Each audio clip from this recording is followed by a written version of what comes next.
everybody? It's Second Star Survival. Uh, yeah. So I tried going to that abandoned amusement park, and yeah, there was construction all around it, and I had the cops tell me to go on or I'm going to get arrested. Fun, fun.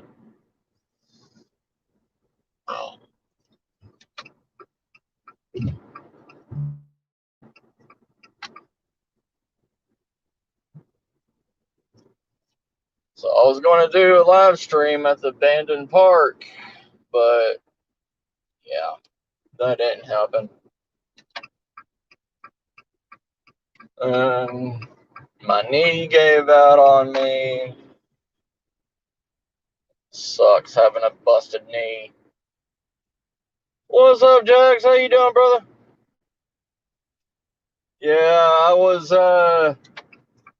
I found an abandoned amusement park here in San Antonio, and supposedly a clown ghost is there, and I tried getting into it, and construction is so messed up around here.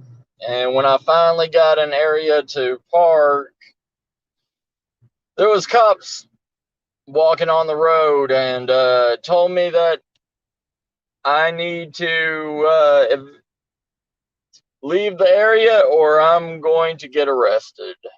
So, how you doing?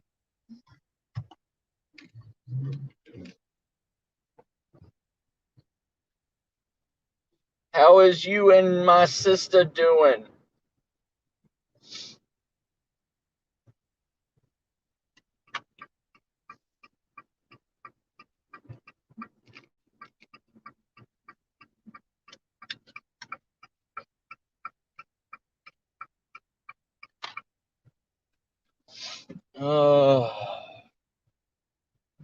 So, might as well have some fun and let's go to Goodwill and see if there's any wonderful haunted dolls.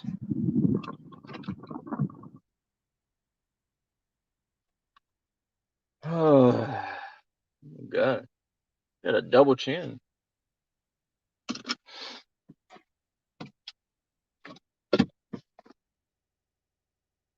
But yeah, let's go to Goodwill. See if there's any haunted dolls.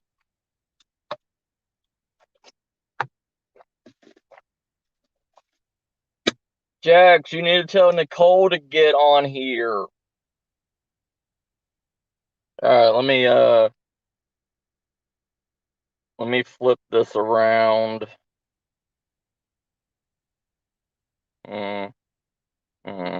Camera.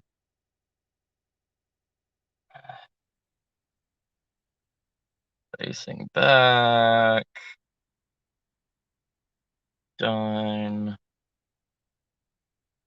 Exit. Okay. Yeah, I know, right?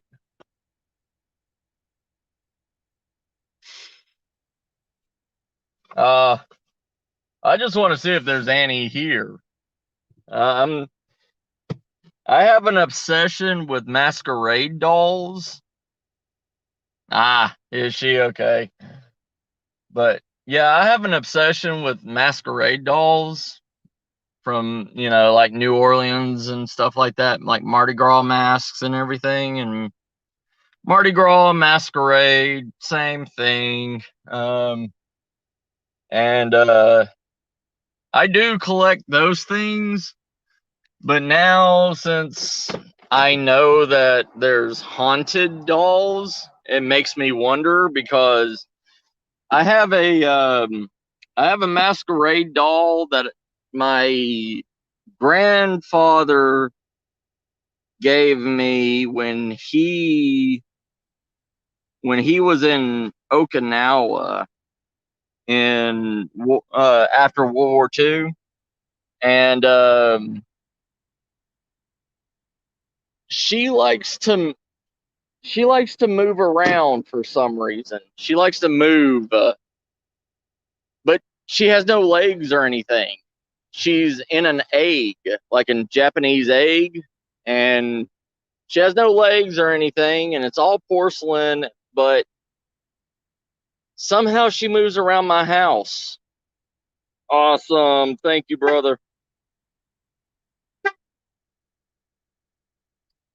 I mean, she doesn't do anything bad or anything. I mean, she just likes to move around the house. It's that's something new. She hasn't done that before.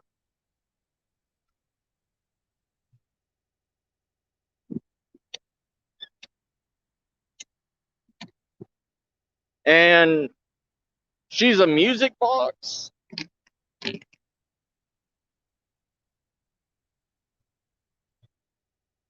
She's a music box, but her little wind up key is missing. And every so often at night, you'll hear her music going off. And it's Moonlight Sonata.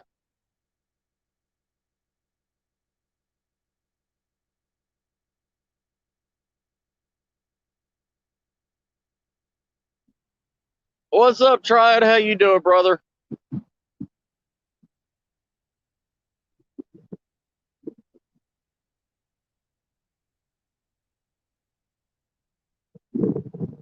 Uh, but I've noticed at this Goodwill, they throw away a lot of their dolls. A lot of their dolls for some reason. I don't know why. But I'm still trying to find a stuffed pig so I can go and get my ghost pig. Yeah, it is.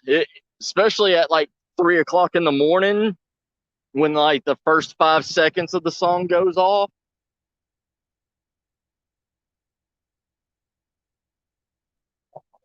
But it's one of those old chai music boxes that have the little balls on it that go around in a circle and flick the metal tuning metal tongs. So it's even creepier because it's not a piano.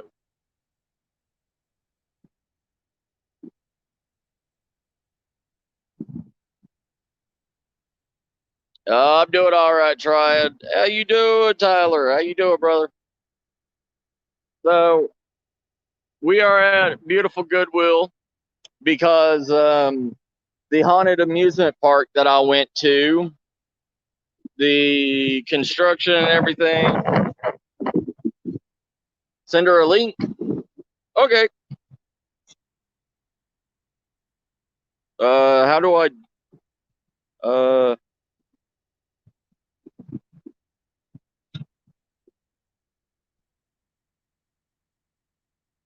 hold on.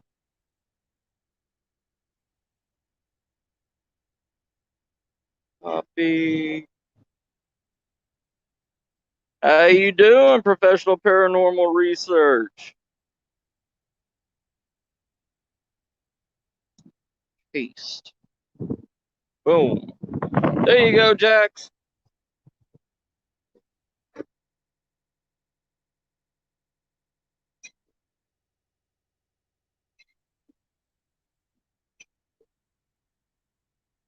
Uh, paste.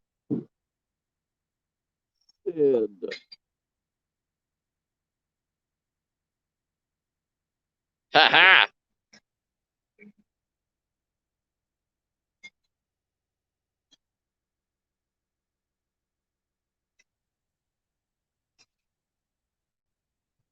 What's up, JBD? That's your new name now? I knew you changed it. Yeah, see, that's where they throw all the dolls. those blue bins, that's where they throw them away. Boop, boop, boop. Hey, Oh, hey. hey sis, how you doing? I'm good. What are we looking for? Well, um,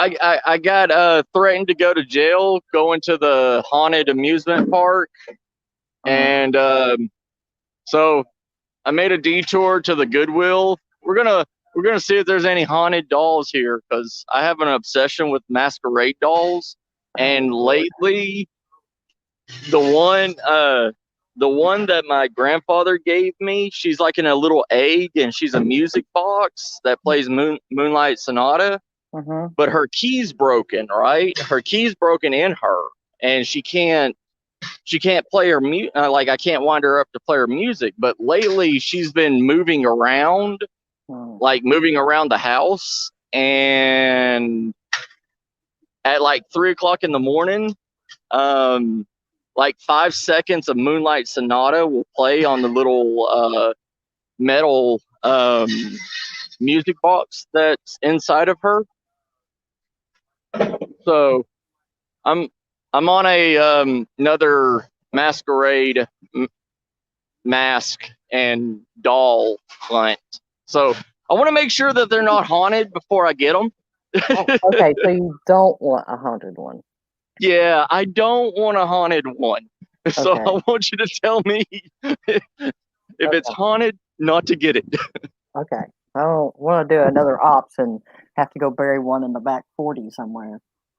Yeah, no, I'm good. I really want you to find that clown ghost at the haunted amusement park today, but Glad I that wasn't didn't involved work. in that. Yeah, the clown ghost likes to haunt the fun house there, and yeah, I want you to go there. I wanted to do a Scooby Doo adventure. So is it like private property, I'm guessing? Well, yes and no. It's owned by the city now, and my company may be getting permission to guard it now. So I wanted to go and check it out and everything first, but yeah, the cops told me that I have to leave or I'm going to get arrested. So yeah, best to leave. Yeah, I don't know, this Goodwill, they like to throw away all their dolls for some reason. Right. Yeah. Don't know why. Poor dolls. Yeah. But I'm also on a mission to find a stuffed pig. You're dying to go capture the pig, ain't you? Yes, I am. I am so excited to go get me a pig. Jack's over here making pig noises at you. Right. So are y'all doing anything lately, or y'all just chilling? We went ahead and opened our Christmas today because we're grown and we wanted to. Oh, really? I have nothing else going on. Yeah. I don't know. I always get a creepy feeling at this Goodwill for some reason.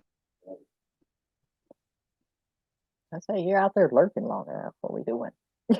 Well, I've spoken. Oh. So, yeah.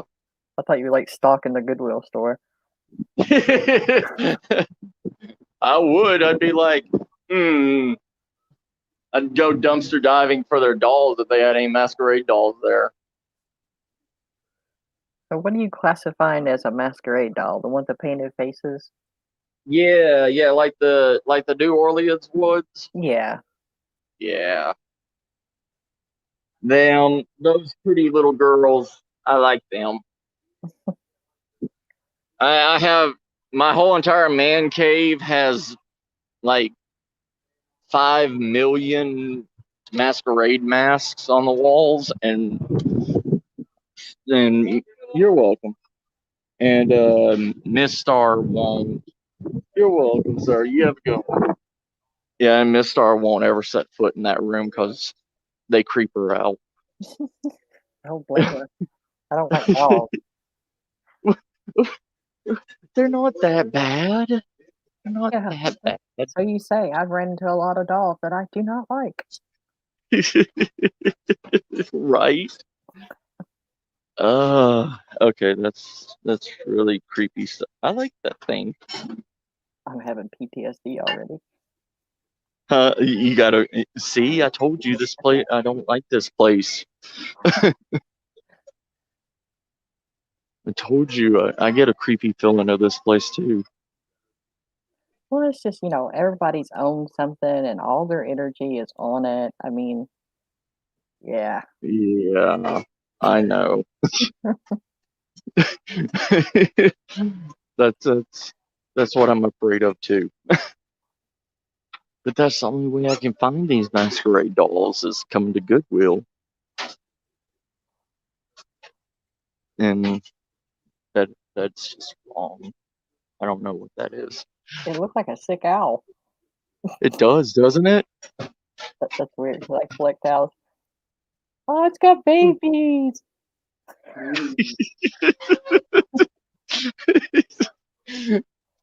Oh my god. That's wonderful. Hey, wait a minute. Last time I was in the store with Ops, he found an owl too. Oh really? Yeah, like right off.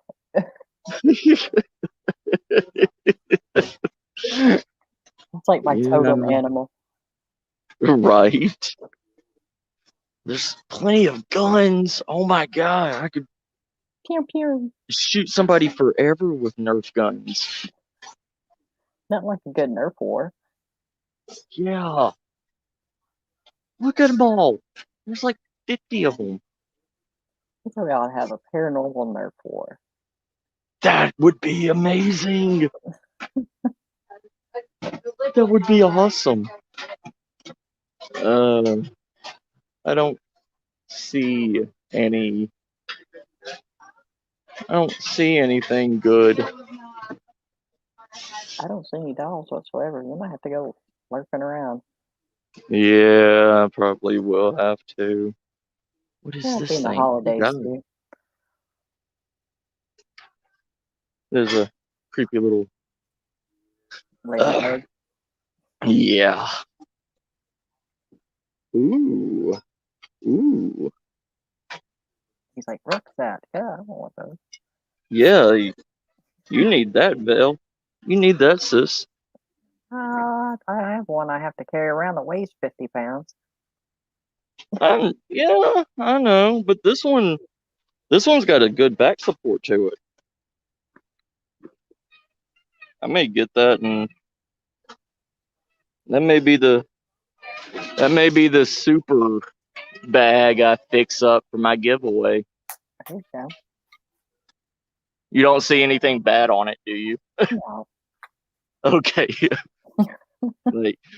like a lost hiker. No, I don't see that. How much is it? How much are you? $3? Is you right? I have no idea. I died for what's I $3. don't either. Oh shit. It's $5. That ain't bad. That was close.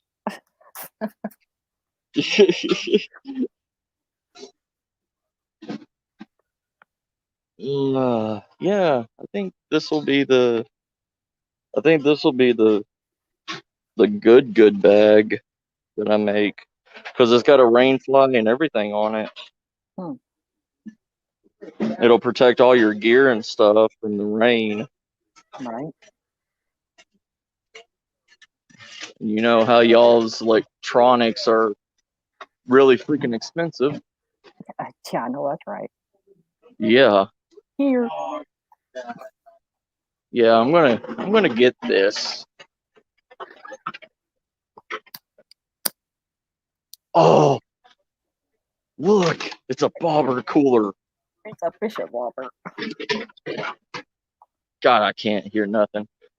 What'd you say, sis? I said it's a bobber.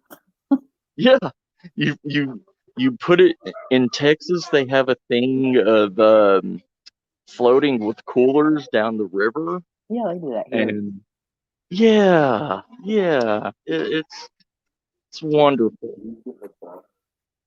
Mhm. Jax,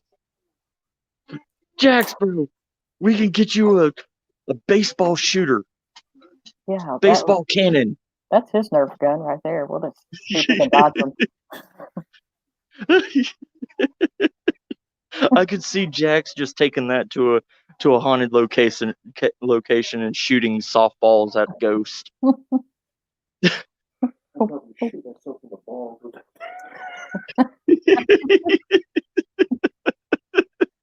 I think he just heard that. Yeah, that's great. Oh goodness. Oh my god. Oh, well, there's a lot of. Hey, there's a cane for me. There's a cane for me. Hey, I got one of those in the garage if you need it. Do you? I think I had the full Whopper. I found a creepy doll. Uh-oh. No. She's pretty. Hey. She looks safe. She looks safe. She looks safe. I don't like that last one. She's old. She's very old. Yeah, she's porcelain too.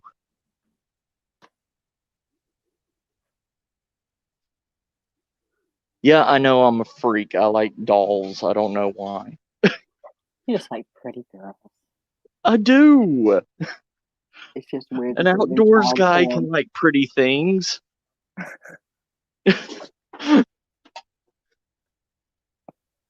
Oh no, this looks old. Yeah, I'd leave that alone. You don't like this? Okay. Oh God, I about closed my hand in it. Well, somebody else has got it, so. If y'all's watching this, you better clean that. Right? I don't know. This makes me sad. There's no masquerade dolls here. Like I said, they always throw them away for some reason. Look at these clogs. There you go. You could tap dance in those. I know, right? If I could fit them. Maracas. Yeah. Let's go for your shoes. Oh, okay. Where am I going? Oh.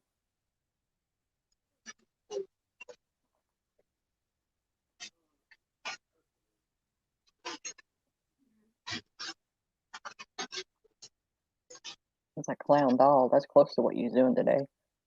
Yeah. My spirit animal. The raccoon. With one eye. You call her Winky. My raccoon spirit animal is finding me.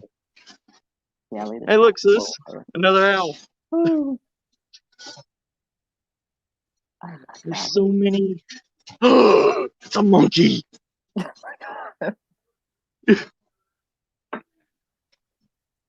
I like this. Oh God. She got a bad eyeball. Another owl. And a monkey. There's so many monkeys. Monkeys everywhere. Yeah, they are. Well, this is creepy. That was homemade. Yeah. That'd scare the crap out of me if I woke up with that on my chest.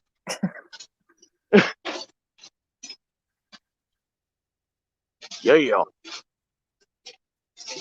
That's like Bigfoot. Right? Is this a pig? It's a pig. It's a pig. It's that little fat one there beside it. Is that a pig too? Or is that a dog? This one? Mm-hmm. It's a dog. Oh, okay. It's a dog. Well, you found a pig. I found a pig. And I could use it as a pillow. Well, not if you stick a spirit pig in there, you'd be sleeping on him. He'll be okay. He won't know any difference. What the crap? I think that's a hedgehog. Yeah. It's a little weird. I don't want to pay. With the sickness. That's creepy.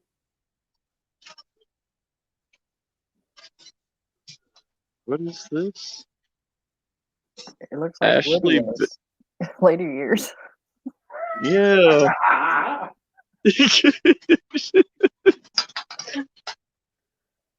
Oh, there's just nothing here. Is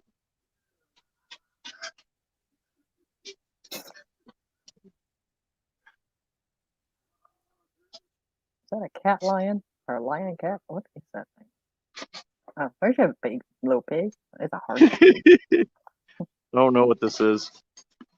It says squeeze me, and it's not doing nothing. It's a tiger. Misfit toys. Right? Oh. That looks made too. Yeah. Well, let's see if they got any in the art section, because that's usually where they keep a lot of the masks. I'm also looking for survival stuff, because I gotta help the Step Up Scouts this weekend, and I need to get them some survival gear.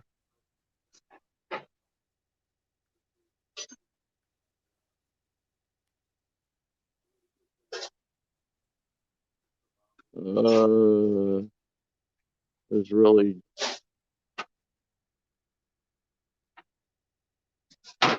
no. That's double walled. That's pharmacies. Ooh. That would be nice for them to be able to cook and boil water in. If it don't get too hot and the seams come loose. Yeah, that's true too. Well, no, the seal on it's full metal too. Okay. Yeah, it's got a pretty tight seal to it, but I don't want to get one and everybody else is like, me. I ain't got the same thing. Even though they're, I mean, don't get me wrong, they're good kids, but it's underprivileged kids that can't afford Boy Scouts or Girl Scouts. That's and cool. Yeah, and they I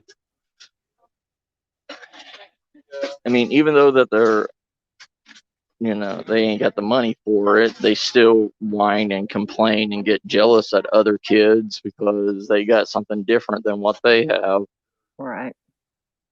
Yeah. It's a nice clay pot. There's really nothing here for reuse. There's a pressure cooker. Can't use one of those on the sticks. You're right. Oh. No, it's plastic. What about the metal bowls there? Oh, it's a cat bowl, dog Oh. bowl. Yeah, I mean, you can use it, but more water will boil out of it than what you'll drink. Yeah.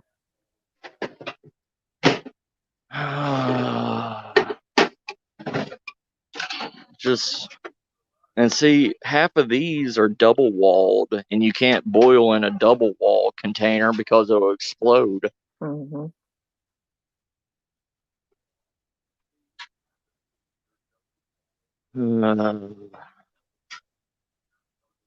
Sorry, I'm boring y'all. Oh, okay. We're shopping.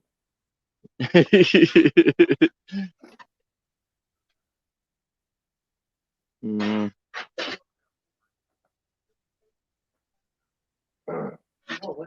There's a bacon wave.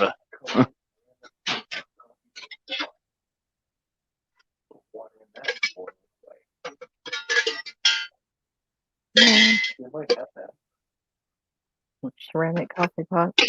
Yeah. You have to watch with ceramics though. A lot of times they'll break if they get too Yeah. hot. Yeah, in extreme heat they will. Or if you keep them in the same temperature for too long, they will. Or if they get hot, you let them cool off. Yeah. Yeah, I made the mistake of taking ceramic coffee cups and boiling water over the campfire and put my coffee in there. And next day I had coffee running out the bottom. Dang it. Right. It happens. It's okay. I thought that would hold. Oh my God. Is that an apple peeler? Yeah, old school one. Those are handy. If you They they are. potatoes too. Yeah. I'm not seeing anything in the artsy section. Okay. Well, this is a failure. I'm going to have to go to another one. I have too many failures today, and I don't like it. It'll be all right. Right. Means the end of your day is going to be like really awesome. Yeah. Yeah, I hope so, sis.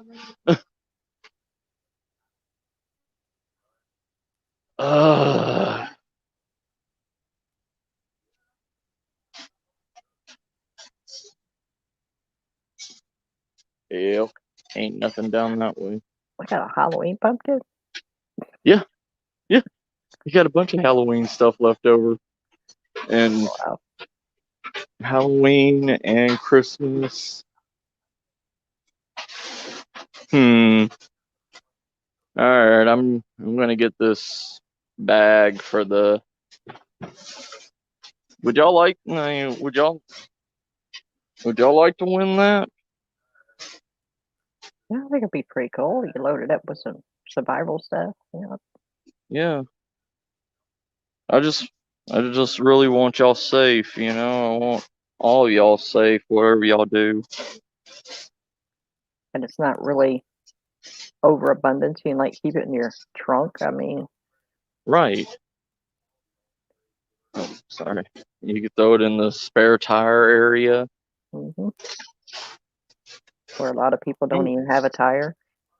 Yeah. I don't know why this keeps calling to me. I like it. Huh. Oh well. Oh, I went and got that Tiger's Eye rosary. Oh, you did? Cool. Yeah. Maybe you want raspberry No, I want raspberry aromatherapy. donuts. You want the donuts? Oh my God. I would so wear those shoes. Oh, mercy. Oh yeah, that'd be styling and profiling. Yeah, Bigfoot be like, I ain't touching that with a 10-foot pole.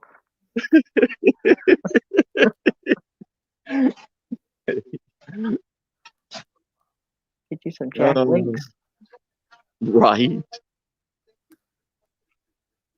Oh God. I don't know this. He's like, I have this one item, and I want to check out what's one item. Right. Look at these little cast irons. Hey, there's your egg fryer. Yeah. $1.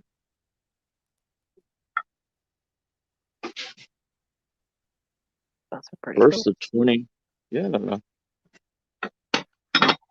I don't know. Those kids would end up smacking each other with them. Yeah, probably. Weapon. Like, here, catch.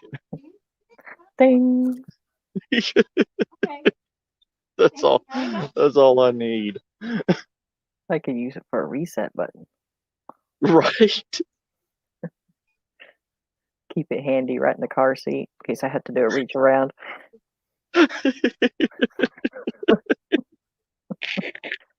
My grandmother used to keep a rolling pin beside her in the car. Oh wow. And yeah, she would hit me every time like I did something stupid. Wow. My grandmother was a dead aim. Like She had practice. Oh yeah, she did. She had me, and I was a moving target. I will get you. You're right. There was one time.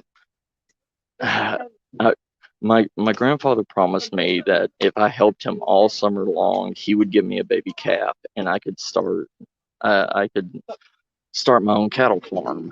And I helped him all summer long, and I didn't understand that my grandfather didn't have enough crops or anything at the end of the summer, and he couldn't give me the cow because he had to keep the calf to raise up for next year. And I was so mad and everything, and I was like, no, screw him, I'm not ever going to help again. And she's like, you need to slow your roll, you need to calm down. And I was like, no. And she's like, wait until your grandfather gets back here, and you're going to answer for that. And I was like, no, screw you. And I took off running out the front door and everything. And I got probably about half a mile out into the field, and she was standing off the front porch, and she just like aimed at me with the rolling pin and threw it and smacked me in the back of the head and knocked me out. Wow. I woke up like 3 hours later, like, what just happened? I love her. She's got skill. You're right. Jax is like, oh no. Yeah. Well, our Native American, grandparents, they had skills. Right? Right. Hold on.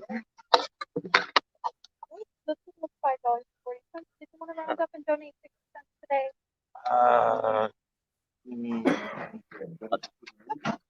it's going to be card? Yes, ma'am.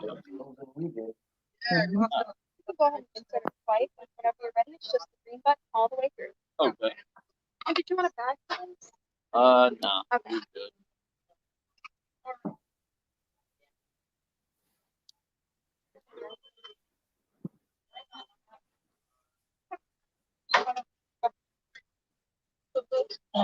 Thank you so much.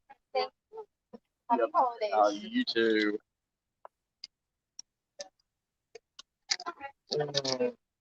All right. All right, we got the ultimate bag to give away. The gear. Yay! Sorry. Okay. All right. Oh, let me flip this camera around. Camera.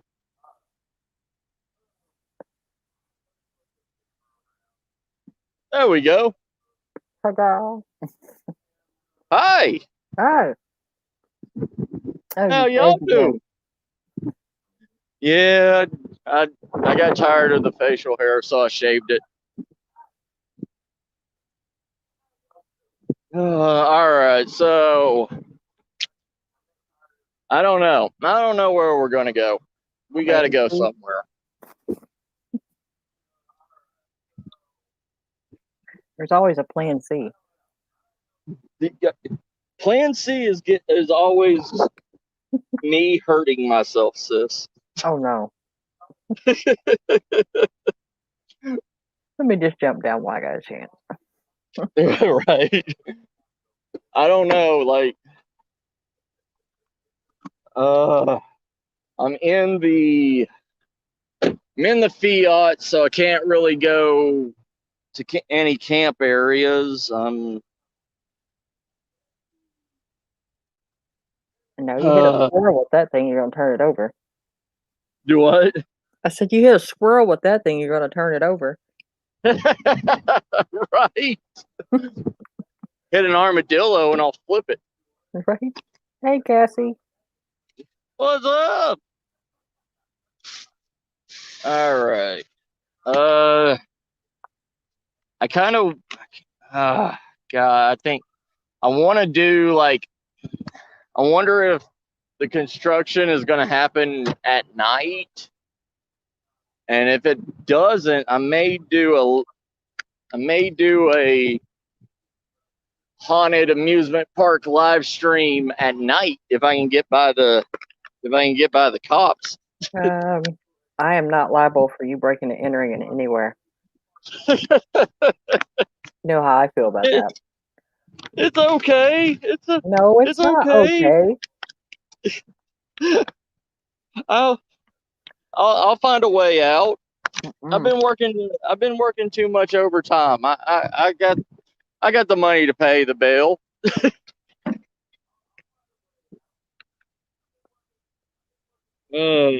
Okay, so I'm gonna get that bag set up, and I'm not being biased, but I really hope my sister Vale and my brother Jax wins my survival backpack. Here. Ron, I have no ball money. Get it right.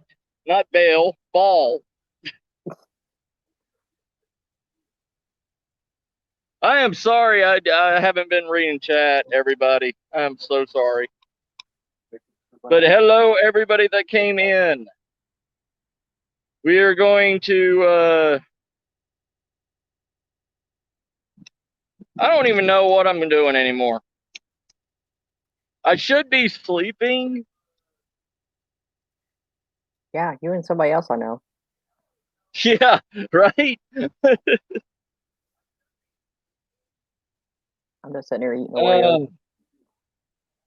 But I've been setting up my man cave for my like live streams and stuff. Mm-hmm. And like, so y'all can see all my creepy dolls I've collected throughout my history. Nice. Yeah. Like, I have masquerade dolls sitting down and having tea together. That I got it from a yard sale. That's and well, they like to I hear giggles coming out of that room sometimes where they're at. Nice. Yeah. And Yeah. they're not like little girl giggles. They're like, I don't know. Okay. It's. Have I showed you JoJo, my monkey, my monkey statue, sis? Yeah, the one that moves around. Yeah. Yeah, I told you he likes it. By the back door. I think that's where you keep finding him. Yeah. Yeah. It kept him there, and last night he was at the man cave door when I heard the giggles. Hmm.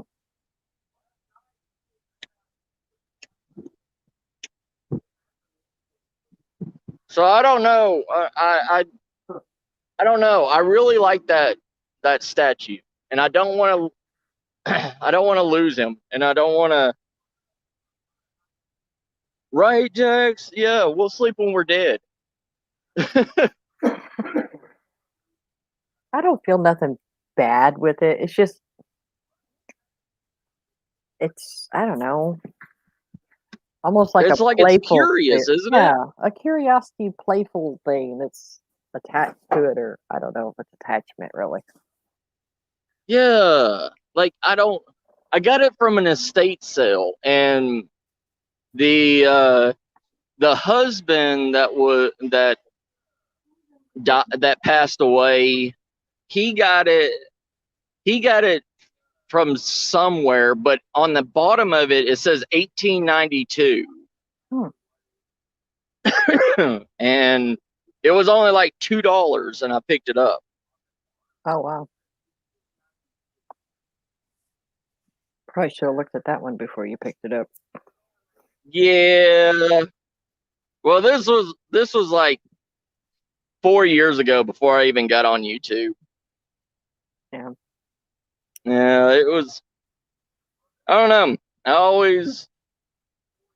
I thought I moved it when I was cleaning a lot of times, or I just played it off like that instead of saying, "Oh, it moved." Yeah, it's me. Yeah, yeah. I was like, yeah, I put it on the.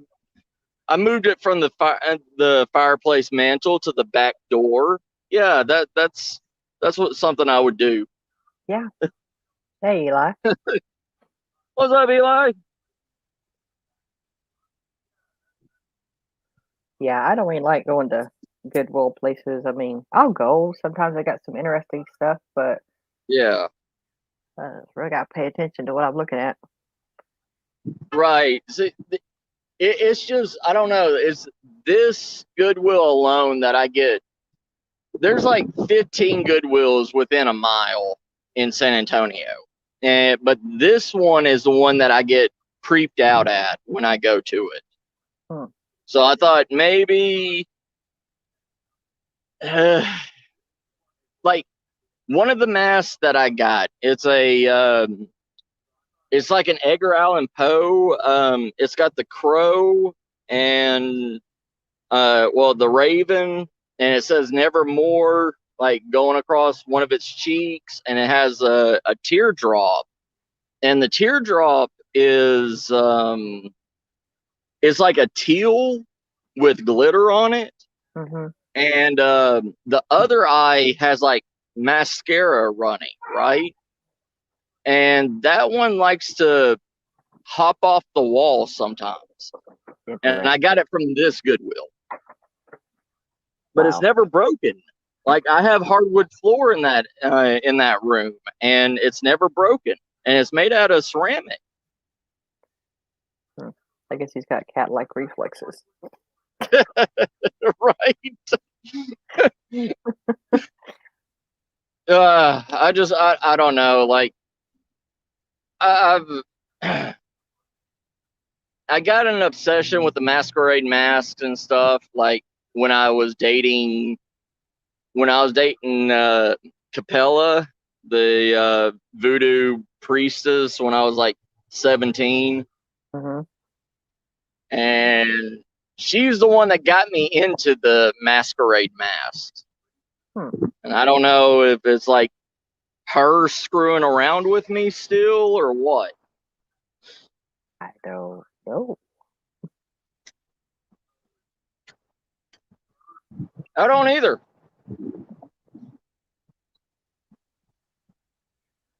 I think it was my sister that collected those masquerade masks, had them everywhere. Oh yeah,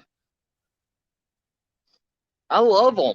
Like I don't know, it's like something calls to me when I see them. Like I have to collect them all for some reason, Hmm.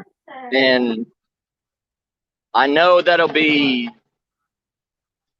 I'll never collect them all, but something inside of me tells me that I need to get all of them. Oh wow. Yeah, and I don't know why. Like when I see it, I have to buy it. Hey, you share this with Good. It is not just the mask; it's anything that has like masquerade masks on it. Like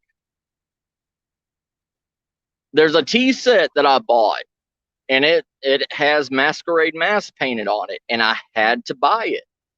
Like something's telling me, like something's pulling me to buy this stuff. Oh, it's like a compulsion or something. I I guess I don't know. I Hmm. really don't. Yeah, you'd It's like how if it's dirty, murky water and I can't see into it, like I will go like 5 miles away just to go around it. Mm-hmm. It's kind of like that compulsion on me, but instead of like moving away from it, I need it. It needs to be with me. Hmm. Yeah, it's. I don't. Hello, I. hello. What's Hey. up, Eli? There you go. Damn, you shaved. Wow. Baby Yeah, face. yeah. I look like I'm 12 now. Yeah. You see, I need a shave. I need to get some shaving cream soon. Man, Yep. get some soap and shave. What's up, Val? How's it going? Ah, Oh, it's that going. sucks, Ron. I like their That video. pisses me off. 'Cause, like, It's awesome. I don't know. Like, I have feelings for these masks for some reason. Like they're living beings for some reason. Okay, what are we talking about? I'm sorry, I got Masquerade masks. Like, Oh, okay. I have an obsession with them. Oh wow. Yeah, like it's horrible. Like I have literally went to garage sales and spent over $200 on masquerade masks one time. Wow. Yeah. Well, all I gotta say is Little Caesars is finally delivering. So just in case anyone wants to, you know, get pizza one day, they are delivering. I got a drive through. I don't need them to deliver. But I mean, I can't go up there, like, so. I'm sorry, Oh well, so how many masquerade masks do you have? uh counting the ones in my attic, counting the ones in my man cave, and the ones that are in my storage unit, I have over 3,000 masquerade masks. Damn. Yeah. You you would have Like, if you want oh, if you want to rob a bank, you would have a lot of masks to cover who knows? your face. Like, I mean, I do have like personalized masks too that I've had made for me. No. But I don't really go for those. I go for the ceramic ones, the ones Okay. that are like on a stick Yeah. that you just like what females hold up to their face whenever they go to like a masquerade ball or Oh, something. okay, like that. Oh, Yeah. what's up, Ron? I know some of those have like the gesture clown look. Yeah. Yeah. I have like 200 of those kinds. Damn.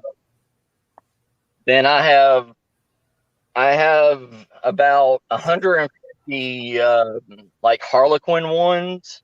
Hmm. Uh, then the different. Um, I have a whole entire collection of masks of each season. Um, that cost that was handmade for me. And I spent $1,200 on that. Have Damn. you seen Mr. Jingles? He's a Living Dead doll, and he has Yes, the masquerade. Yeah, yeah, I have him. you have him. He's like Yeah, almost $300 now. Anywhere you look for him. really. I got him for like $5 at a used bookstore. Yeah, if you look up the Living Dead dolls, so, there are a lot of them are collectors, but yeah, he's like almost $300 now if you go to try to buy him. Oh crap! I didn't know that. Yeah. Wow. I have I have masquerade mask candles. Um, they're supposed to they have a masquerade mask, and when they melt, the wax is on the outside, and when the wax melts off of them, it's like a skeleton underneath the wax, like a skeleton face. And I got I got like 6 of those when I was in Mexico. Well, I guess you can call them candy skulls, but they're not candy skull like. They're like New Orleans style. But when they melt, they become a candy skull. So those things they cost me $20 a piece when I bought them back in the '90s.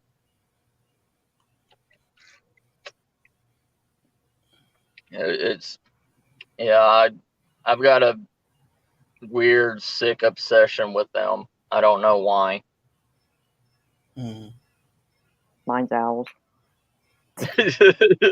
Well, I will. Well, I will make you an owl survival scarf, sis. Well, they have the owl backpack, the little carry backpack. He's pretty cool. I have not yet to get him yet, but I will. That sounds awesome. Like pop his head off and No, the flap of it. I mean, the body bag has got yeah. little feet to it, and then it's got like the embroidery where his feathers would be, and then when the flap comes down for the backpack, it's like his beak and his big eyes. That's awesome. It's pretty cool. Let me see if I can bring it up as my background real quick. I'll show All you. right. Here, I'll put you solo. There we go.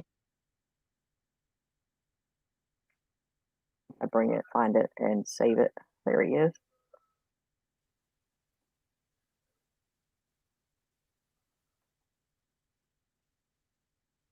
Save image as. Hold on, I'm talking my way through this. Yeah, we all have weird obsessions, Ron. I don't know. Mine freaks my wife out so much that she thinks still to this day that like I was a serial killer in a past life. Oh wow, we like things Yeah. funny. Well, she like some of my masks are demonic looking, like the the actual masquerade masks that I wear to the parties and stuff. Um, they they have like curled ram horns that go around your ears, Hmm. and the horns are um the horns are kind of like the straps that stay on your face. Right. They go right behind your ears and hold it into place. And yeah, I have a wolf one that the under jaw of it attaches to my jaw, and I can actually talk with it. And she Oh wow. yeah, she really thinks that one is my serial killer mask, where I would go and kill people back in like. For some reason, when she sees it, she's like, I can picture you in the 1800s Wow. starting the lycanthrope mythology by killing people with that mask. Really? Yeah, like she has weird visions like that sometimes. I'm working on this. I about got it, guys. You're good. I had to throw it on the background because it was too big. Sorry. There he is. All right. Well, so everybody's all loud in this house today. Yeah. They can't be quiet. All Wait, right. y'all doing the house is There he is. all freaking day. Oh, that's awesome, sis. I like that. I said I want one of those. It's pretty cool. Yeah, that is awesome. His I little like that a feet. lot. Yeah, his I like feet. that. You could like put things in, and his wings. You got little extra zipper pockets there. How much Yeah. it cost you? That one on Amazon is $20. That's cheap. That ain't bad. No, I mean they're not great big. Let's see what the size of these are. They're 17 inches. I mean, Well, that's not bad. yeah. I mean, you could put a basic ghost hunting kit in there. I mean, Yeah. Or maybe a survival kit. yeah, But yeah, they're that's awesome. I like that. Put your lunch in it or I like that a something. lot. like, yeah, I gotta have me one of those. Nice. I like it. No, man, I don't. Oh, that's a girl thing. I mean, yeah, that's cool. All right. Hey, It looks mad. anything is unisex anymore. Unisex. Right?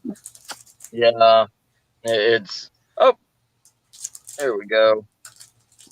It's I don't know. I kind of like I it's like the messenger bag stuff.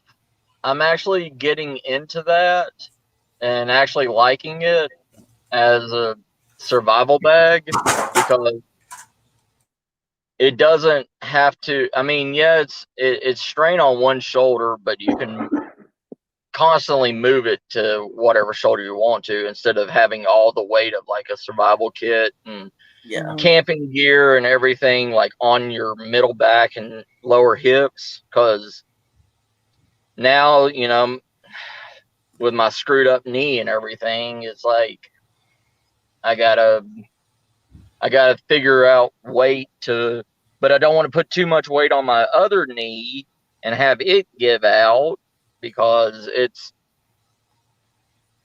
supporting a lot of weight that my right leg can't do no more. I feel you on that one. Yeah. I got a lot of back But- problems, so Yeah. Well, see, That's Sorry. Oh, go ahead, Eli. That's what I mean. I hate to put it towards me, but like that's what I'm worried about because my other legs, I'm just getting stronger and stuff. But I'm worried about because my left leg gave out like a couple years ago, and I'm Yeah. worried that about time when the other one gets stronger, the other one's not gonna be so good because I'm putting so much pressure on that leg, and I'm scared of that. But I try not to think about it and I keep on going. Just I've been I haven't had falls lately, and I got that injection. It's been working.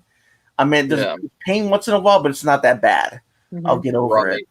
I'm tired of I've just done so much stuff around the house and everything else, and then IRS is just pissing me off, and I had to on the phone with them and trying. It was just a lot of things going on, and I'm just like, ugh. Yeah, I was just like, it's a crazy day, but that's my problem. I mean, just my left leg. I'm worried about it, and Well, I was recording earlier today at Comanche Outlook over here in San Antonio, and my my left leg popped and gave out on me, and I went crashing down, and it was just like I had to re-pop my left knee back into place because I was using it for stability going up the cliff face to get to the tower, and Ow. yeah, it's just because the tower is off limits to normal people unless you can climb the cliff side to get to it. Yeah. And so I pushed myself to climb the cliff side and get up there, and when I got up on the ledge to pull myself up, that's when my left knee just popped, and I was like, too. yeah. Mm. And then I sat there, and I was like, fuck, I'm not going to have this happen to me again. So I put all my pressure on my left knee and popped my left knee back into place. And yeah, and I scarfed down like 4 leave and and did my video and everything, and that was what I was wanting to talk to you and Jax about. I wanted sis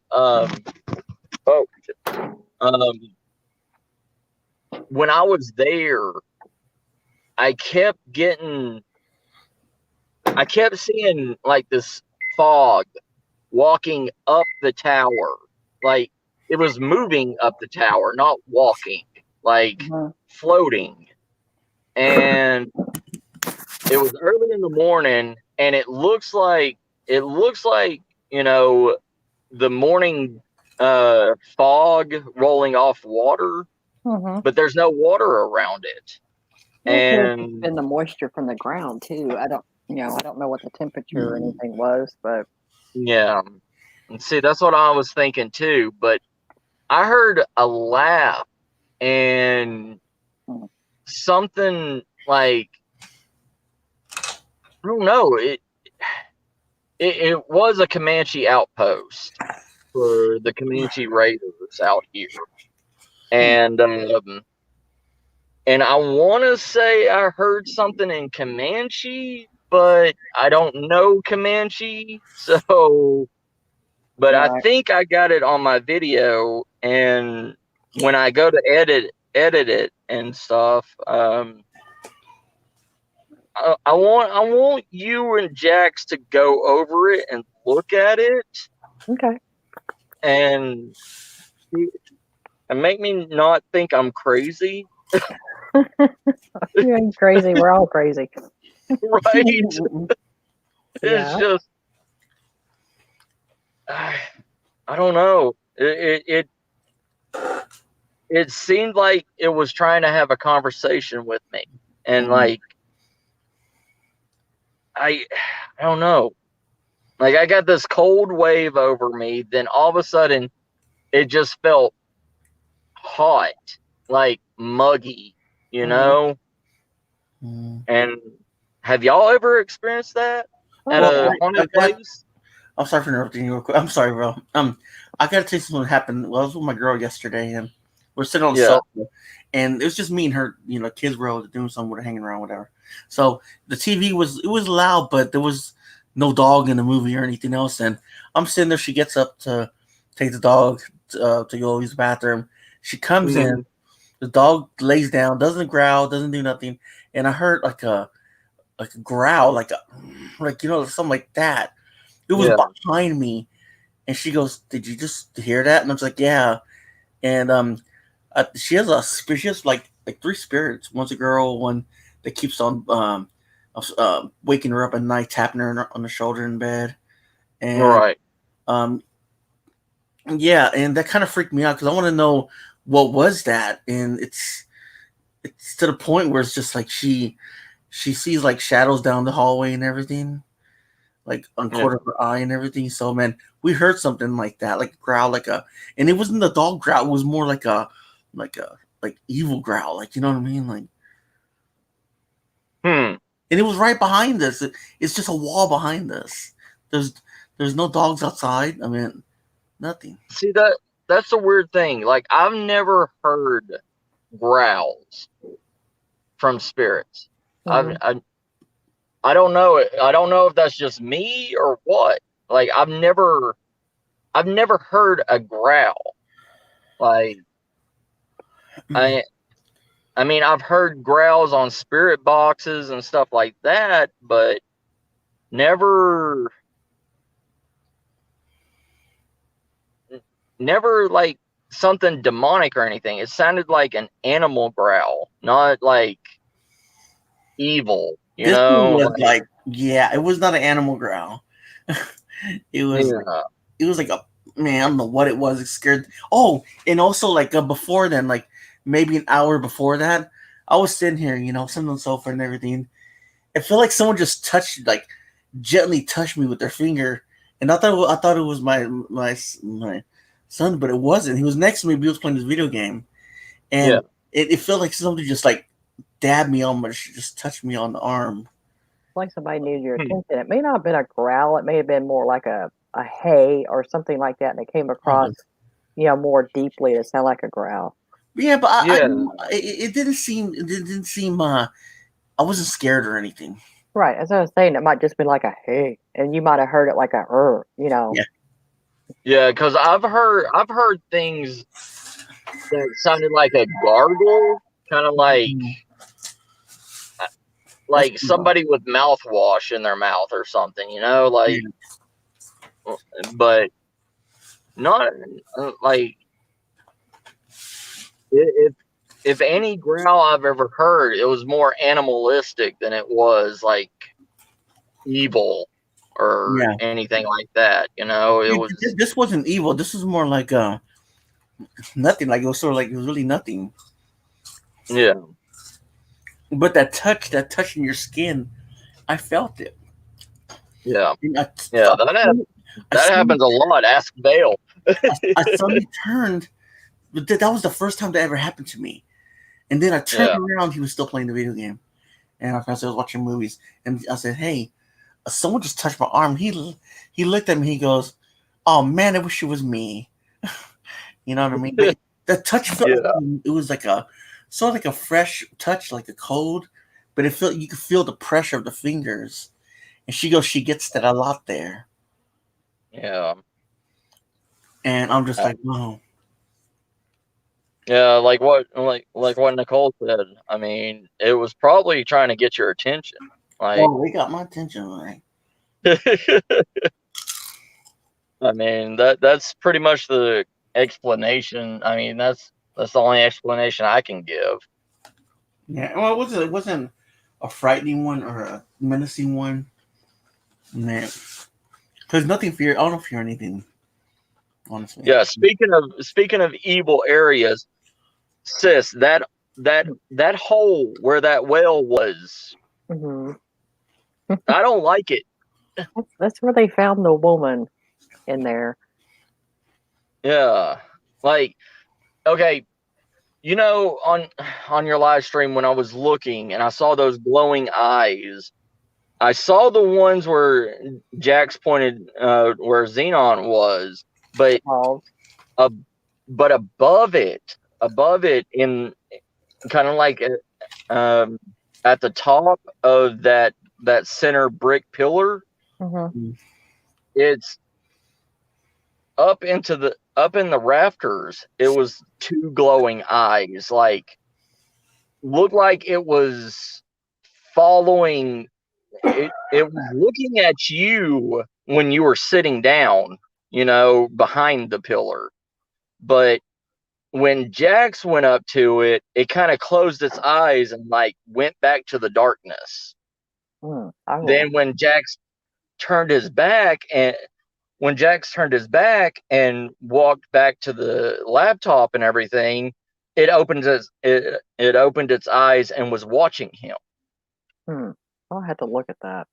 Yeah, Like, and then where your two shelves were, Hmm.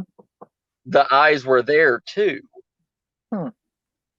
So that's why I was asking if that was the laser grid or if that was the eyes, because I saw it blink. Like it would, the light would go black, then come back as a light. I don't know how to look at it. The laser grid are those little bitty tiny, green lights, but Yeah. I don't What's know. up, Lex, bro? Yeah, no, this was a white light. Like it was white, kind of like how y'all how your eyes shine in the night vision. Hmm. It was kind of like that. Like it was night vision. Like It's like that time when Sorter showed his man boob on the thing last night, and my eyes kind of like glared out, and I was like, oh, I didn't want to see that. Sort of like, no, 'cause if it was a spider, there would be multiple different lights in it. But this was like two pupils, just like straight pupils looking. yeah. Yeah, I'm going over that footage. Actually, I found some interesting stuff on there, and I think I'm Yeah. gonna go ahead and put it up as a video because it was so interesting. Some stuff that we didn't know we even got. Yeah. Because me and Jax, we were sitting here discussing. We were finding out more and more about the spirit realm because his daughter Alicia being here, we was wondering, why did they eat and how did they eat and everything. And she, Uh-huh. been eager enough to answer us. And I guess, all food has an energy, so really they eat that energy. So Really? yeah, I mean, we was just sitting there having a discussion, and on that video when we were downstairs, Ed was coming across, and he was asking me to get up, and I thought he wanted me to come upstairs, and he wanted me to go outside and get in his truck and go for a drive. Wow. So we were all like, "Well, how do you have a truck, and how are we supposed to use it?" But I guess Right. trucks being a metal and energy, the earth at one time, I guess they all had this kind of energy thing. But Yeah. we just been finding out more and more about it. So Huh. so if they eat energy, they don't eat like actual ghost. I mean, I don't know how that works, but ghost food. Yeah, Like it's not. It's a different kind of substance for them. I mean, it looks and everything just like we would eat it, but it has its own energy to it. So okay. Okay. So I've seen I've seen places that still had people living in it that were haunted, and they would always say like their fresh fruit and vegetables would wilt and wither quicker than in another house. Like they had bananas, and in like 2 or 3 days, they would go brown. Wow.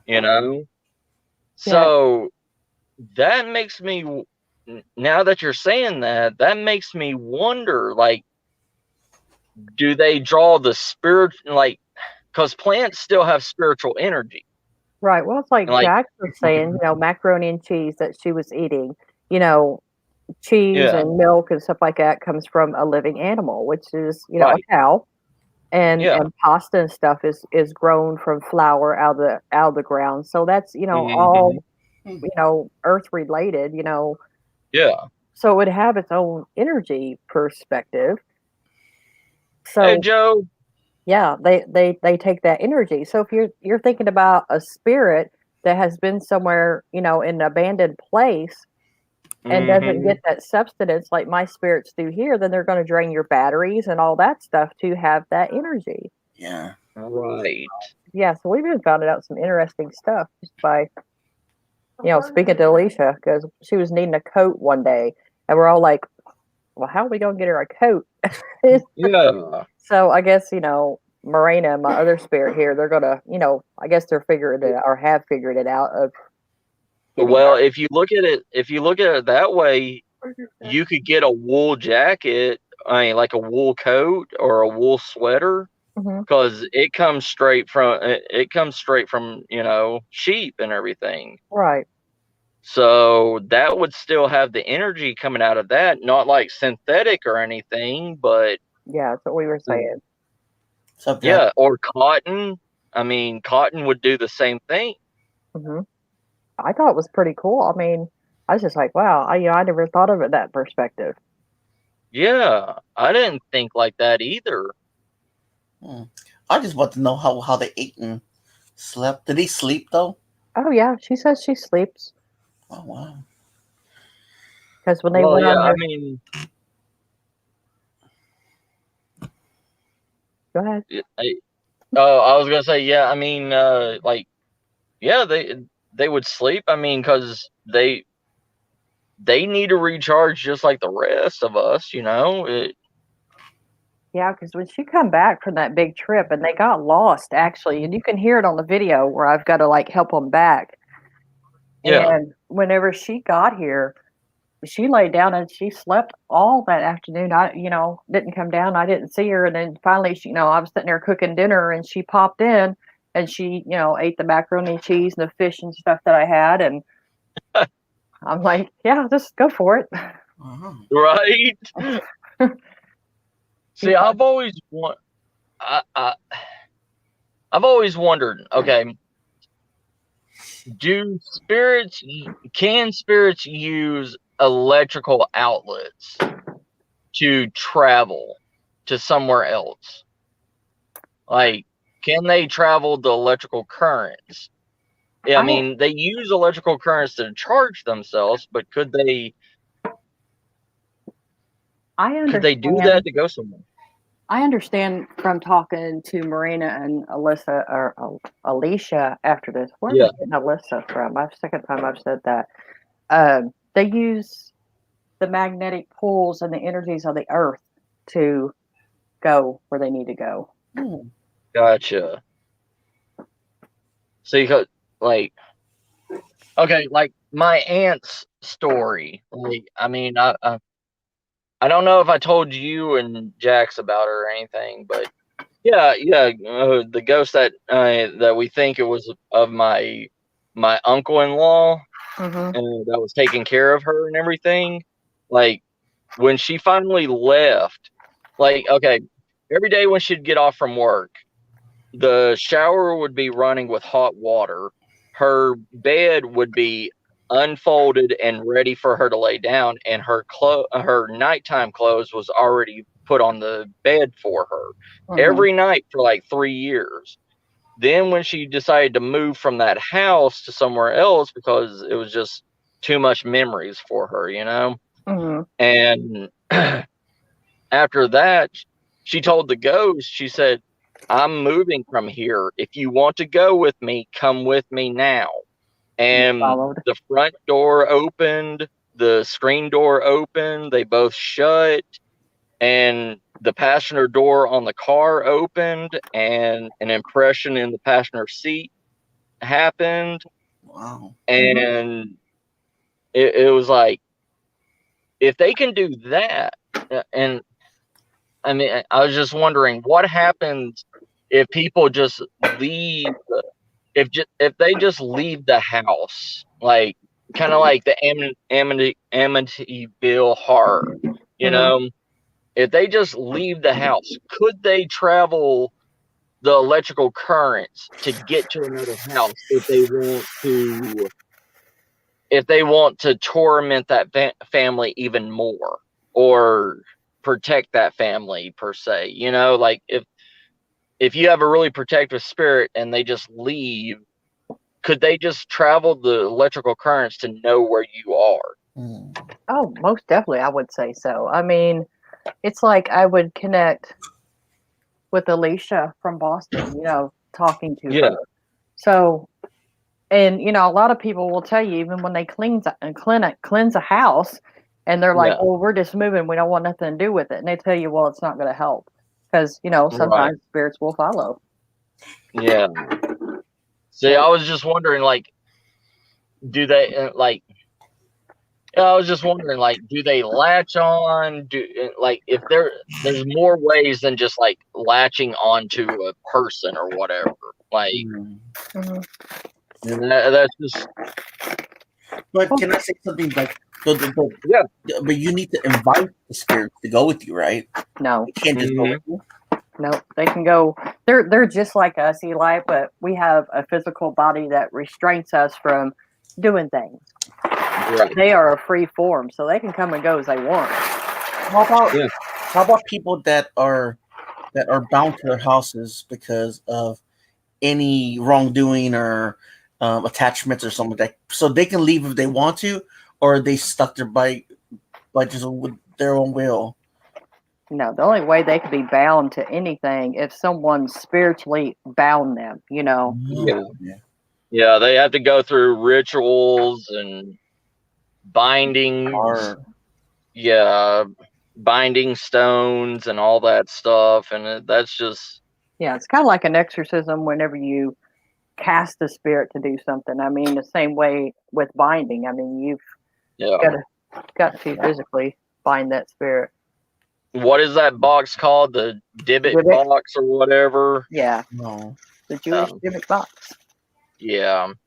That's like one of the best ways to explain how to bind something. Like, Yeah. they usually put it in a Dybbuk box, and like they can't escape from it unless you open it, but they can still communicate and do minor things if it's in possession or in your house. But yeah, but even that's not a concrete binding. I mean, there is no such thing as a concrete binding. Well, I got okay. Let's say you're kind of spirit. Okay, let's say you're dead because the husband murdered a woman, right? Let's say her husband murdered her, right? So the husband can stop them from going anywhere, right? Like if they had a family. Let's say that the family killed the family. The husband killed the family, right? Let's just say that, for example. Yeah. So the husband is stopping them from moving on because he's an evil spirit or whatever they call him. Right? Go ahead. I was just wondering because I know I may be wrong. I may be wrong about that, but sorry, I'm just questions. I mean, there's older spirits that can control like children's spirits. Yeah. But I mean, but that's like they're kind of like a parent kind of like figure, and they're like, no, don't talk to this person, they're a stranger, and kind of thing. It's but like forcefully making a child or other spirits not leave. I don't think spirits can do that unless they're very, very powerful. Right. And if they're really powerful, any spirit can make another spirit, not do anything. I mean, it's just like, with people, put it in a person perspective. I mean, if you got a powerful enough person that can like mess with somebody's mind, you can't leave because of this and this and this, they can manipulate that spirit into thinking, well, I can't leave, or, Now, on that subject, can a spirit drive another spirit insane to do, like, say a spirit is good, like when they died and they're a good spirit, but they have a stronger spirit like mentally abusing them, and they can make them become a bad spirit. Yeah. I mean, just think of, a human person can do that to a person. So why can't a spirit person do that to another spirit person? They're just us without bodies. Yeah. Well, I was just wondering. I was just like, it's when they die, it's when they die, they're either good or evil when they die. That's what a lot of researchers say. Like, when they die, they have a choice to be good or evil, and when they become a spirit, they choose one path. And I was like, I don't think that's true. Well, it like I was watching this. I was actually watching this program today where people say, okay, was there hell or heaven? It's what they said. It's more like what the people's belief is, what they're gonna believe. But basically, you're stuck on Earth You know what I mean? Right. As Well, I mean, technically, yeah, they are stuck on Earth, but they're stuck in their own like dimension, right? Yeah. You can choose if you want to go up or not. Yeah. True. Yeah. A lot of them are bound here because they want to be. Some of them are just lost. It's I don't know. I think a lot of spirits, you know, they're just confused when they die, and Mhm. like, you know, it's kind of like saying like an atheist, you know, like an atheist dies and they shed their mortal shell and they become a spirit, something that they don't believe in. It's like a shell shock to them, you know, Mhm.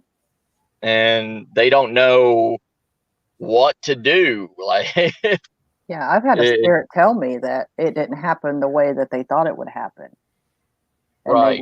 they were lost. I got Yeah. a question for Val. Val, okay, with spirit when they pass on, okay, are they cold? Are they warm? Are they? I mean, what are the temperatures like? Does it vary in spirits? You mean their temperature? Yeah, because Well, that sorry, go ahead. I don't think spirits have a temperature Okay. Yeah. because that's a body thing. You know, you're lacking your body there. Well, you know how Hollywood is. They're like, oh my god, it's so Well, cold, spirit. Well, I yeah, don't. spirits do give off. Sorry, Matt. Oh, you're good. I was gonna say, like, when my grandmother passed, the when she passed, she had so much pain when she passed. Like, the room that we were in, it was in the middle of winter, and the room suddenly got so hot. Like, when she finally, she was moaning in pain and finally just passed, and it got so hot in that room, Mhm. and then it just went back to the way it was before, like a kind of cold chill, but not anything. It was just like that spurt of a moment, like when Mhm. she finally exhaled, it was just a burst of heat, then cold again. Mhm. I don't know if that's the energy of passing, or I Look, think that's what Eli's trying to say. Yeah. yeah, and then they all give off that chill or a staticky feel because they're Yeah, drawing the energy out of the room, which makes it cold. right. Mm. So I would say the Yeah, warmth would had been her spirit still with you, and then whenever she went wherever that energy was pulled from the room, so it got cool again. Yeah. yeah.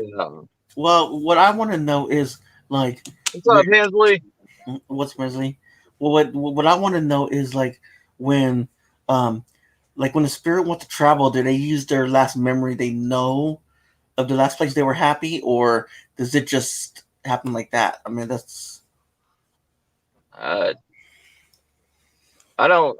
I think they know everything. Like, if they want to go somewhere, they just think they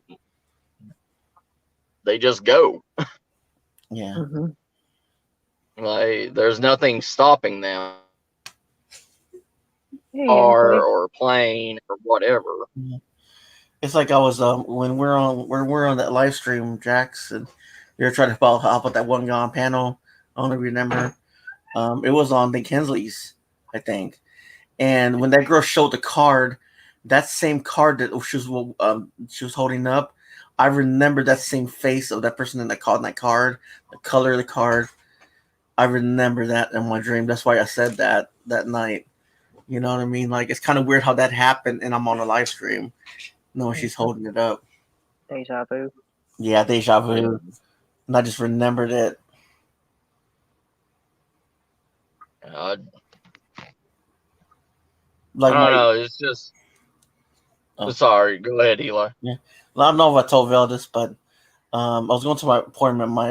It was like on Monday, last Monday. I was going to my Mhm. injections appointment, whatever, and we passed by this brick church, but it was closed down already. But Yeah. next to it, there's like there was like this brick looking made looking by itself, like a little hut, And so I thought I passed it by. I had a deja vu, and I remembered that in my dream. I was talking to my fiance. I was just like, "Is there a payphone in that little tiny little hut looking thing?" She goes, "How'd you know that?" She goes, "Let me tell you a story about that." She goes, there was a shooting there, but not with everybody. Her boyfriend went up, not her boyfriend, a girl's boyfriend had went in the church looking for her and shot her, and she went out to use the payphone, but it wasn't working. She goes, "How did you know that?" Oh, how did you know there's a payphone there? I was like, "Well, that's how my dreams work. I get a deja vu and I know it." Mm-hmm. And she goes, "Wow." But in my dream, there was no gun. It was just people running into the back forest looking for help. And I was running for the payphone, and it didn't work. And then I woke up. Yeah, you got a glimpse of it, is what you thought. Yeah. And she goes, "How did you know? How did you picture that?" And I was like, Okay, am I back? "I just get these. I think you're back."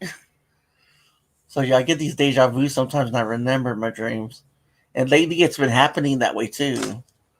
Hmm. In that card, when she held it up, I was just like, "I know that card. I know the little face on that picture. I know it's that color." I was like, "That's so amazing how that happened." I think Matt's frozen again. Oh, hey Matt. Oh, he's frozen. Now, can spirits be there for their own funeral? Well, yeah. I mean, if some of them get it together right away, and some of them don't. Some of them, might be lost at that moment. That's why I don't find a lot of funerals to be haunting. I think I've been through several, and I've only seen 2 people at their own funeral, Oh wow. which is really weird. But What are they doing? Are they just looking down at their body, or they're just looking at everybody? I'm looking at Okay, everybody. Hey, you're I'm back. safe. Ta-da. But yeah, there's a place up here in Kerrville that there's a story that there used to be a drive-in, and this guy's girlfriend used to work at the drive-in, and he thought she was cheating on him with the sheriff. So he was supposed to go and pick her up after her shift and everything after the drive-in closed down. Well, the door locked on the outside with a master lock, and he locked her in there and poured gasoline all over it and set it on fire, burning her alive. And he drove to the courthouse and pulled a gun out and shot himself in front of the courthouse.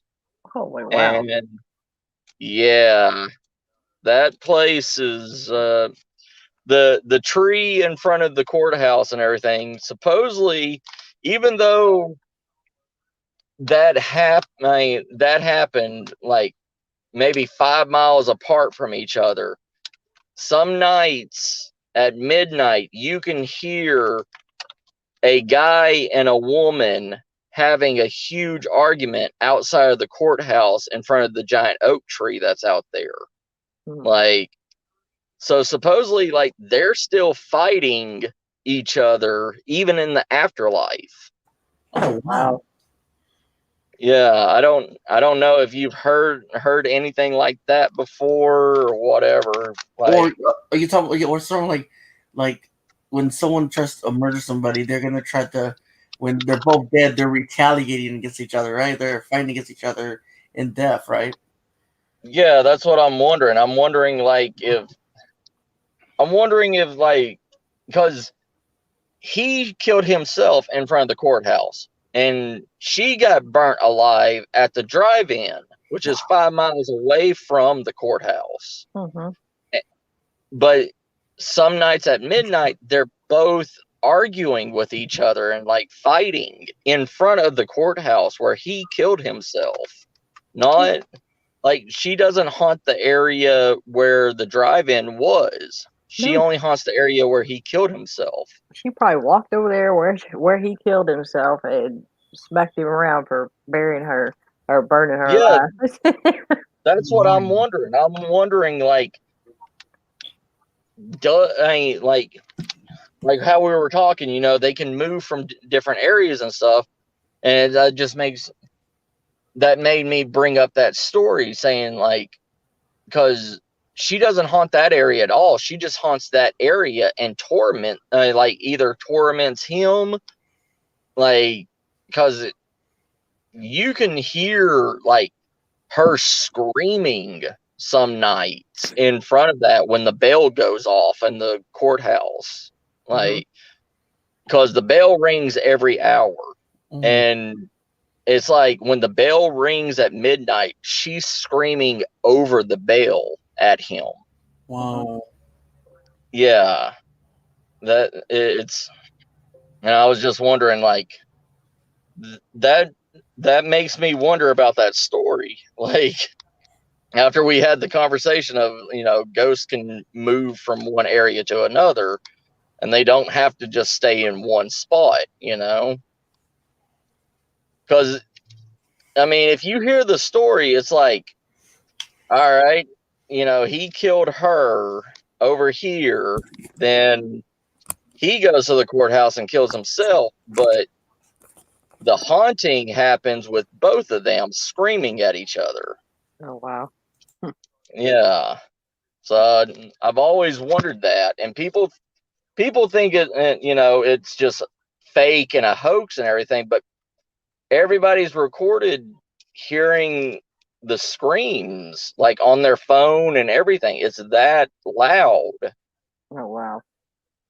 Yeah, and In a way, it's I'm funny. In just a way, wondering. it's not. Yeah, I mean, I'm like, you go, girl. You're like, you know, like, you make that motherfucker suffer. Like, Right? you know, you killed me, but you ain't getting rid of me. Yeah, that's funny.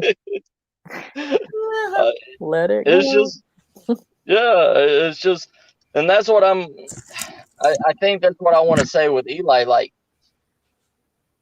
you know, about like the spirit, like when you were asking, can spirits keep other spirits in one place? And I brought that up because I was like, no, I don't think they can make other spirits stay unless they're just truly powerful. Because that ghost story, you know, she walked her happy ass all the way to the courthouse to make him suffer.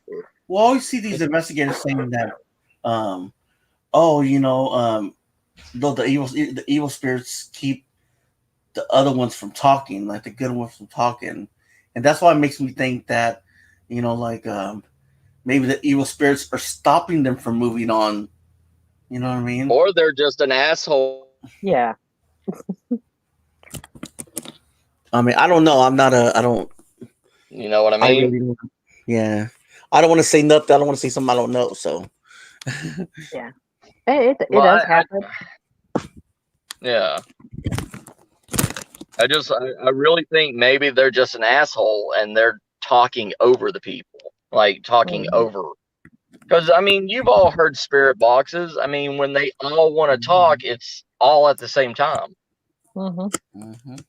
And, you know, and even when you ask them, you know, one spirit at a time talk, they still don't listen. I've got mine pretty much where they listen. Even with the Well, Necrophonics, yeah. I mean, it's like, hey, I said one at a time. Well, yeah, because you can see them. You can be like, you know what? I know where you make me are. come over there. Right. That's a whole entire different thing. Like, but for us normal people that don't have special abilities, ma'am. That's pretty cool. I think that's a gift. Sorry. I think he froze again. I think that's a gift from God, because you can actually help people, Yeah, I can help spirits and people, and I mean, I enjoy it. I mean, a lot of people might call me a quack, or they might call me a fake. I don't care what My they call God, me, I but don't know what's wrong with my phone. Ever since that Goodwill, my phone's been messing up. I told you leave that dresser alone. You just had to go and touch it. Yeah. I'm sorry. It tried to slam. It tried to slam shut on my hand. You just got to go and touch things. I do. I'm like a monkey. Monkey see, monkey touch. Before I could get out, no, he's done. Yeah, pilfering with it. Okay. I love you, sis. I It's want like to make Matt a shirt. Don't touch it. when you and Jax come down here and everything, you're just gonna put a sign on me, Mm-hmm.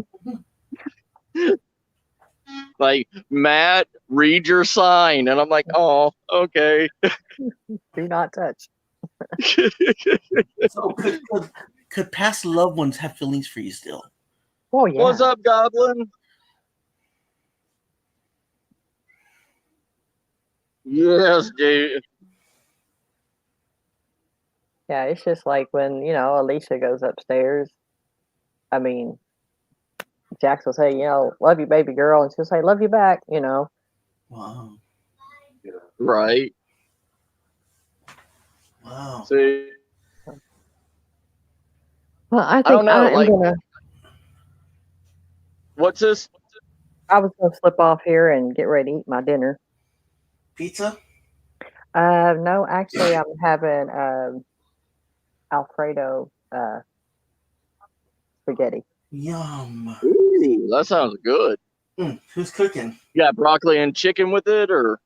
No, just plain because my daughter don't like vegetables. Oh, Oh, I'm sorry. I know. bummer. I like that spot. All right, sis. You take care. Love you. Thanks for joining us. Oh yeah, love ya. And maybe next time we'll find you a non-haunted Yay! angles. Oh, no, non-haunted dress. Yeah. So what you? All right, sis. Take care. All right, bye, Eli. Yeah. Bye, everybody. Bye. So what you do? You just touched it and to check it out, or what? Yeah. I opened up the magnetic drawers, the cupboard drawers on it, and the first one went in really quick, and I was like, that's weird. So I pushed on the other one, and first it didn't want to go, so I put my finger in there to try to get it to go in, and it just like sucked in really quick, and I was like, whoa. Wow. Yeah, like it wanted to take my finger off. Damn. That's Yeah. Like, Well, see. Why don't get? Sorry. Oh, you're good, bro. Go ahead. What I don't get what Goodwill is like. I mean, like, I know that they're trying to sell it because it's haunted or whatever. Like, but don't they have like protocols where, if they see something strange or anything in the back room, that they need to get rid of it? I mean, if they got a doll sitting on the back shelf that was donated and its head spinning around and spitting out green shit, I think they'll throw it away. But yeah. But I mean, they can't know everything that's haunted or whatever, and because that's how Goodwill makes their money. I mean, they have to resell as much stuff as they can. Yeah. And that's why on the receipt it says buy at your own risk. It does not really. Or buy as is. Oh, come on to say, I'm like, I'm never going there again. Well, it's that way with any thrift shop. I mean, it's not just Goodwill. I mean, you can go to a flea market and get the same haunted crap, you know? Yeah. It's like what Nicole said. I mean, there's so much energy from all that stuff. I mean, that it doesn't matter if it comes from a yard sale or a secondhand shop or a Craigslist ad. It's still got that energy with it. Mm-hmm.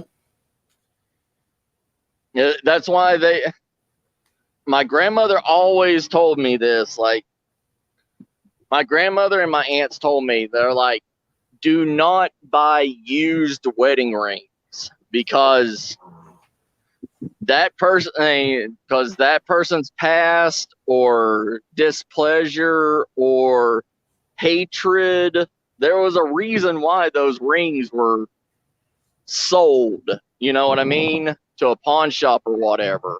And you don't want that in your life. Yeah, because it could damage your life, your relationship. Mm-hmm. Right, because you don't know, because we all don't have the special ability like Nicole does. It's we go. I mean, we go to, because I can vouch, like when me and Mrs. Starr got together and everything, I was going to go and get. I put a engagement ring and a wedding band at a pawn shop that was $50 because that's all I had. We were poor and we didn't have any money, and it's not like I could go to sales and buy a brand new ring. Yeah. And so I went to a pawn shop that was down near the projects and everything, and I put that ring set on layaway, and the next week after I put that ring on layaway and everything, me and her started having knockout, drag out like fights. Wow. And yeah, it was bad. We never had those fights before. And every time I made a payment on that ring, our fights just got worse and worse. Wow. And my aunt was like, you need to stop paying payments on that ring. You do not need that ring set. If you need anything, I will lend you the money to get the ring that you want. And after I went back and I said, I don't want this ring anymore, you can keep, the $10 I put on it, you can keep that, and I just don't want anything to do with this ring anymore. The next day, our fight stopped. Like, just stopped. Like, we didn't have any anger towards each other. We didn't have nothing. It was like we were dating again. Yeah. The honeymoon is over like that. The honeymoon is over. Yeah, it was like, as soon as I made the decision to get that ring set and put the first payment on it, like, all hell just broke loose. Damn. And it wasn't fun at all, I'll tell you that. I'll be back, man. No problem. But yeah, I'll tell y'all right now, do not buy any used rings. Like, especially if you're buying it for a loved one or something. I can tell you from firsthand experience, like, that's just, it's BS.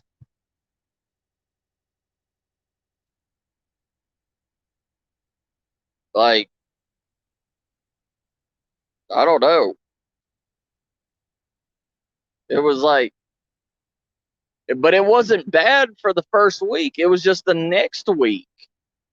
Like, the fighting and everything started. And it was over stupid stuff. Like, the hot water ran out and we would fight over it. Or I burnt the coffee and we would fight over it. And she didn't even drink the coffee. It was just a fight because it stunk. I don't know.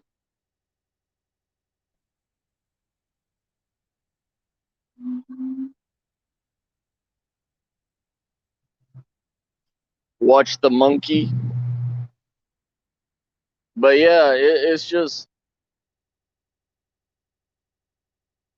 actually, now that Nicole said, she explained it to me, like I can see where she's coming from that ring that I was going to buy. Like the hatred, the anger, whatever, like maybe I just picked the wrong ring.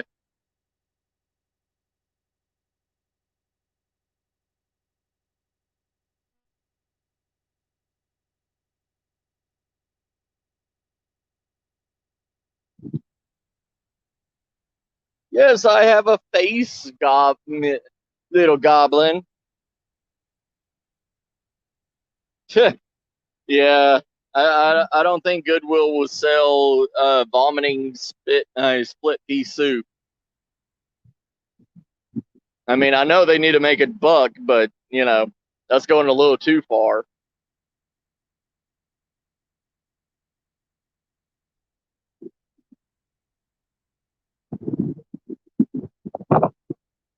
All right, Rod, it's all good, brother.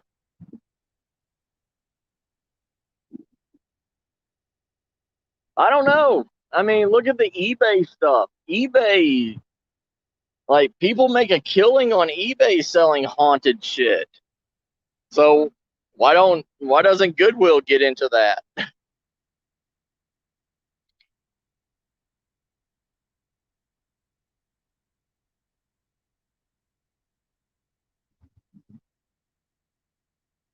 Okay, give me a minute. I'm gonna go in 7-Eleven and get me a coffee. Uno momento.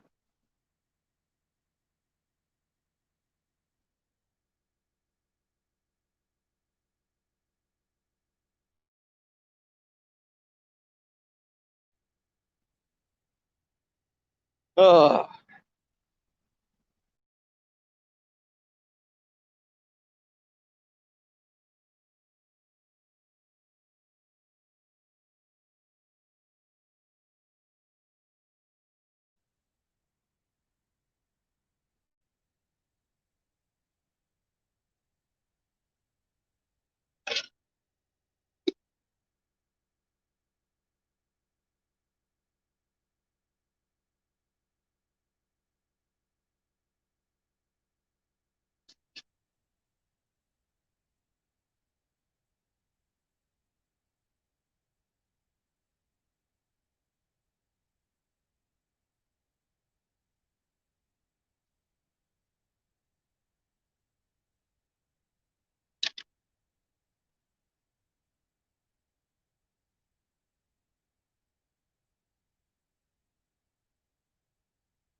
Hmm.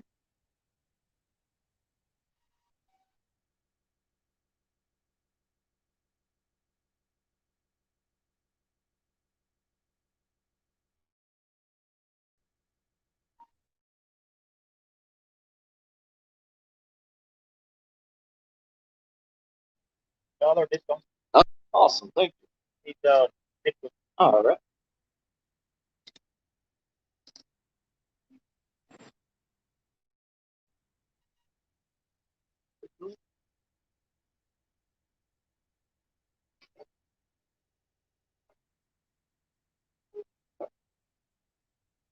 Oh, Zero's not working. Zip code. 0. Oh, it's a zip code. Oh, not it's a zip phone code. Gotcha.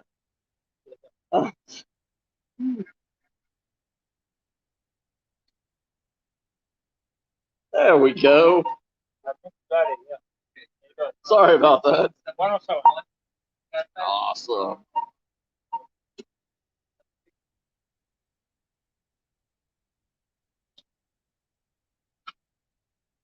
Or is it possible someone died and they're trying to protect someone from having the worst misery of their life? Got the tick? Oh, no. Thank you, though. All right. Take care, brother. Have a good one. You too.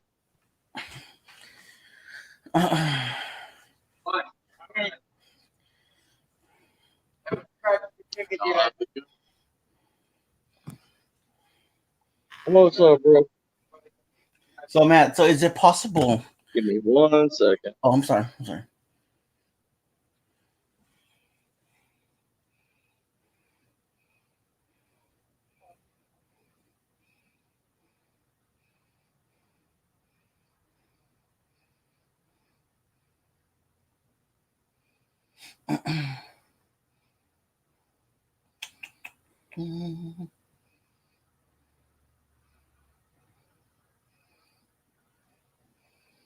So that's what I'm thinking. Maybe something happened in the relationship, and maybe maybe she died, and like it's protecting, like I said, it's protecting anyone from ever buying that ring. I guess. Eli always button and what?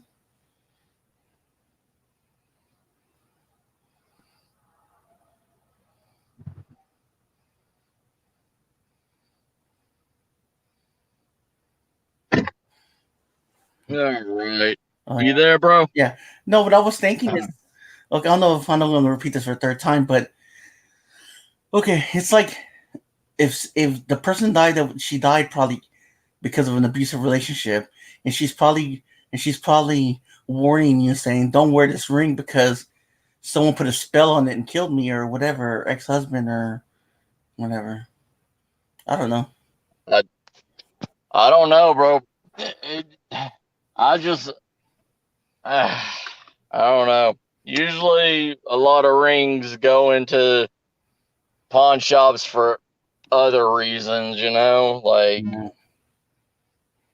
they usually go in there because a bad relationship or, you know, it like,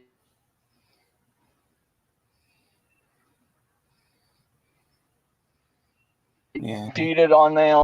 There's so many so many things that can Big happen, question. you know. It was just strange that, you Yeah. know, Very. when I paid the first payment on it, like, we were just fighting and arguing over nothing, you know. It was, but after that, I mean, it was just I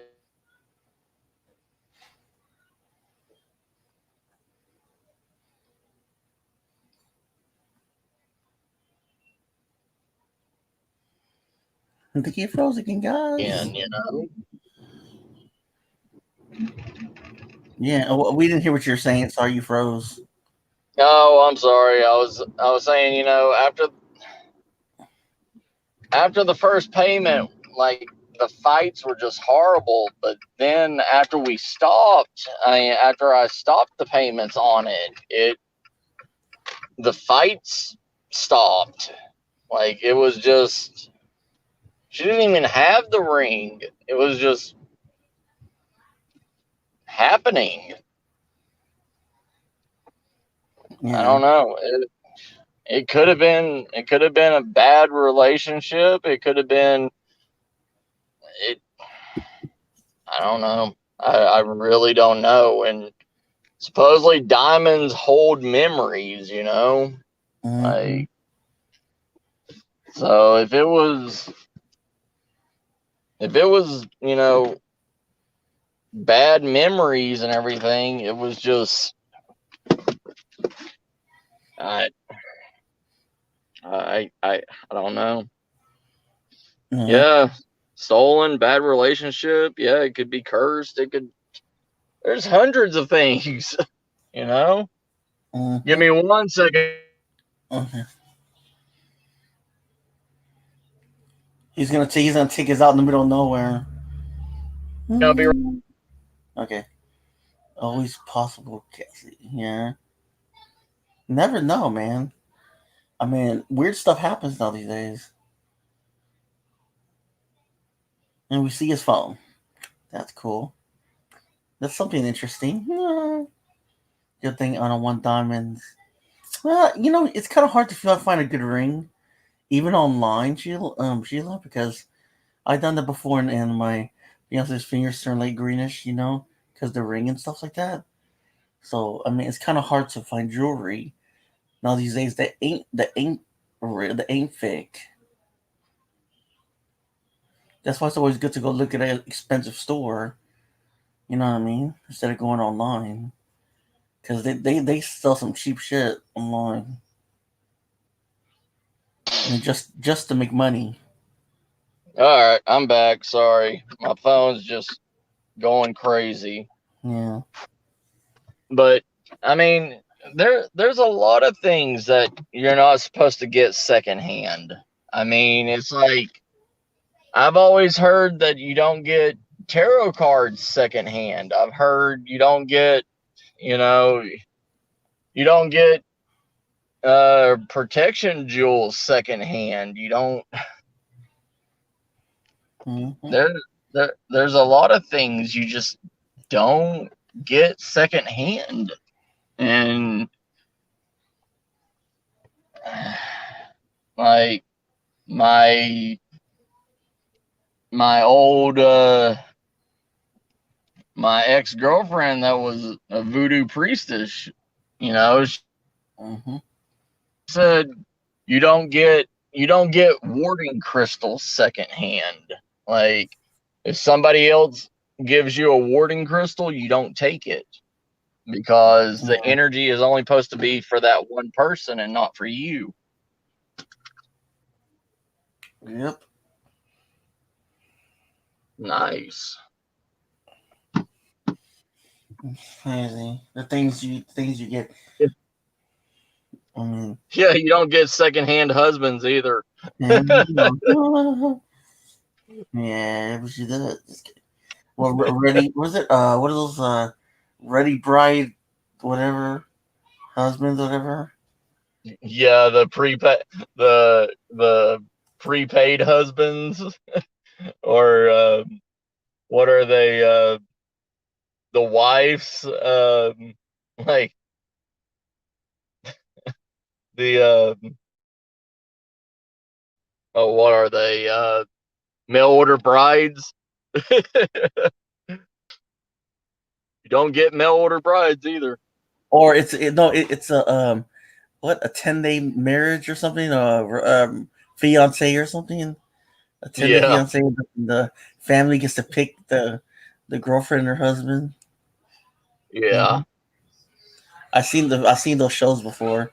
I can't remember what they're right. called. Or do you want to marry a millionaire? Really? Find a cheap chump, freaking, just to have it. You never know. Yeah, you don't know. There was a there was a British TV show that had like 10 guys that that were competing against each other to spend a week on like a yacht. They they won like £100,000 or something like that, and get to spend a week on a yacht with this swimsuit model from Brazil. Well, they don't. The guys didn't know that the swimsuit model was really a he, and Yeah, like, and they were, Uh, it's like, you don't know anything anymore. Like, this is a swimsuit model, and she was a he. And the first thing on the episode was whoever could swim a mile and a half to the swimsuit model and would get to meet her and get a kiss from her. And these guys were literally trying to kill each other in the water to make it to this boat to get a kiss from this girl. But yeah, Las Vegas wedding. so Yeah. going back to cryptids and stuff like that about you know how the fairies are and everything else. What do you think about? I know it's fairy tales and shit like that, but what do you think about a toad? Like someone kisses a toad and they become a prince. You know, just humor me a little bit. Like, I mean, like, do you think that's part of mythology, or you think it's just a bullshit freaking thing they just made up? It that goes back to medieval and Renaissance, like Renaissance, telling your daughter to only go for rich men. You know, it's one of those things. It's saying that a prince can be made from any toad. That's where that whole thing came from. And it was kind of like at the end of the Renaissance, the end of the caste system, the eh, the real things that should be of cryptids and stuff like that is the gypsy lores, the pentagram in the palm, the doing wrong to an elderly lady can curse you to be a beast. It's that goes with the whole, also like the Beauty and the Beast story. You know, the beast became a beast because he turned away a powerful witch, and she came to him to see if he had any good in him, and he turned her away and shunned her. And in doing so, she cursed him to be what he truly was a beast of a man. And the the Princess and the Frog story was the same way. Like, they were telling their girls to, yes, marry into royalty, but watch who you marry. You know, it's because the toad was a prince that was cursed also to live his life as a slimy, disgusting amphibian, because he couldn't be a decent person. And in that, they were cursed to be what they truly were. And the kiss of a true-hearted princess, or a true and good-hearted female, could relieve him of the curse. But what female would want to kiss a disgusting frog, even though it could talk? How do they know it was truly real? You know? True. Yeah, it's not part of it. Those stories are not part of cryptozoology. That's more of witchcraft and curses and stuff like that. It's a powerful witch being tainted and being treated like she was nothing Yeah. by somebody of royalty, and they got what was coming to them. Yeah. It's cryptozoology can be mythos. Yes, I mean the Book of Gilgamesh talks about lycanthropes. Mm-hmm. You know that, and Beowulf talks about the Queen of Monsters. It's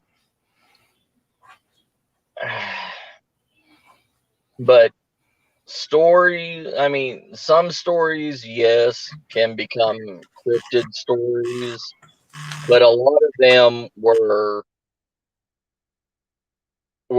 stories to warn and scare your daughters from going out into the world and realizing what really is out there.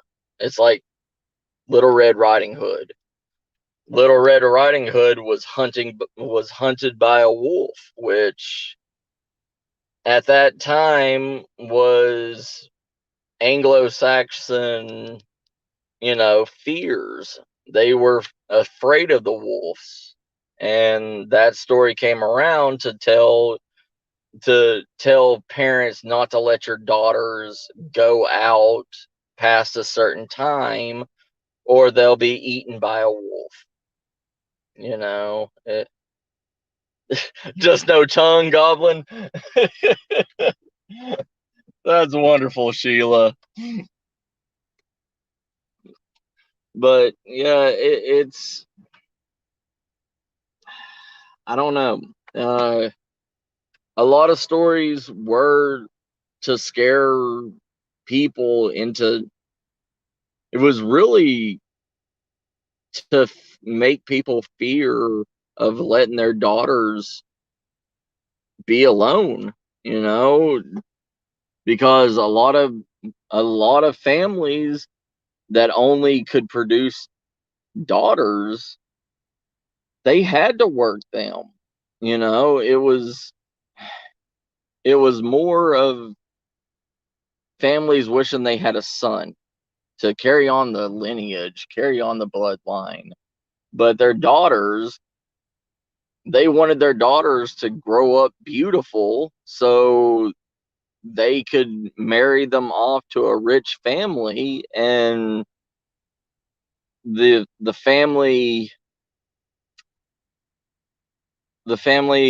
would get recognition, would get some kind of honor, some kind of payback, because their daughter married somebody in a esteemed family or something like that. It was all stories were really not for not for male children. It was all warning your daughter not to go this way, not to do this, not to whatever. I mean, there's hundreds of stories that are just females. Yeah. It's all about females. Like the Princess and the Pea. She wasn't even a princess. Like, Yeah. she was a poor girl, and she could tell the difference that there was a single pea in 100 mattresses. Like, Yeah. you don't really hear any stories for boys growing up. You didn't, because a boy is supposed to be the head of the household. He's already, just being a boy, being a man, gives him all these rights. Where at that time a female did not have those rights. They had to marry in somebody with money to even, get recognition. Yep. That's sad though, It's basically like teaching their daughters to be gold diggers, basically. You know what I mean? Not just that. I mean, it was find a man of money, but keep your dignity to yourself. That's Yeah. kind of what the stories were. You know, it's like just because you found a man of money doesn't mean go and sleep with him on the first night. You know, a lot of like the Princess of the Pea. You know, she had to spend what was it, 100 days sleeping on 100 mattresses. What? You know, before she could even meet the prince. That's crazy. What's up, Warlord? Yeah, and that was pretty much her keeping her dignity. You know, Yeah. and because other princesses that wanted him just for his money couldn't sleep like that, so they ended up leaving. Yeah. And her being poor, she never slept on a mattress before, so the pain and everything of that pea showed that she could tell the difference between something that was good and something that was bad, you know. And that's sad too, because like many women were forced into marriages, like you said, because Yeah. of money, and they were unhappy. Yeah, it was. I mean, that's how life was at that time. And to have a daughter meant you were going to get recognition. You know, you marry your daughter off and you get, I mean, that's how it's always been though. It doesn't matter. It Yeah. doesn't matter in ancient England. It doesn't matter in ancient Native Americans. I mean, if a Native American married his daughter off, you were supposed to be able to, as a husband, you were supposed to be able to give that family what she was worth. And if they believe that their daughter was worth 3 ox and a horse, Yeah. that the man that wanted their daughter had to go and get that or steal it Yeah. to bring it to the father to be able to even court their daughter. Yeah. That's Yeah. Yeah, it still happens. It still happens to this day in some countries and some tribes. It's like I mean, I want go ahead, bro. I want to say India. It's not. It's I forgot what Pakistani. I think Pakistani women do that. Yeah. Or no, what was it? What was those women that wear scarves around their face that they can't take off? You know what I mean? Any of the Muslim tribes? Yeah. Don't Yeah. quote me wrong. I'm sorry if I'm quoting. If anyone's Muslim in here, I don't know what I'm talking about. I want to know. Yeah. But yeah. I hear stories like that where the women get abused just because they want to take off their scarf and show their face. And I think it's only to the men that they can literally in any of those tribes, you can show there's a tribe in India. Yeah, in India that I can show, like, Eli, if me and you are best friends and everything, I could let you see any part of my wife except for her face. And if you looked at her feet, I have the right to kill you. Wow. Yeah. That's what we're because doing. you looked at my wife's feet, I have the right to kill you. But she could come in butt naked. And if she comes in butt naked or whatever, that's fine. But if you look at her feet, I have the right to kill you. Yeah. If you look at her face, I have the right to kill you. Yeah. The Middle East does the same thing. They have the same. It's generations of tradition. It's kind of like in Texas. Yeah. Hispanic families have the tradition of making tamales, right? Yeah.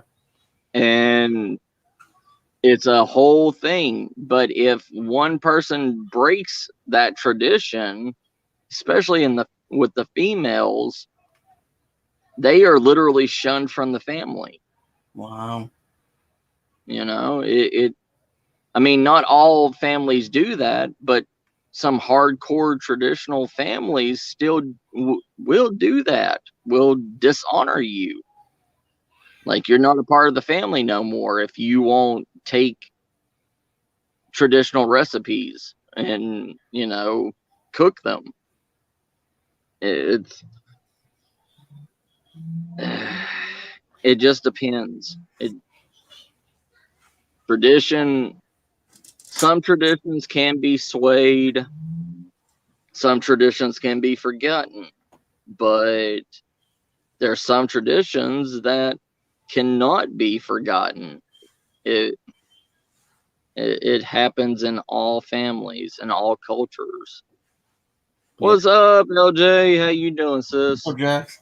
Yeah, I told her you were on.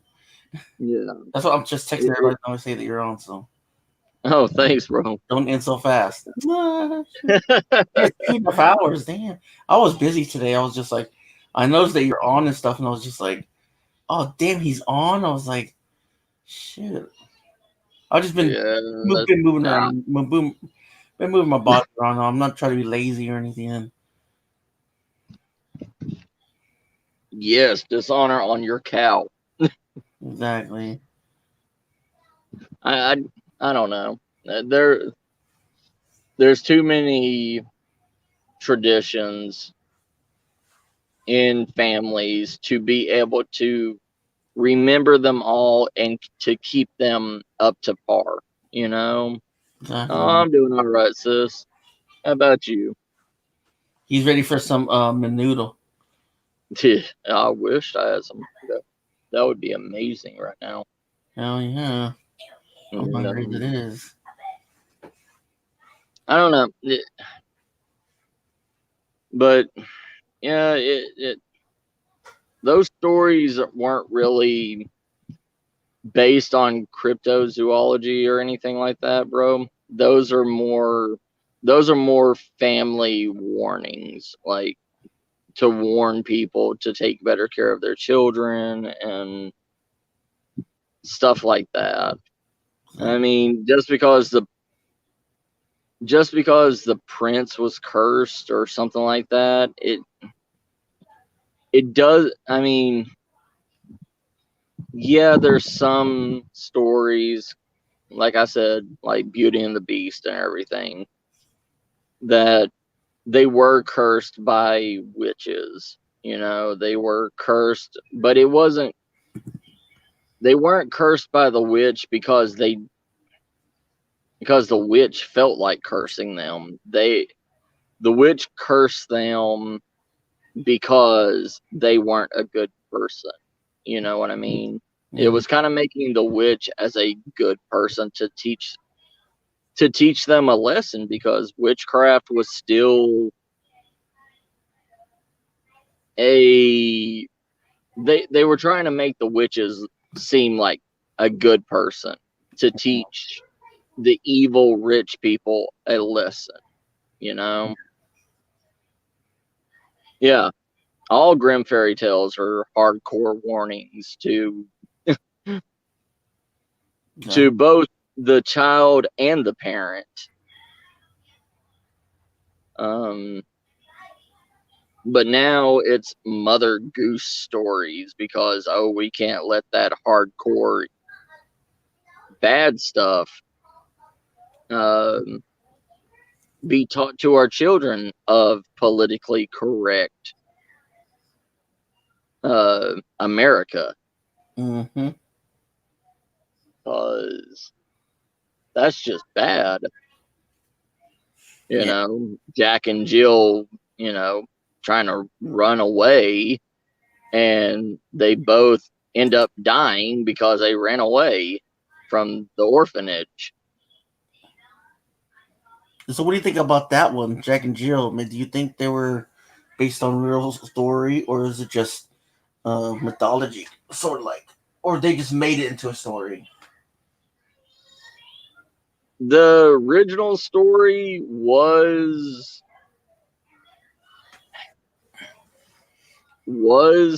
a bad thing.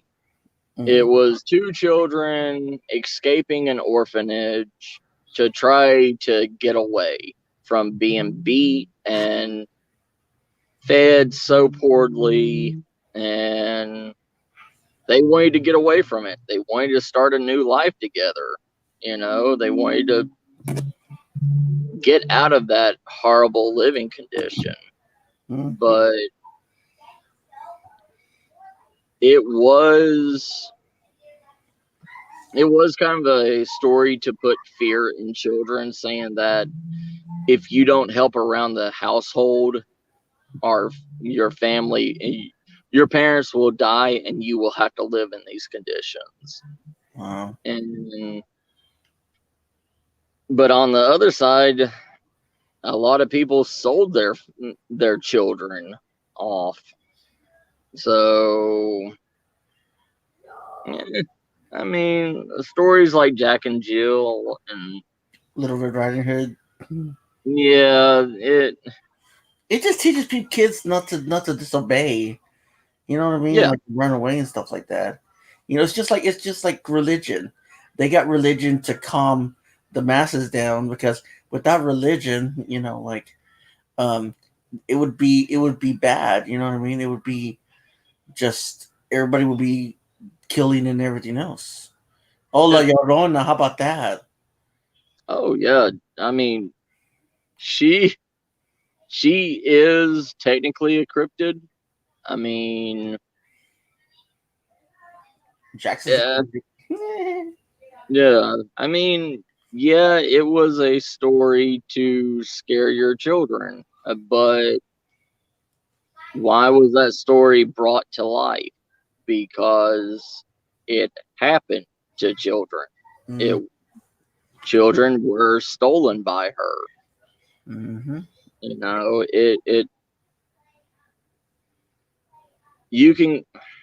Most people would classify her as a witch. I mean, classify her as a stereotypical bruja, but I mean, is she a bruja, or is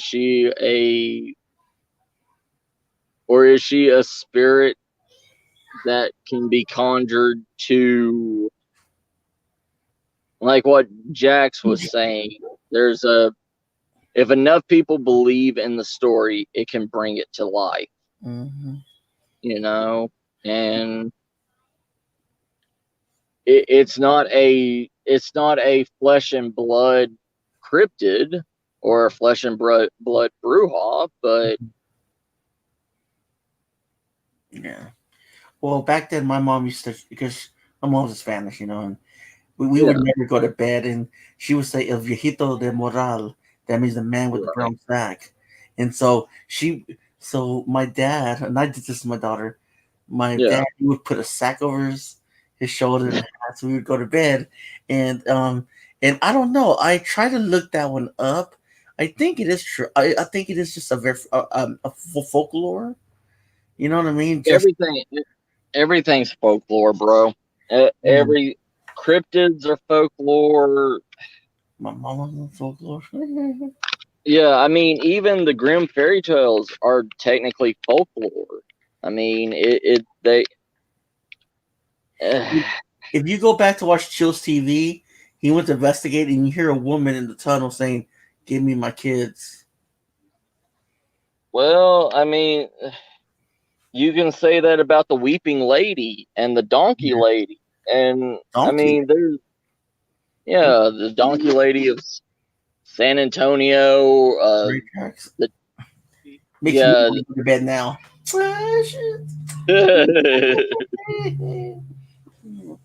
It's I don't know. There's a shitload of folklore. There's a shitload of stories that are specific to one region, but now with the ability of people being able to tell these stories, there's more than one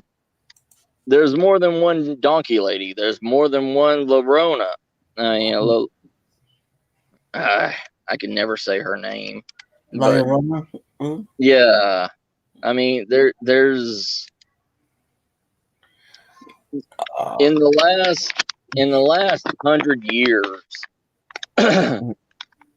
those stories have went from one area to another.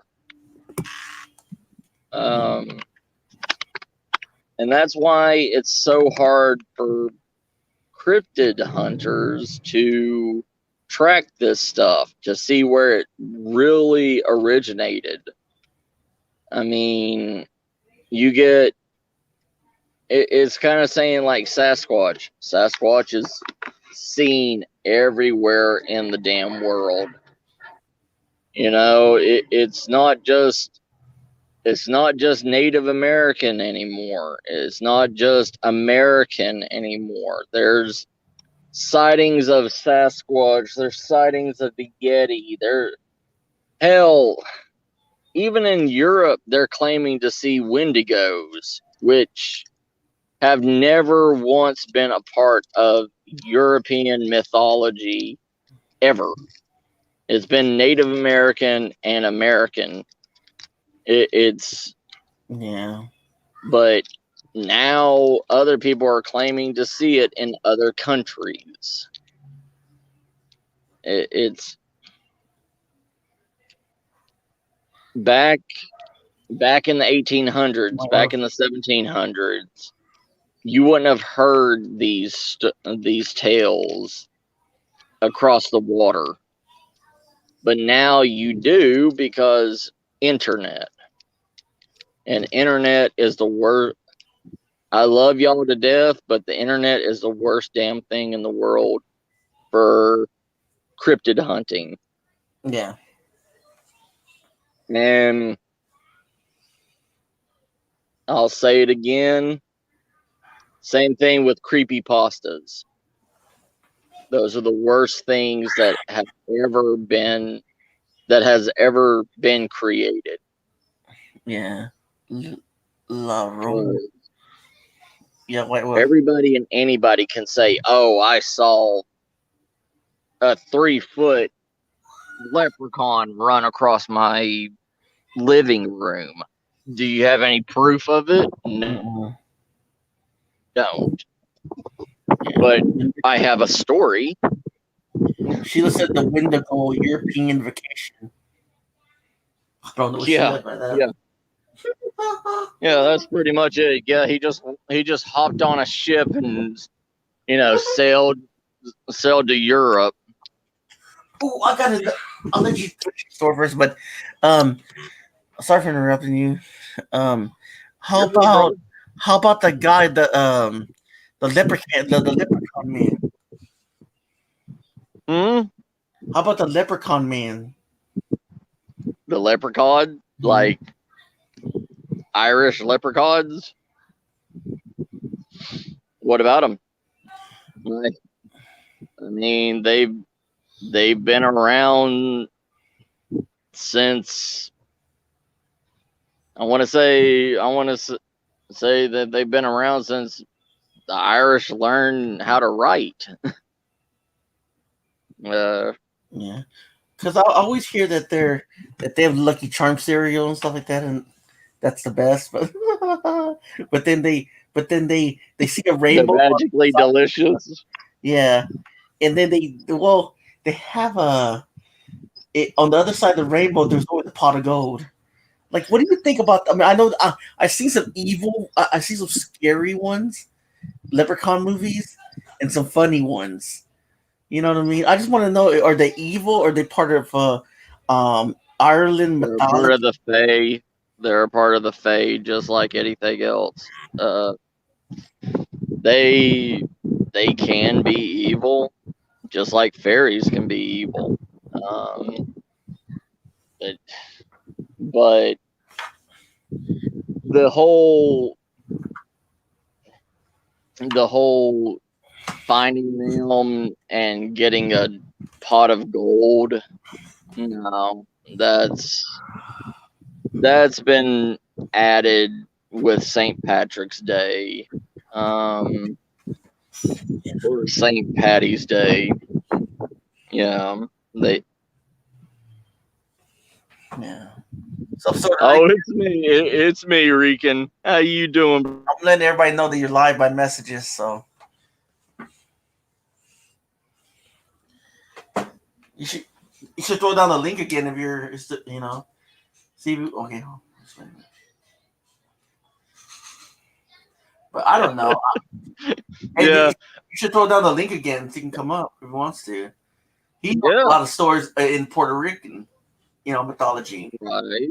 Yeah, he probably does. Oh, I know. But That's. I love hearing from him. I bet you do.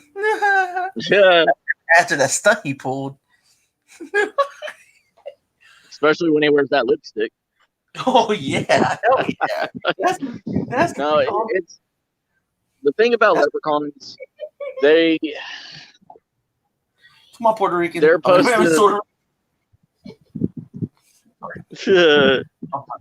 I'm sorry. Oh, you're good. You're good. I called him No, Puerto Rican. Puerto Rican.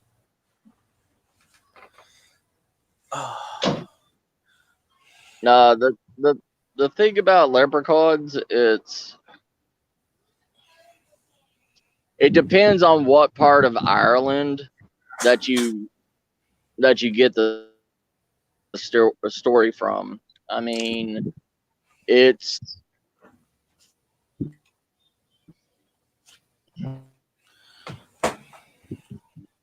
some people say that they make their.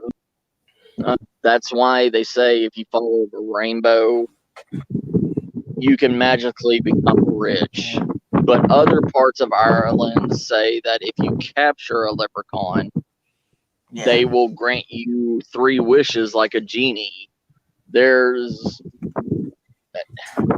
like North Ireland say if you capture a leprechaun, if you capture a leprechaun, they will continuously make you gold. And you will never have to worry about a thing in your life ever again.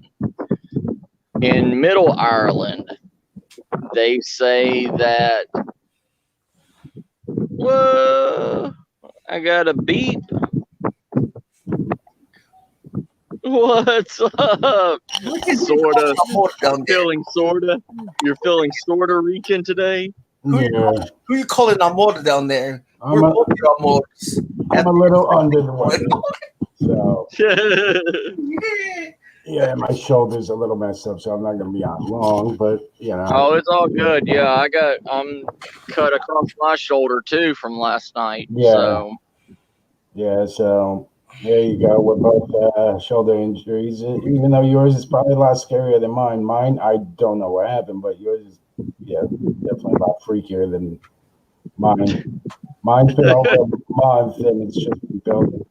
I'm more afraid of like that I'm gonna need extra things and stuff to really check out what's been going on for like a couple months, and now it's to a point where I can if my arm is resting, I'm okay, but if I go to lift like to shoulder level, it's not happening. I drop. It just really drops. And it's partially from the neck, but it's like in the rotator cuff somewhere that I'm feeling it. So I don't know if I've worn it out over the years and it's now hitting it. It seems like I'm losing, with the losing weight, new things are coming out. Like, oh God, what was all the excess fat padding it and helping it? Like, damn it, I can't wait. All the padding made you not feel it.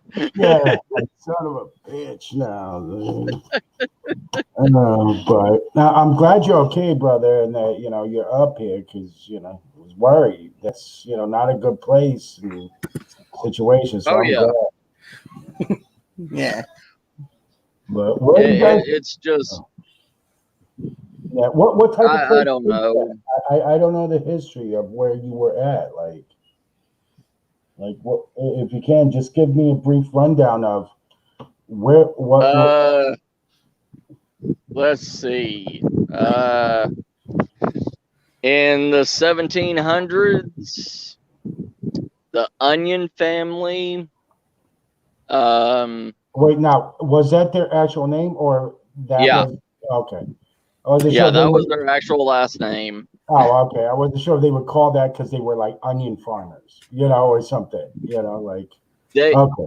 No, the Onions were turnip farmers. Really, with a name like that? Really? Okay. Yeah. But I'll be back second star.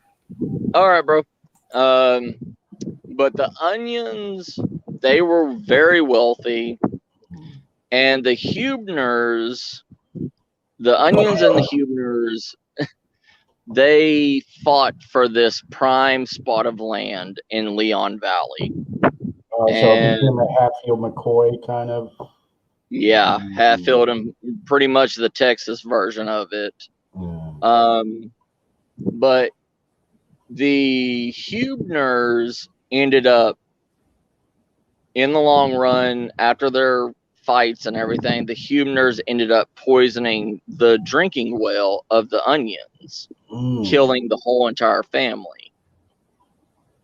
And then the Huebners bought the land after they passed away from the city of Leon Valley.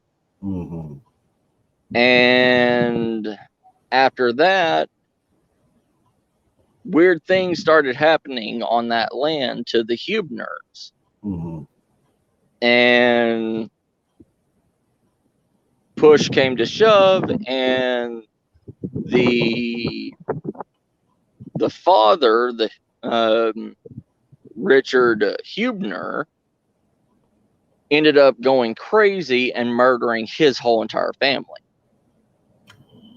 So, in assumptions and theories, you have a land that a family was cursed, then overtaken by the people that did it. So, vengeful spirits drove the father mad to then kill the family's revenge, but they're probably not happy with anyone being on their land anyway, in any way, shape, or form. Now they're probably hostile to any visitors or anyone trying to claim ownership, or in their mind may try, and are constantly guarding against their land now in a vicious loop of that. That's what I'm thinking is happening there. Yep. And Frank Onion, which Frank Onion, he's the one that's pissed off by the state not keeping the house the way it was supposed to be. They've changed it, they've moved things, they've lost. There's stuff of the Onions that are lost because no preservation, no historical, nothing. And you're messing with the land still, even if they lost all that property. Even one square foot to them is, well, their land's overtaken. So it's a constant. And what is it now? The land, is it even any type of museum, anything, or is it residential? Like, what is it? Or has it been split up? Or it's been split up over time. There's only a half an acre that's left, and they use it as a tourist attraction and not what it originally was. Like, they have a cornfield maze there. There's Like they didn't even use corn at that time. But Yeah, so they're probably upset. In my opinion, would be, yeah, you have visitors. We don't have the land. Now we have visitors coming in, kind of making a mockery of the memory. And if they're not preserving, in my opinion, acknowledging the stories and the history of the house, at least the real story, it's not honoring them. They're more pissed off than ever. And then a right, corn maze Halloween is like, really? You're making a show of our plight, of what happened to us, and you're not even really yep, talking about it? Well, yep, me too. And yeah, so I can see that even you're a stranger on the land. And yep. it's hard to disperse that energy over people coming through a maze in that abundance, but you're by yourself. You're easier to get after. Yep. And are there reports of wherever they split the property, if something's built like on the whole land of actions Oh, and there's businesses, there's car dealerships, and they there's report things too? Do they yeah. report strange happenings similar? Oh no, no, So no, it's mainly focused around the house, what's left. yeah. Because But the thing is, they don't admit to it being haunted either. okay. So So even if they don't, do they have anything there in a museum type of thing of the house, kind of telling the story of what happened, but in a respectful and whatever way? eh, kind of, sort of. Um, um, Because sometimes that's they the spirits, if they can't be left alone, they want to be heard. Obviously, if they're getting to levels like that, they're trying to say something. So maybe for you, I'm thinking to safeguard yourself is kind of, you go in with that mind as in a friend, like, look, I don't know how much is true, talk to them and say, but, you go in with sympathy and empathy that hey, if this is what happened, I feel sorry. It wasn't right. I'm not here as your enemy. I know you don't want trespassers, but I'm here to find out and preserve. I'm here to make sure that your story is kept, and maybe it won't be as much of an attack towards you. At least it won't be hostile. You're acknowledging, you no. know. Well, before it was fine, like, but they've had me go to so many other places, and when when they have me going somewhere, they have somebody else come in.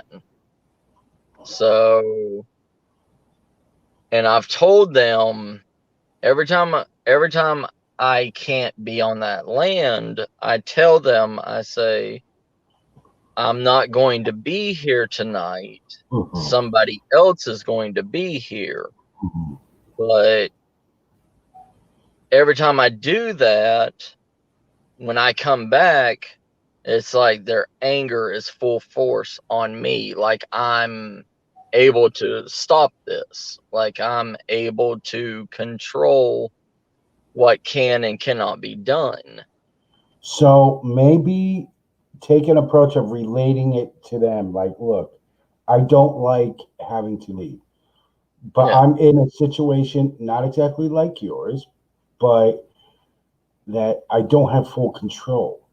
But when I right. am here, understand, you know why I'm here. You know I have your respect and all. But just like, your situation where everything's taken away, everything's moved, it's against your will. Unfortunately, it's like that too. So Yeah. can we come to an agreement with that? If you're upset, like I don't know what equipment you have, and say then tell me, is there something specific about who's covering? Did they do something? Did they mock you? Let me know. Instead of taking it out of me, I'm here to help you as best as I can. And you express, I don't agree with what they did. Your land should have been the way. The circumstances should never happen. But it, Yeah. kind of relate. Maybe you try to relate. They'll take it a little easier because right now they're mad. They're like, okay, we like you, but you keep, it's still another invasion approach of trust. So build up the trust as in that. Oh, and you're frozen.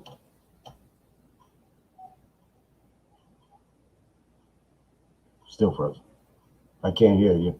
I don't know if you can hear me.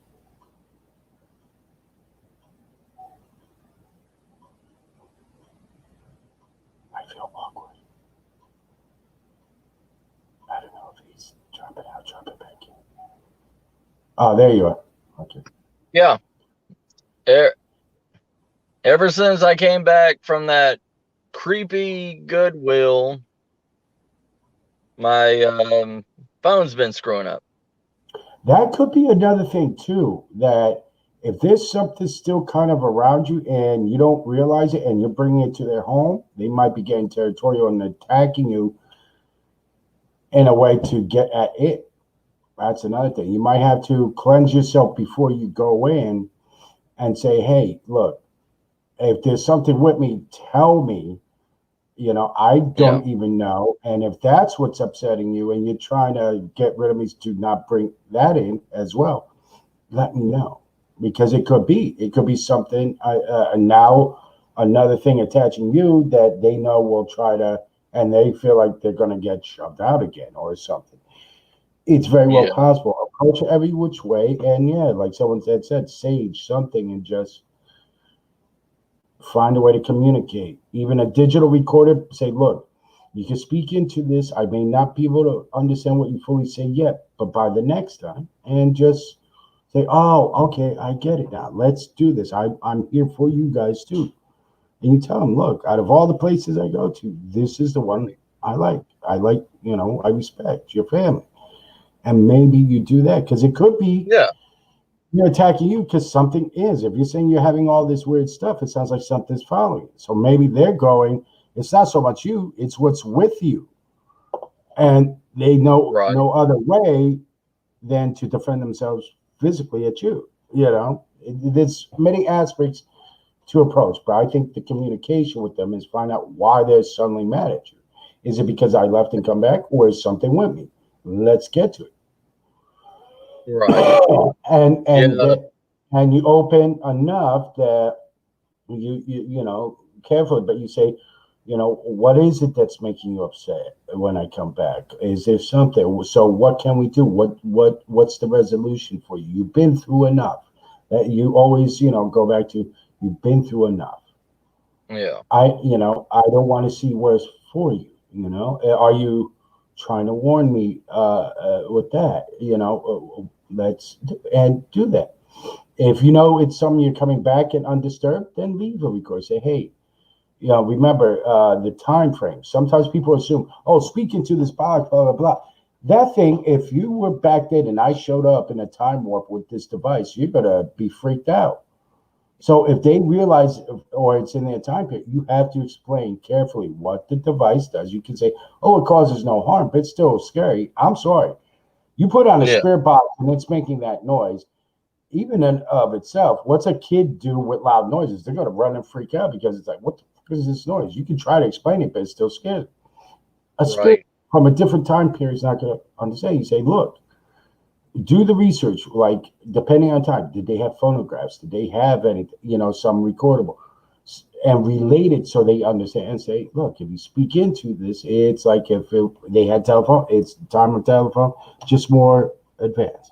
But you can go, I will later receive, and we can talk. If it's a REM pod, whatever, do little things. But if you really feel that they're acting up for a different reason, then talk with it. Come to an understanding. Find out. Maybe they're attacking you, not meaning to attack you, but they're trying to attack what's attached.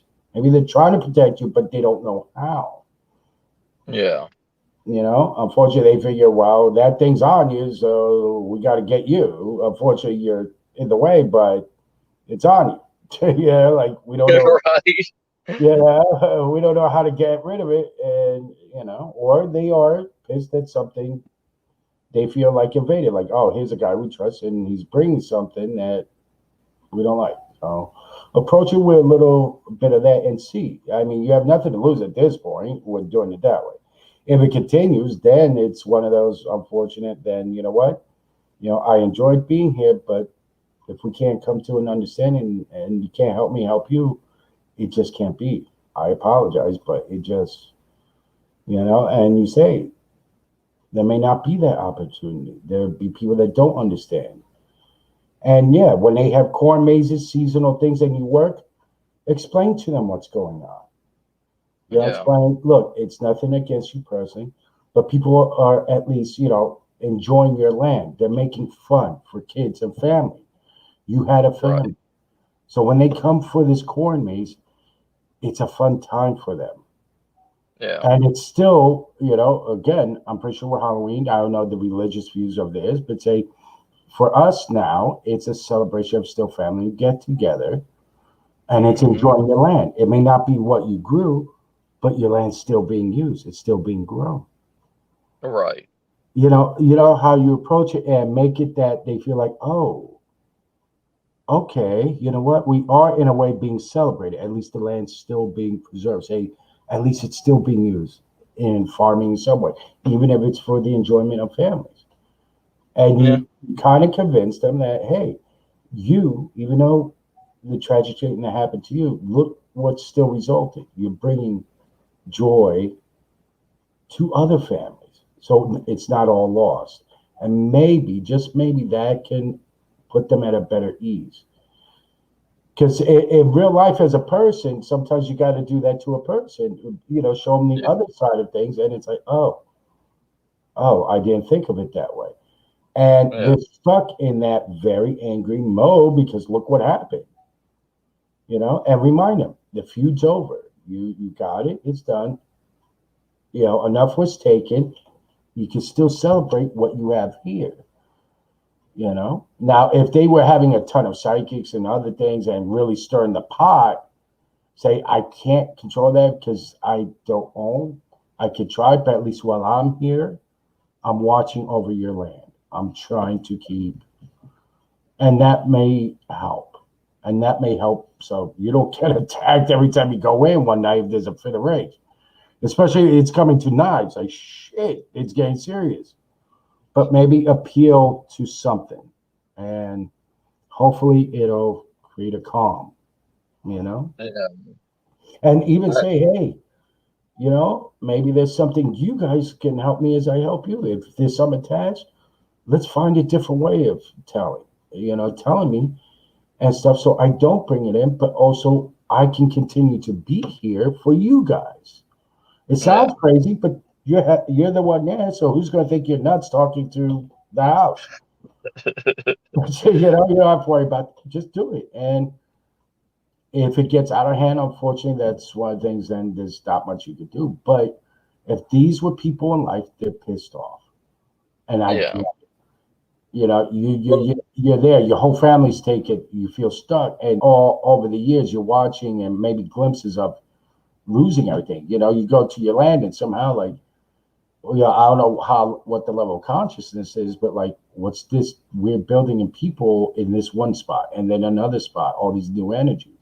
I don't know how they perceive. I think it's different for things, but they know the land was kind of taken. Say, well, this is what we have now. Let's get it. And on your own, maybe see or say, hey, is there something still in this property that can be found that I can present to be put up in honor and recognition? Is there something around here?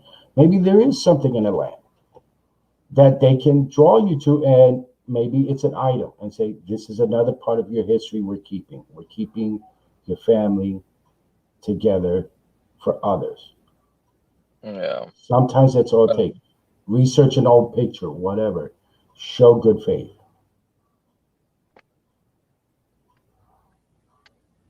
Oh, sorry. Yeah. Oh, David just said furniture. Is that relating to you? Was being moved around? Yeah. Yeah. Yeah, Nicole helped a long time ago, a couple of months ago. And yeah, like what David was saying, Frank, he doesn't like it because they have moved a lot of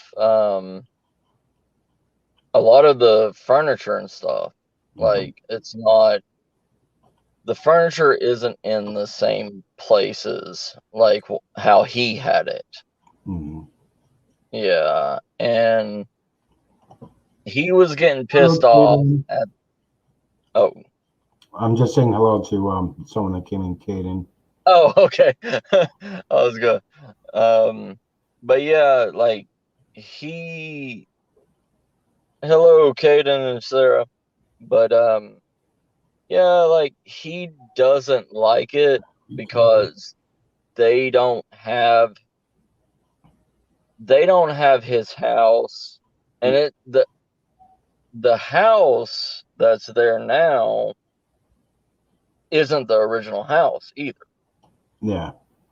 And even though they have a lot of his original furniture and everything, because the Hubners just used their stuff. Yeah. Like, but yeah, the Frank doesn't like it because they've moved they moved his favorite chair Mhm. under the stairs to an Mhm. area where I can't get to.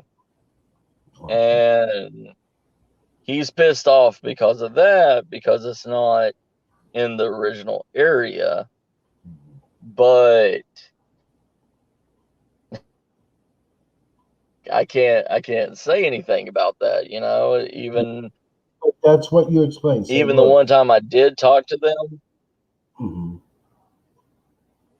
That's what you got to explain. Say, I'm Yeah, very much in your situation where it's beyond my control, but let's figure out something. It's unfortunate. Again, you appeal and sympathize, empathize, whatever. To yeah. that, look, I don't agree with it either, but Hmm. I'm limited in what I can say and do. Just like how you feel helpless, I honestly feel helpless to it as well. If it was Yeah, me, if I had control of this place, it would be to how you had it. Yeah, right. I do it. So let's find something. Maybe there's something, even if it's small on the property or you know where it is, let's get it back to you. Maybe a favorite piece that, hey, you don't want it touched? Guide me. I'll bury it in a secret spot, your own spot that they Yeah, don't readily have access to. Or I could just kind of tuck it away. Little things like that. But explain too, start going into, like I said, the core maze, say, at least your stuff is here. Let's keep right. at least your stuff in the home. Unfortunately, you see changes happen, and it's horrible at times. And even give them an antidote, like, "Hey, trust me, I don't like change either." Relate, make yourself enough relatable that maybe he'll get it. And he'll know. Honestly, find something that irks you about things have changed or whatever, because everyone has something. Yeah, And say, "Look, this really ticks me off, Frank. This really does. I get it, but I yeah, feel this is helpless. So let's find something else that will help. right. You know, let's figure something out and say, hey, Yeah, if your chair's in a quieter spot, look at it like this, Frank. When all these people come by and you really don't want guests, you have a quiet corner now. mm, Flip it like you would a person. Say, I know it's your spot, but think about it. People won't mess with the chair, Frank. Otherwise they may move it, but you're in a quieter spot. You can sit there and watch all these morons going through and go, ha ha. At least you can't mess with my chair anymore. Sit in there and do whatever you think you're gonna do. right. Make it a joke, make it a thing, and stuff like that. Try to appeal and relate and connect and stuff and say, I will do what I can, but I'm very limited. But while I'm here, Yeah, let's find and do things. guide me somehow to a picture. Maybe there's more stuff out there, to remember your family. Let's do that. And go to the family. Say, at least your stuff is still here. Hmm. Let's adapt and remember that the land's still being used to bring enjoyment to family. Isn't that what you're about, Frank? Your family. Yeah. And sometimes we have to adapt and change, for family. It sucks at times, but that's what we're doing. Right. Let's get this, let's get this out of respect and all, and yeah, joke around, make it, try to get to an appealing side. But don't just address Frank. If you think and know the rest of the family, same thing. If you come across what looks like an old toy or something for, kids, just leave it. Don't mention it. If the workers go, what happened? Oh, I never noticed, or oh, I thought maybe you guys brought it in. Play dumb. But that's that intimate thing between you and at least your night is okay. And maybe you can help the spirits along, become accustomed to what's going on. And when you can do that, that's almost as much as, giving them peace to move on. You're at least, if they can't move on and you're not capable of moving on, you're at least finding similar while they're there. Oh, you froze again. I'll take this opportunity to say, hey, Kate and Sarah, Bat Rican, thank you for coming in. Hola, hola. So I'm just trying to, figure outside the box a little bit and maybe make it easier on you. But you sound like you enjoy the place enough. You have a level of respect. And I've seen that before. Like your first cemetery vid, man, that was epic. So take that. You reunited, a little girl and her mom. So that shows who you are. Bring that out. Think of it as a family. Think of it as how, the head of a household, especially back then, is feeling disrupted. This is his home. This is whatever. Relate to that and say, it changes, it sucks, but let's make it work. And then, joke around. Say, Frank, your chair's somewhere I can't get to, but no one else really gets to. You have your ultimate spot. Say, I don't even get that at home. I don't have a spot, a quiet spot. That's how you joke around with them, and at least you're out of the way now, and you can sit there and not be bothered. So take it as a mixed blessing, Frank. And that. If not, you know what you do? If he grew beets, I'm telling you, say, hey, go to a store, buy some beets. Pick a little out of the way spot enough, a tree, something. Say, man, I brought you some beets. I know this is what you were about.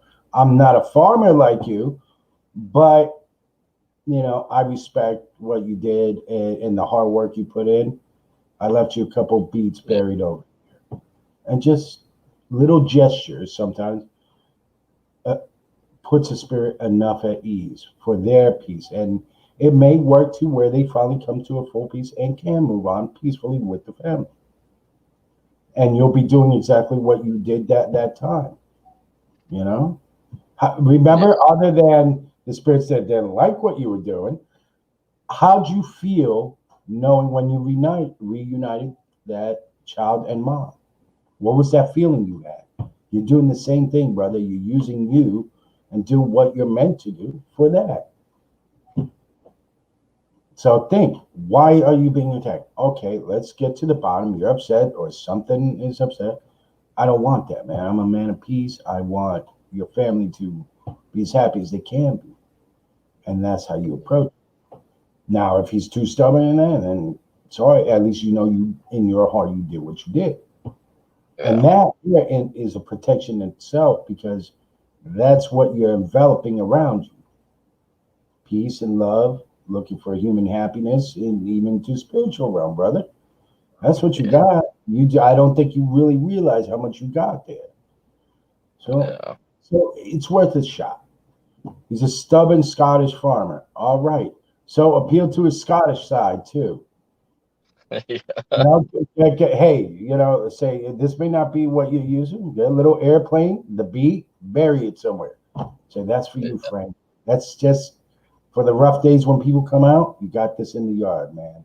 I put a little box out there, and tell him, you know, that tree that's there, I put you. Relate to the man. Say, here's a drink for you, man. I know it's rough. Yeah. You know, things like that. And yeah, if he's Scottish, depending how traditional, do things like that to communicate. Hey, on your phone, find very old Scottish songs. Play it on your phone while you're there. Make it live. Make it inviting for him again. Make it a family environment. You'd be surprised the reaction and that you'll get instead. You know, bring back the memories of when it was better. Oh yeah.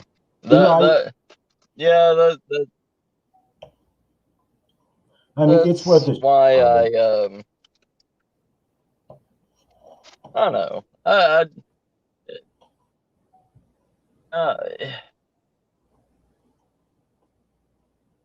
Nicole said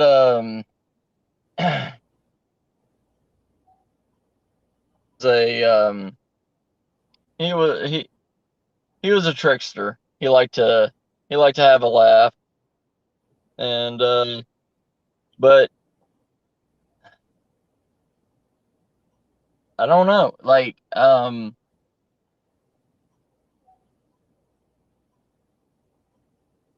last night. I don't know. Do you know of anything other than the furniture move within the last few days that has changed major there, or enough that could have triggered him? You know, unless, yes, if he went No. somewhere that was really bad and something was kind of attached to you, he was like flipping out about that. Like, why are you bringing this to my house?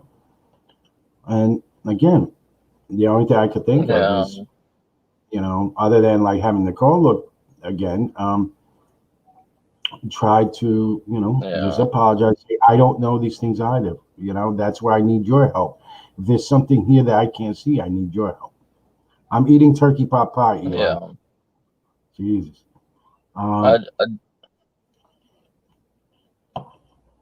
The show it wasn't your intention. Whatever it was he's angry about. Yeah. When you're in there, find old Scottish music. Play it for the man. Yeah. Something festive. Okay.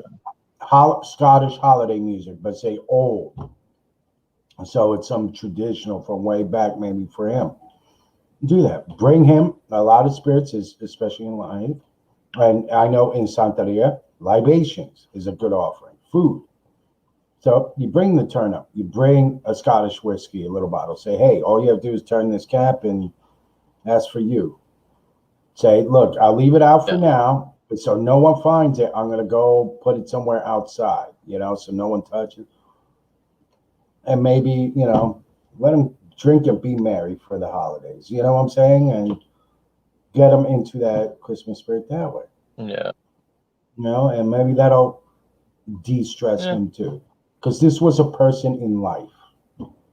And we carry that into the after. That's why people will say, oh, it's a demon. No, it's not always a demon. It's an angry spirit, an angry person. They're angry for a reason. Were they really that horrible in life and that's carrying over? Or are they angry at the situation, how they went? Or is something going on? You know, poltergeist is not always demonic. The scratching may be the only way to communicate that they're that angry, like a kid. A kid that gets so angry and frustrated, what do some kids do? They go and bite. Like, okay, that's not justified, but that's all. They feel so overwhelmed. That's what they do.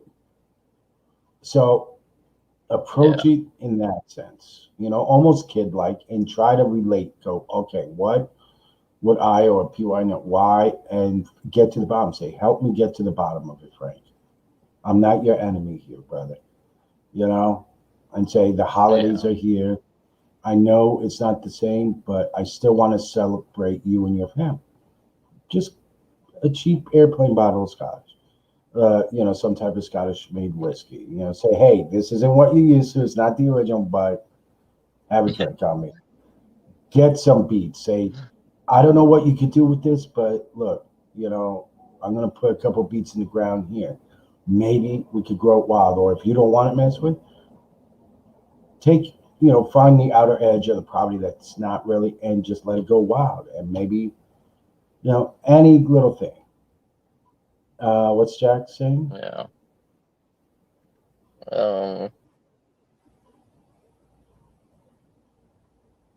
Hold on. There we go. So yeah, speak, figure out. She's right. Another way to communicate. Sometimes that's what they need. They only know that way. They're frustrated.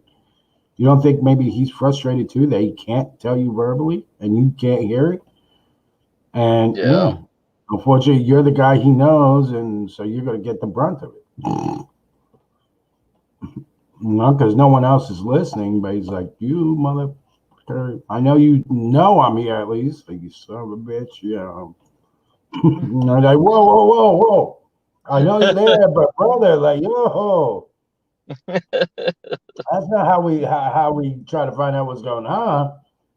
And if he's a trickster, make it funny. I know it's scary, but try to make it fun. Like, hey, so we're buddies. Yeah, nice is not a good way to tell me you're upset. There's other ways. Knock on your wall, something, Joe. Man. Right. Yeah. What nationality are you, Matt? What's your nationality? Your ancestry? I'm my dad.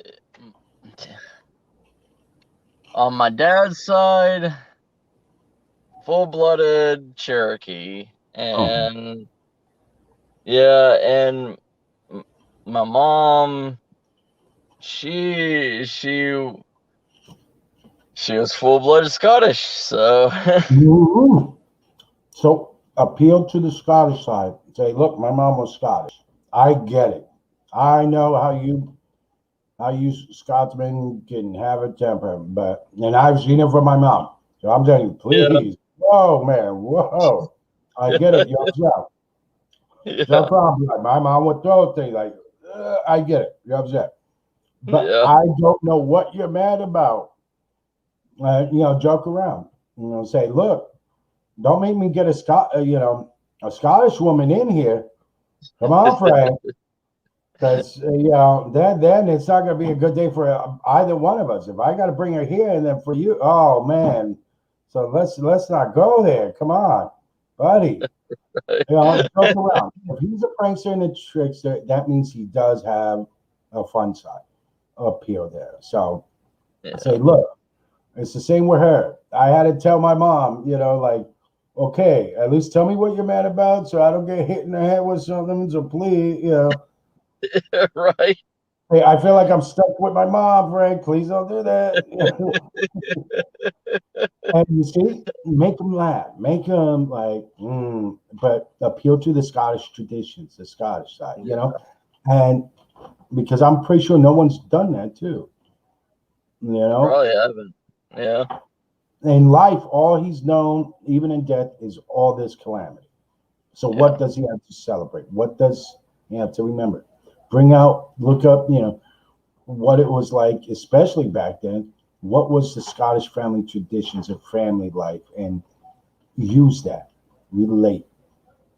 Hold on one second. I got to mute my son. Needs something. I'll be. Oh, you're good, brother. Oh. Is that? That's my little sister, ain't it? Yep.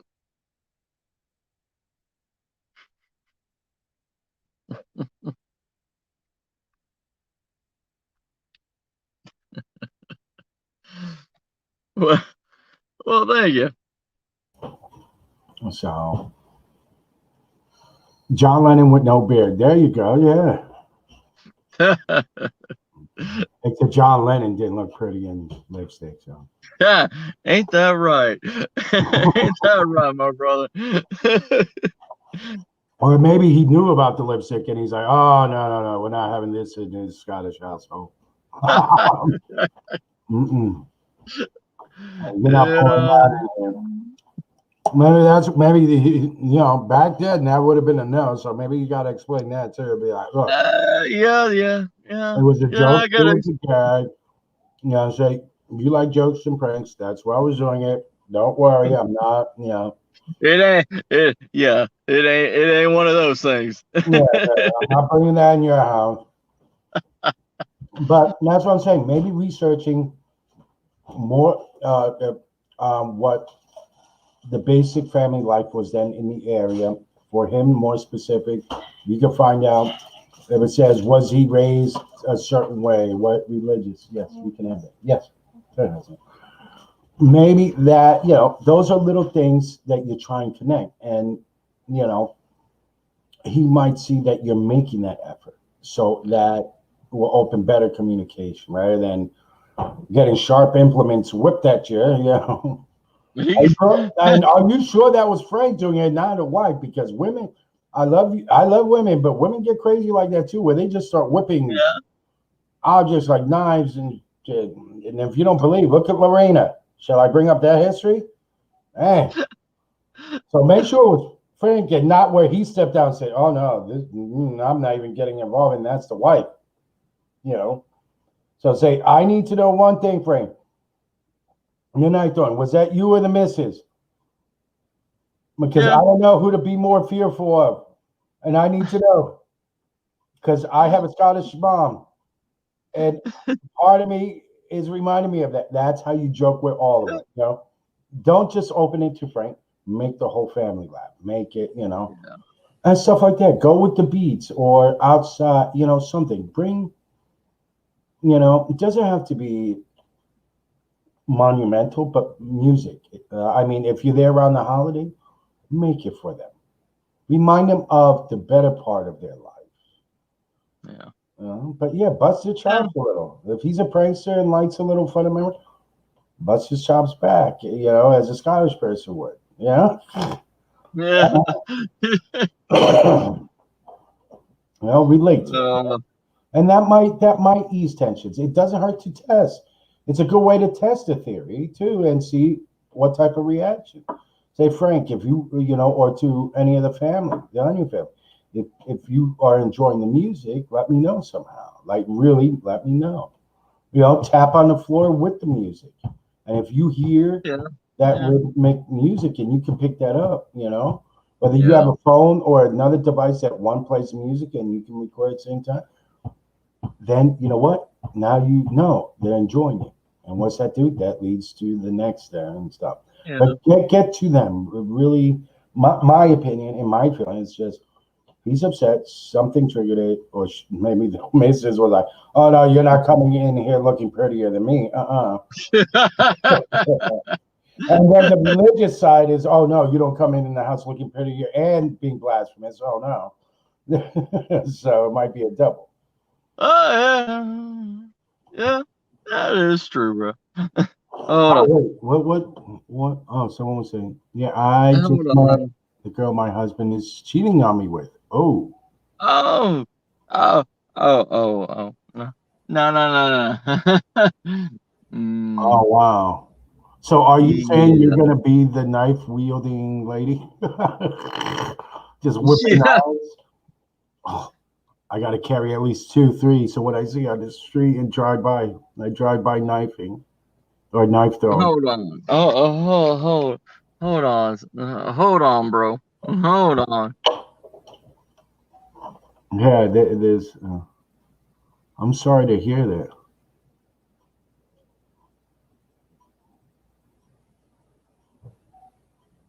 On a rant about my husband. Oh man.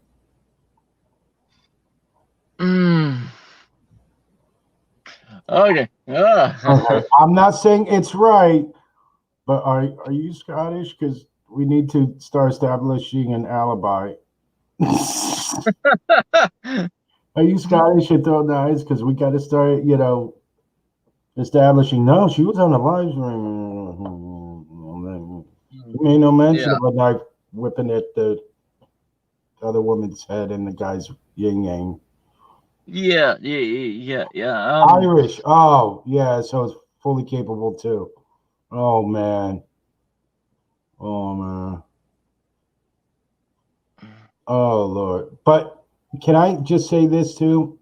On the other side, you could tell her stay away all she wants. You could be mad at her. It takes 2 to tangle. So your husband, you have to lay just as much, if not more so, to him, because you don't know what exactly he's saying to her. More than likely, he's saying a completely different story. If anything, Ain't that my, if anything, he could be telling her that if you do go and tell her to stay away, he already preemptively said, "You see, she's crazy. This is why I can't be with her. I'm afraid to leave back." That's part of the games.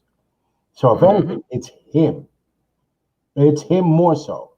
Because I've seen, look, even TV shows and stuff where a woman will catch her man cheating, like in bed, like walk up and whatever, and they're ready to take the woman, and they just yell at the man, and it's like, and it could be, I'm not talking about best friend that knows better or something, and that is in the know, but more so, even so, the man had to initiate.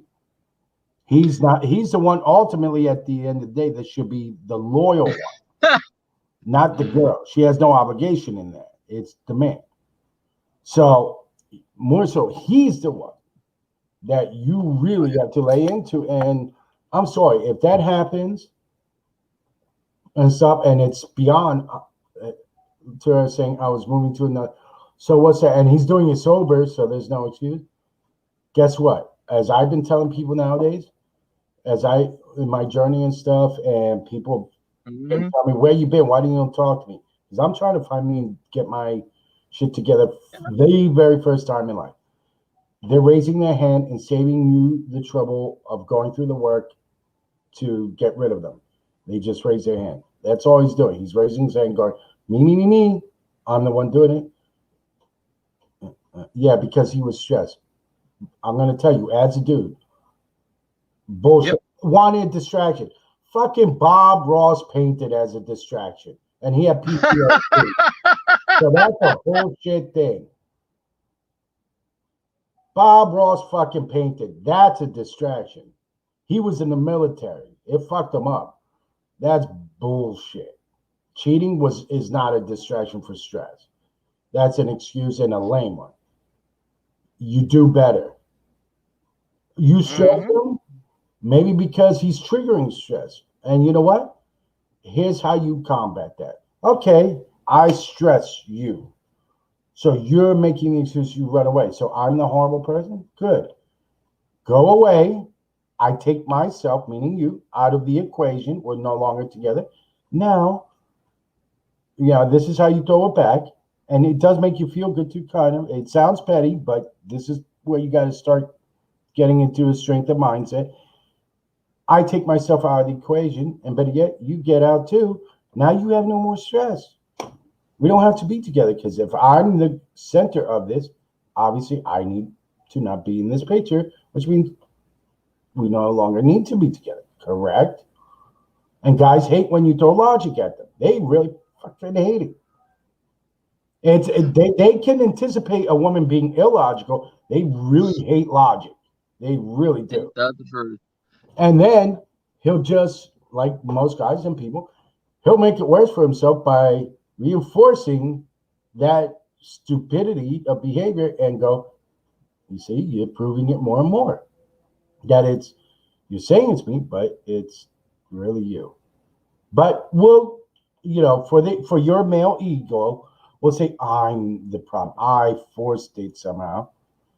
I'm removing myself. But she doesn't know about the LOL thing he has that he gave me. But that's not your concern. You see what I'm saying?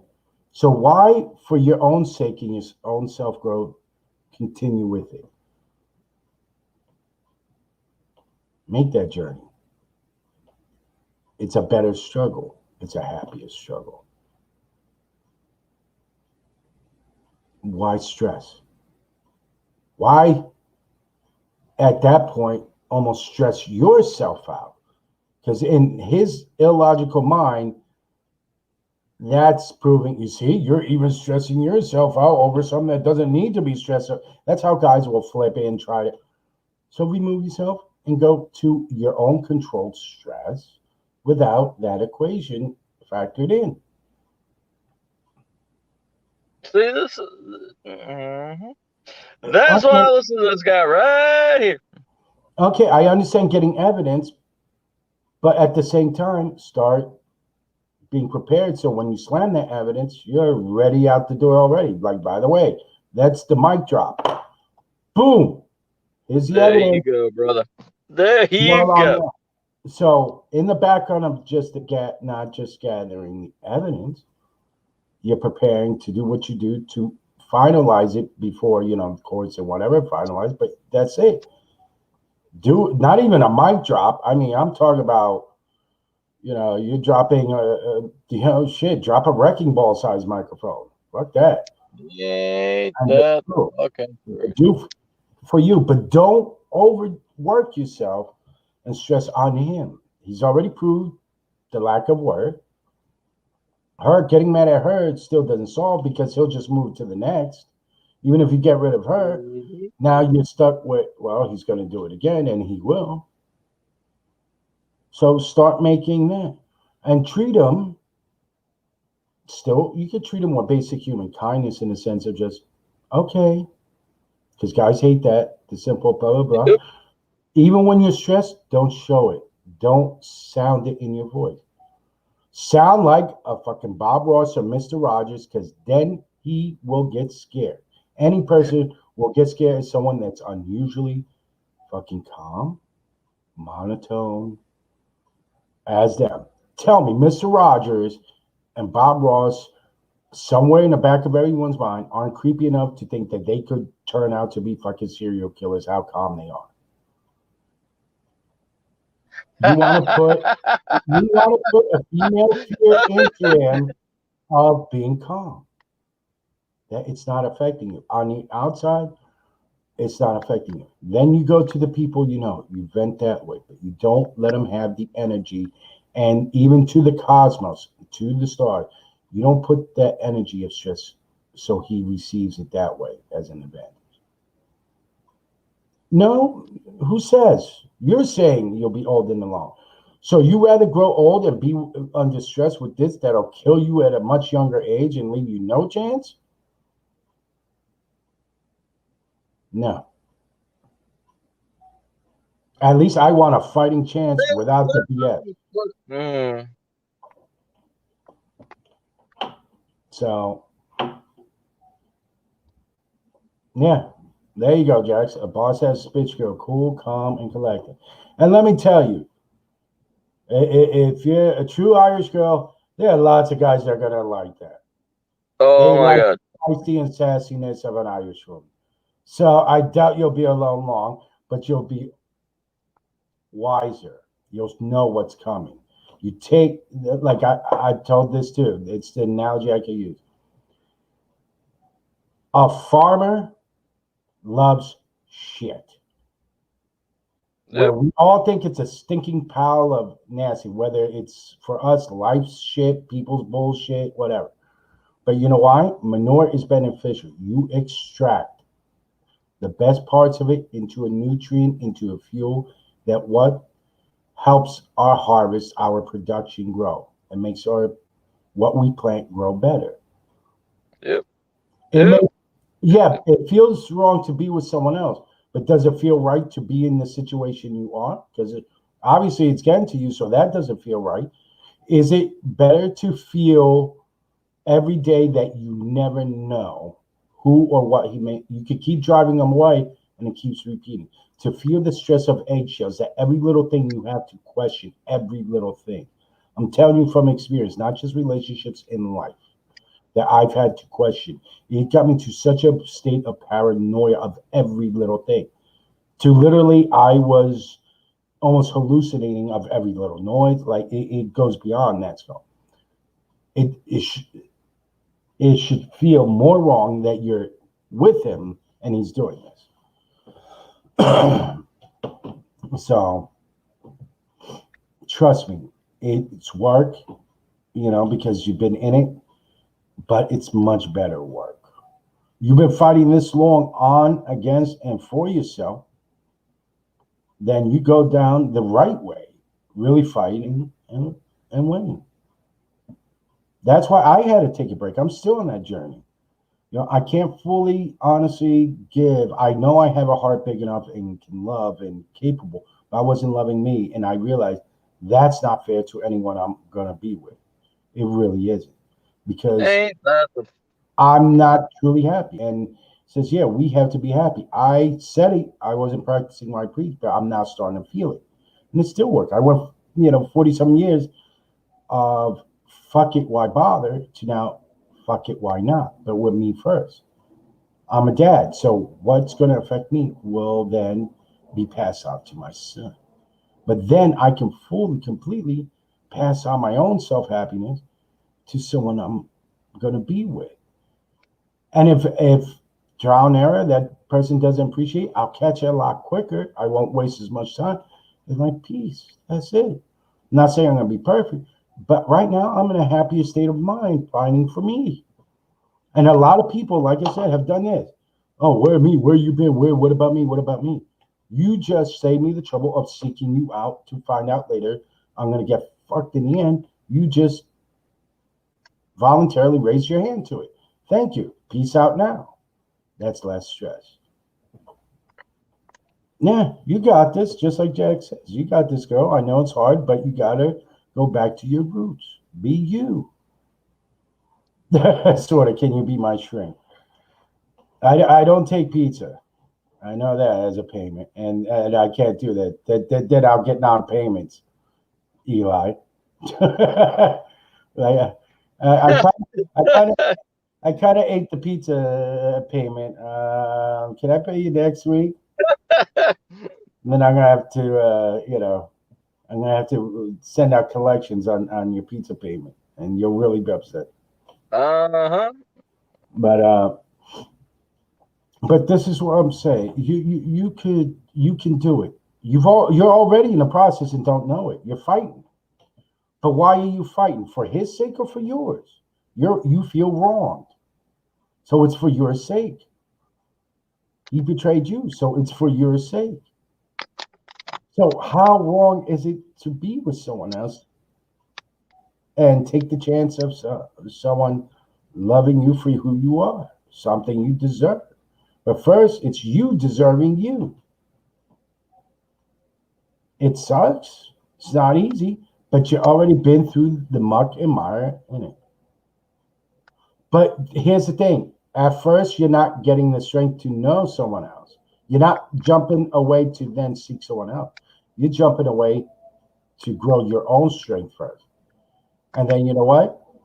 It will be just like the same guy now that's volunteering. You're going to have the knowledge, know-how, the nutrients already planted in you, and strength that the right things will attract. The right hearts and people will come to you. But you got to do it for you. You're not doing the strength for someone else anymore. You have now earned, and have always, you didn't realize, have the right for the strength for you. That's okay. But guess what? He took advantage of that. He treated you like crud. I wasn't anyone before I was with him. I was a recluse who sat on a room for days with nothing. Okay. But have you since then? That's the knowledge and the good you extract. Well, I was able to change enough to get out and do things. That's the aspect, the nutrients you extract from what is now shit. And you use that as your motivator, as your fuel, because even from shit, methane can be used as fuel and other things. And you extract nutrients out of a bad shit situation, a pen, and you're using that better. You're replanting your garden because you're running on empty. But you know what happens? What you were planting for both of you, you're taking the nutrients out, you're recycling it, and your own garden is going to grow much bigger and better to the point you're going to have such a bounce and harvest once you get to the right point. You have more than you can deal with that. You're like, wow, now I can give. I can actually give and still be settled enough that I can survive for me. That's what a farmer's goal is. Because you think a farmer wants to see their hard work go to waste. No, they store it in the silo. And the extras isn't all just, not every farm is about money. Well, how can I then share with my family and people I love? Because I have a bounty, a huge bounty. I have too much to do. So let's do something with it. That's what you need. You need to create your own bounty. Start harvesting. Start doing that. Yes, sir. Hold on one second. Go ahead, bro. Sis, let me tell you something. You were 100% fucking better before this guy. You're going to be 200% better without this guy. Just like my brother right here, right there, Rican, is telling you.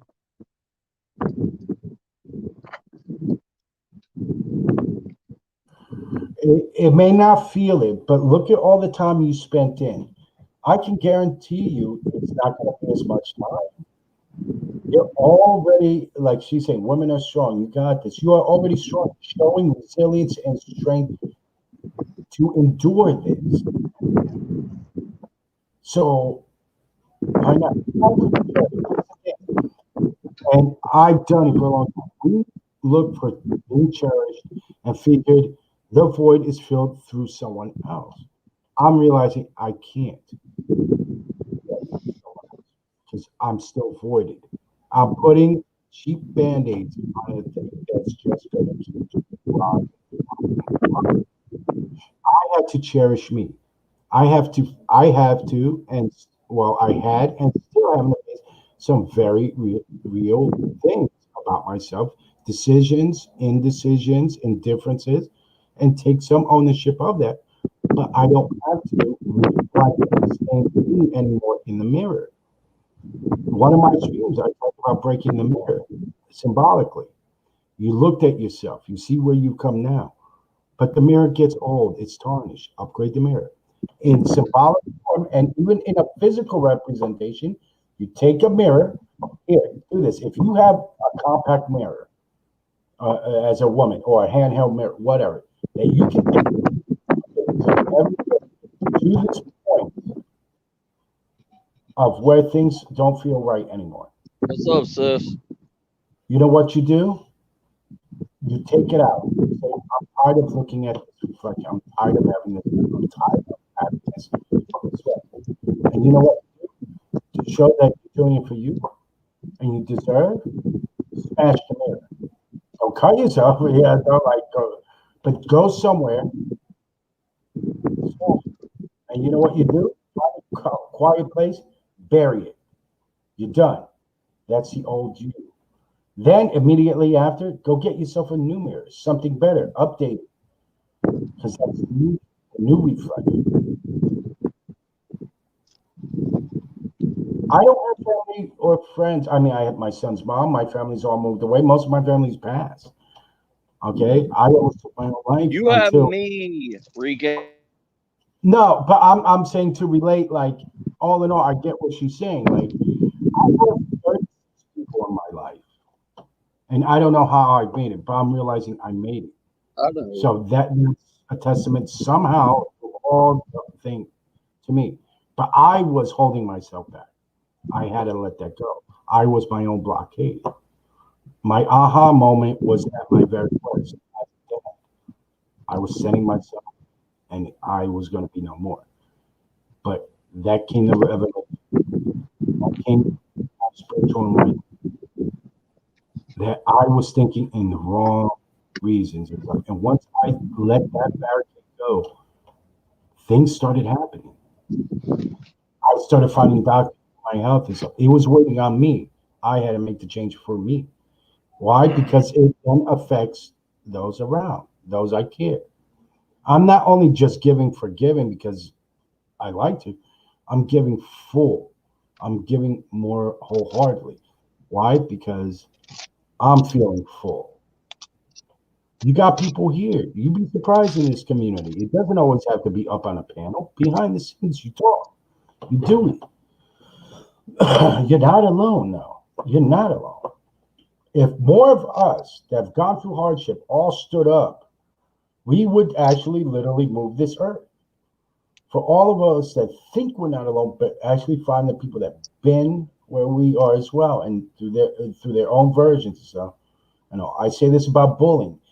You have one bully that bullies 10. Well, what if all those 10 just stood up against that one bully? We outnumber. It's the train of thought. You can do it. You can talk to Jax. You can talk to other people. There are people here that relate. I've seen it growing up with women from men. I've seen both sides, the hells of male and female, the humanities, the thing. Okay. It says, All right, I know you got to go, but hit up Star in the background. Look for me on Twitter. You can hit up. You'd be surprised. Hit up Jax. Sorry, I didn't see you before. Hey, Caden. But so no, we're here. Yeah, I think she's at Lady Jax. I forgot how many X's are in her Jax on Twitter, but yeah. You do at Lady Jax start, and it should pop up with her picture. See, she's been through it. So Jax is very good, people. She has a great heart, and she can guide you through the steps already.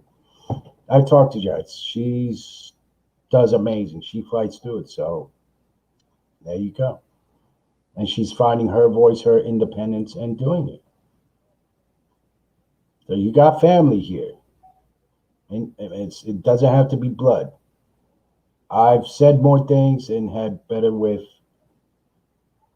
the people here than I have with actual people in real life. I've revealed certain things that even my closest friends of childhood never knew. So, I mean, look at this. He's so comfortable, and he's so that he's eating and having his drink. You see, we're chill here.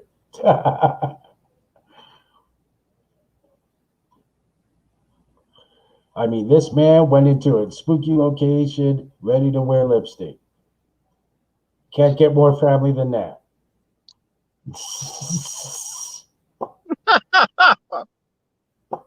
If you watch what I did, there has to be a level of trust. There has to be trust to see bad man boob. There has to be. And that comes from a guy that really, for a long time, loathed how he looked, his self-image. So there has to be trust. Shoot. Some of the other guys, I don't know. I think they're already cool, very comfortable, way far better than I am. I'm joking, guys. Love you guys, dearly. But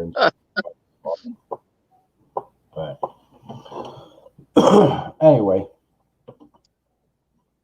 we're here. Just seek us, ask us, talk to us. And if we're not there at the moment, there's definitely going to be someone to find. And why? I just realized I went to look on the thing, and I know I was subscribed to you before, and I'm like, why is Eli sending me the thing? And I just realized that explains, yeah. Because last week I'm seeing all these things on Twitter where I started coming back, and I'm like, I know I have the channels, and then Twitter unfollowed too. I'm tired of that cleansing shit they do. But anyway, so you'll see a resubscription to you, because I subscribed to you actually the day you went to that cemetery.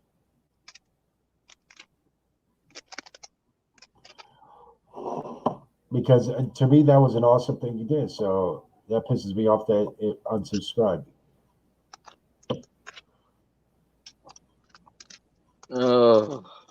I love you, Jack. Love all of you. Even peeping Tom Eli, where his eyeballs just lurk. Peeping Tom Eli. Always lurking somewhere. I think he Should always come with a Jaws theme. Boom. Like before he enters the room, that should just pop up. You know, we're just hearing Jaws and it's Eli on the way. Boom, boom, doo, doo, Hey, doo, doo. sis. Hello. Hello. So we could change the subject if he's you know. So we'll do that. Anyway, so since it's almost the holidays, but Uh-huh. you have generic, you know, holiday talks and stuff. But are there any spooky holiday stuff? I ran into a naked Santa today. Like you seen him, or you ran into him, or was he trying to run into you naked? No, like I literally ran into him. Oh wait, we say naked Santa, and she leaves. She's like, no, that's too much for me. I know naked Santa running, and now come back. Oh, she'll What? be back. Explain a naked Santa, because I don't want to He hear. was But literally naked. just walking, or was he like streaking, like running, or was he just jingling I his have bell? no clue what happened, but it was a jolly Saint Nick that ran into me. I don't know what happened, Where but he were? ran into me. Where the heck were you? Because I'd avoid that area as much as possible in the future at any holiday. Because I can imagine Easter, you know, just with rabbit ears and holding a basket in front of him with 2 painted eggs. Like, no. And then a painted marshmallow, you know, peep. Oh, What did this happen? I'm trying to picture where this happened. Like in the middle of a city block, he's just running. no, I was downtown San Antonio. Give me 1 second. Yeah, before he jokes. All right, I was downtown at the haunt. I was downtown looking for that haunted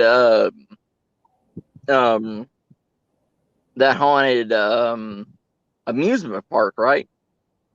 And Oh, see, I came out after the cops told me I better get out of there or they're gonna arrest me. I was like, okay. So I came on the street. I went to the street and I was like, what the hell? I was like, I was almost there. And all of a sudden, the cops are like, get that guy. And I thought they were talking about me. And I was like, oh, fuck. And I turn around and here comes a naked fucking Santa running down the road. And I was like, okay, it's not me. And I and it stepped was to the very side. much jolly. You mean jolly isn't happy, or jolly like looking like Santa? Oh, looking like Santa. Oh my God. Well, I wanted to one day visit Texas, like see Eddie and Jen and maybe you, but now I'm scared. And you all make fun of us in New York area, and look what's happening out there. Yeah. Yeah. But here he comes running down, and I'm trying to step out of the way. And what does he do? He goes, oh, boom, right into me. And I was like, what the fuck? Santa junk. Ew. Santa sack is on me. Get him on Arby's. I don't care if you tase me too. Just get him on. Tase him. Get him. So he runs into me and keeps running past me. And I was like, what the fuck? See, that's what you tell when you go to tell Frank. Say, Frank, I know you're upset, but I am more upset. I had a naked Santa or Saint Nick run into me. them the story. Oh I my had a God. Yeah, naked that, saint again to yeah. me. So you're angry about a chair. Have a naked man, big and robust, run into you. Saint Nick run into you, Frank. Have that friend.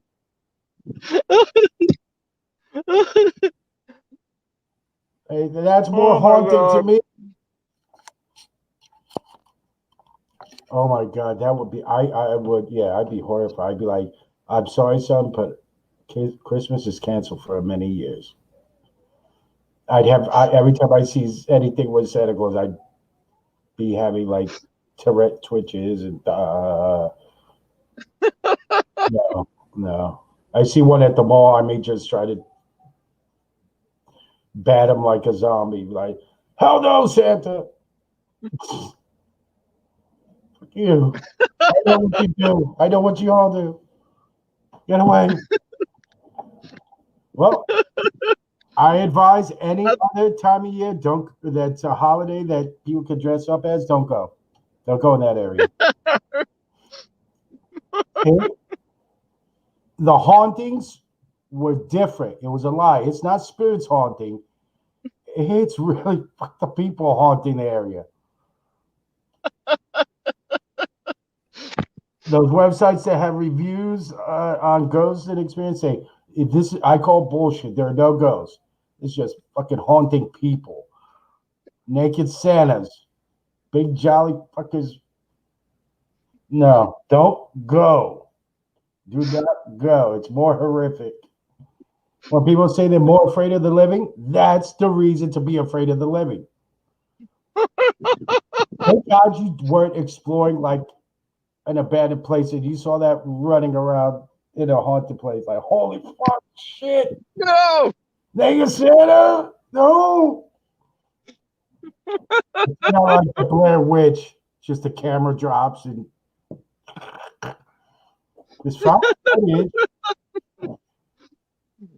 The disappearance of Second Star Survival. This is all police found was this found footage. This glimpse of a naked Santa will turn into a Blair Witch, a living naked Santa legend for you, and you're inadvertently at the center of it. All I remember was waking up in a big giant stocking. Yeah. David, there you go. If you wanted to, you could make a low budget like version, instead of the Blair Witch Naked Santa project. Do it almost shot for shot, But when someone's made to stand in the corner at the end, instead of stick figures, it's all like some sort of Christmas decoration or a Christmas cookie hanging in the trees and around the building. Yeah, instead of the witch screaming, you just hear jinglings of bells and stuff, and then end it with someone made to look like an elf on the shelf in the corner, and that's the last. You just see a Santa streaking at you through the woods now and then. Oh my God. Or a creepy whoa. The sound effect though, every time it runs and you realize it's naked, you hear the jingling of bells for the balls. Ding, ding, ding, ding. Clink, clink, clink. I think it would be an epic, funny movie if you pulled that off. The naked. That's your next series, the Naked Santa Project. It was thought to be a normal haunting of just your average demons and spirits. Turned out to be something far, far worse.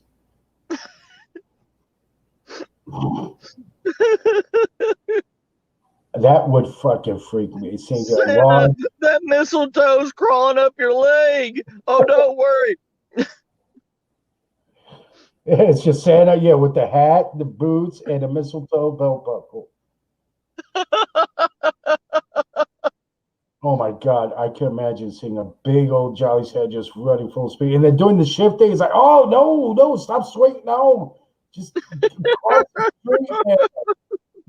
And how far are the cops that didn't even try, like, get that man? Taser him. At that point, just taser. can't let this man be like trying to run down the street up in people's houses. I'd be looking at paper though to see if they ever caught, because if they didn't, that means this Santa's still on the loose.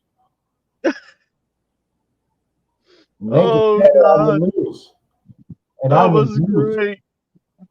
Oh my God. That would honestly though fuck up my Christmas for a long time.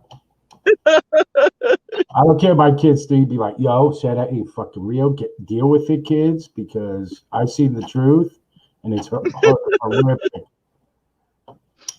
In fact, we're going to adopt Krampus because it's not as scary. Hey, Nicole. What's up, Nicole? Oh my God, no. And when was this? How long ago was this? Oh, it was before I got on here. Today? Yeah, it was today. The cool thing, I feel like y'all could have sent some naked, like, Mrs. Claus, nice naked Mrs. Claus or some elves. Like, no, you sent me the man himself, naked. Yeah. Oh, Oh my God. no. Now Oh, the it was thought is like, great. yeah. That is going to make me a little queasy and uneasy around anyone dressed as Santa. Thank God my kid isn't, and we missed the Santa. If you would have told me that, and let's say the town was doing the Santa drive-by in the fire truck, oh, fuck no. I'd be out of there like, you pervert! What? Just think of a fire truck full of naked Santas. But this one was running. Like you ever seen the remake of Dawn of the Dead with Yes. remember the big woman that turned into a zombie and she suddenly like sprouts up and charges at you? That's what I'm picturing as a naked Santa. This big guy just sprinting at you like, oh hell no. Oh yeah. And then you're lucky he didn't knock you down and like land on top of you, because that would have been just a Santa junk on you trying to crawl away. Like, oh no, you dragging it. No, don't drag it. No, you fat bastard, get away. Oh my God. Oh my God. You know, at that point, you could have went back to the haunted location, because I doubt they would have cared. I think they would have. I think they definitely have more pressing issues than to worry about simple trespass as opposed to a big fat naked Santa running. Oh God! Imagine though if he could run that well, and he's really good to jump people's yards and fences, and people seeing kids horrifically seeing Santa streaking in their yards, getting away from the police or something like. Just like, mommy, I don't want Christmas no more. I don't want Christmas. Oh, what do you got for me, Nicole? Let me see it. Yeah, I think he needs the distraction of a naked Santa. Even though I know a perfect gift, a GIF, however it's pronounced, I can send you right now. I think all I need is Santa sliding down a pole. That's what started the mess. He probably was somewhere, and then like just it went awry from there.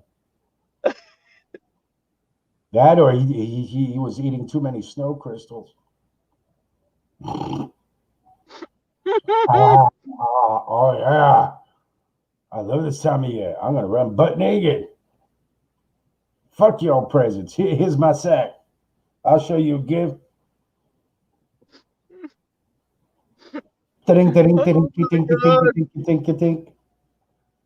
Oh God! Like we got Christmas. I hear Christmas carolers with their bells. No, that's a naked Santa running.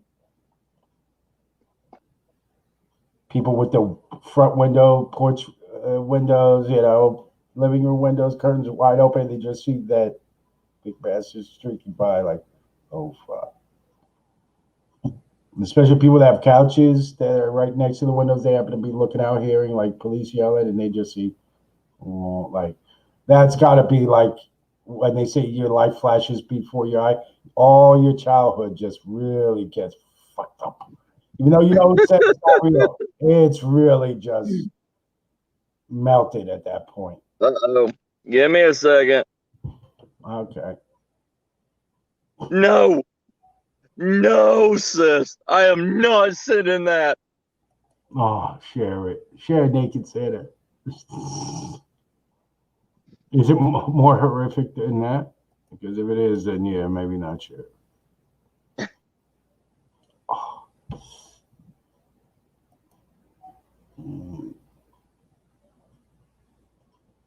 Uh-oh. Frozen? Uh-oh. Hold on. Mm-mm. Hold on, bro.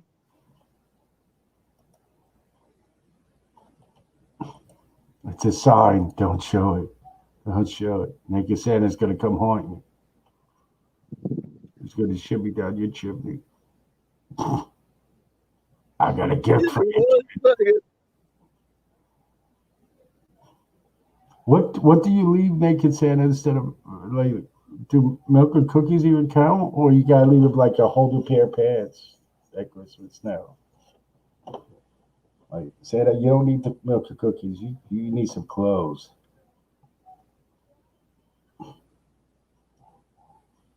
Like, Santa, here's a gift to like Walmart. Get put on something, please.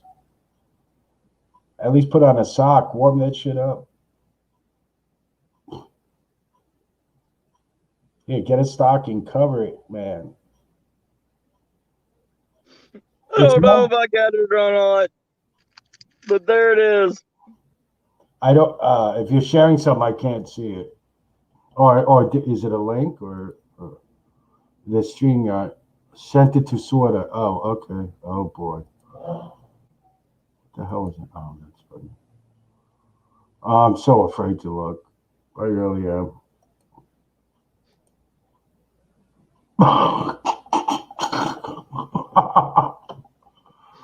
Oh my lord! Hold on. Oh, hold on. If you can't share, I might be able to share it. It's up to you. Yeah. So Sure. people know kind of. Except this one. This one is still more clothed, I think. So, yeah. Um, let's see. I don't know if I'll have audio. There's no audio, but let me see. Is it sharing? Oh, wait, you got to add it from the basement. I gotta do what? If you go into the basement, like how you added me, you'll see the picture. You got to let it up to stream. I can't. I could share, but you got to allow it.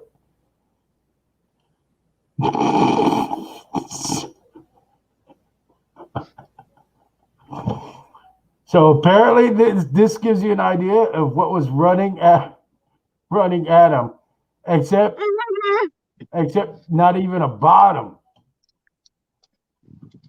Now I know you weren't looking, but was this someone in a wig and so, or were they actually like naturally looking Santa as far as hair, or you just didn't even have enough time to even take in details? You just saw big naked. Oh, I just saw it. Merry Christmas, y'all. Merry Christmas. It's still not the same as seeing like some running at you. It really isn't. Oh my God. Yeah, that would be horrific. That was all I saw. I looked and I was like, oh God, I moved out of the way. Yeah, I would have. Yeah, no, that's just all no's.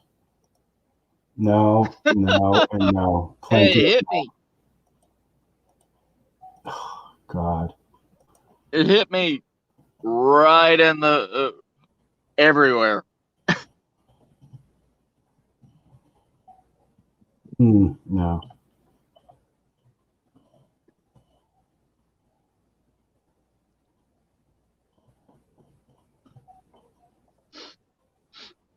Oh my god.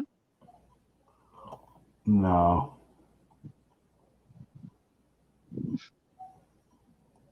That would have, yeah.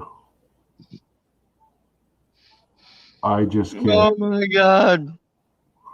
Right now, you know what? You should have told. You should have told whatever was throwing knives, like, you know, I wish you would have hit me in the eyes at least, because Oh no! I would have had that forever in my mind. no, oh yeah, if it's after, but I'm saying before, like, yo, if you guys knew this, you got me. But that still is not nice. Like, why? Why couldn't you have done it prior so I would never seen it? Now, yeah, I'm stuck. Christmas trauma.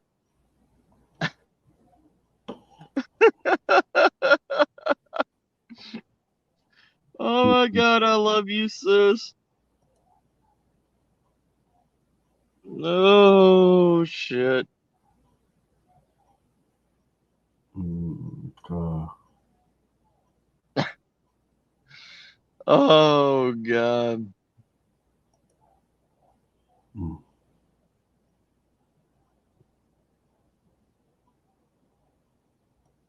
Oh, wait a minute. I might. It's a lousy copy, but I'm gonna try to see if I can pause it somewhere. Oh, I did it wrong, son of a bitch. Okay, there's some I want to share. So you guys get a picture of the chase that I envision in my head of this large zombie. I'm going to share a screen again, and when you're ready to open, it's not going to have the audio, but just for this one scene that I picture in my mind. So when you're ready, Matt, put it up. Whatever you want to do, go ahead. This is how I picture this Santa in my sick mind. So when you're ready, put it up, and then I'll play it.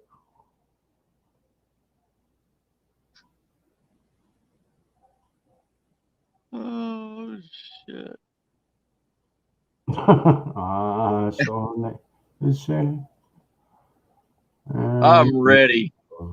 Okay, so once you put it up to share, like you did before with the photo, add that in. I could play it. Let me just put it to full screen. Hey, Lexi. Oh, she's just in time. So yeah, once you add it up, you got to add like you did before the photo. You add that thing next to me in the basement. Add it to the screen, and I'll share. All right, bro. And then I could say, this is probably more horrific than what I'm going to play, but hey, hola, Lexi. Okay, this is what I was talking about, remake of Dawn of the Dead. They call it Zombie Fat Lady, but to see this thing suddenly turn in zombie in charge is kind of what I'm picturing, though, as a Santa, but the same frightful concept coming at Matt full speed. It's a bad quality, but you'll see what I mean. Think of it like Santa. That big thing charging, like, and that's what Matt should have been doing. Like, oh shit, Santa coming, but just this big naked Santa running like a zombie.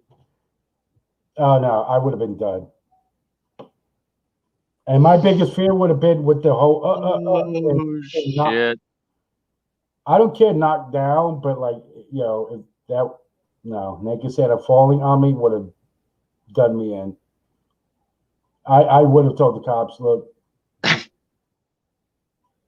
I need a psychiatric eval. I know it. Just shoot me. Pepper spray my eyes, please. You can say I was resisting. I don't care. Just pepper spray me. I need the burn. There you go. Yeah. Yeah, I would have been like, oh, no.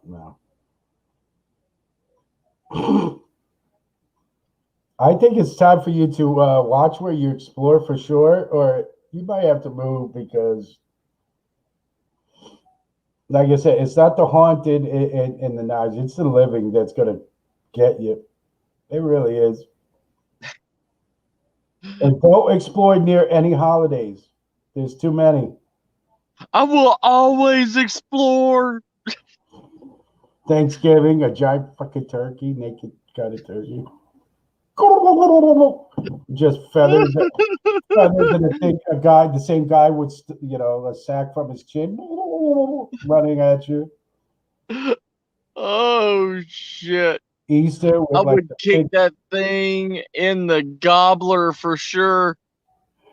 oh god, Easter, yeah, bunny ears and painted peeps and Easter eggs down there. Oh my god! I've got to do it now. Run around naked with a painted peep on your wang and 2 Easter eggs. Yes! I'm your Easter bunny. Come I gotta on. let it drag the ground until it falls off and rolls everywhere. Or like you said, you hold the basket like a dick in a box thing, but like Yes! put the fake grass around it, where marshmallow peep and 2 eggs. There you go. Yes! But make sure Oh you have my the, God. yeah, you get the rabbit ears and the little toy rabbit nose. There you go. Yes! You can skip around. What was it, Bugs Bunny? I'm the happy Easter bunny. Hooray! Oh my! Naked Zombie said that. Yeah. Nicole, why are you saying no? I think Matt can pull it off.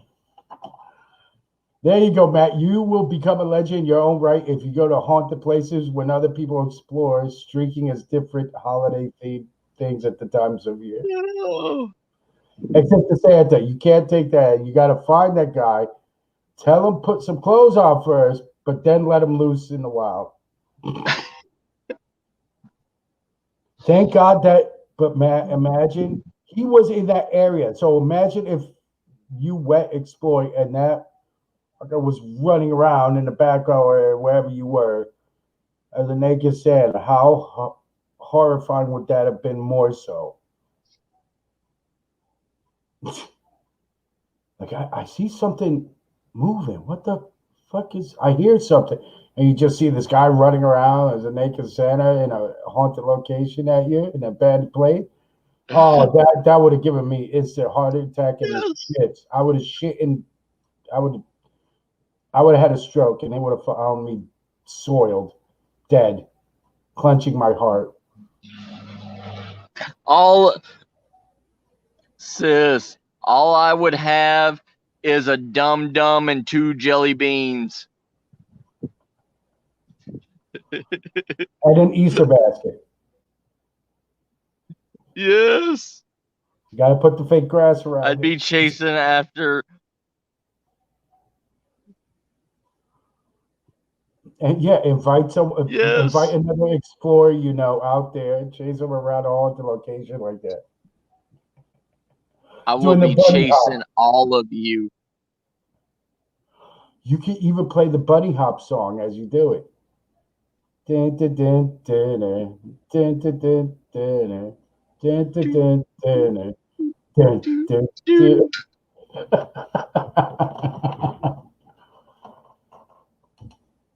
Yeah, that thought didn't help. There you go. Oh God.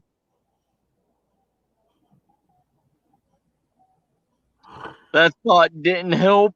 Why not, Nicole? At least he'll give you warning with the bunny hop song, like Jason. They do in a movie with Jason. You hear the, you just hear, dun, dun, dun, dun, dun. What's that? What was that sound? Dun, dun, dun, dun, dun. And then when he's really to pounce, hop at you, dun dun dun. We would chase Jax to a single bunny hop alleyway. She don't want to see your jelly bean. Oh God. Now That I is almost crazy. now I almost want you to like chase after without telling them, prank some of the other explorers when you know they're at a location. Just Oh yeah. I'm a Nicky Rabbit, hooray! Check out my jelly beans, hooray! But I can't believe, man, a naked sand that would have fucking freaked me out. I don't know how you're making it through tonight. I would have been like, yo, I'm calling out. Trust me. I need some drinks. You want to fire me? Fuck you. You didn't see what I see. Fuck you. Trust me. I hide a bottle of scotch in my Santa hat.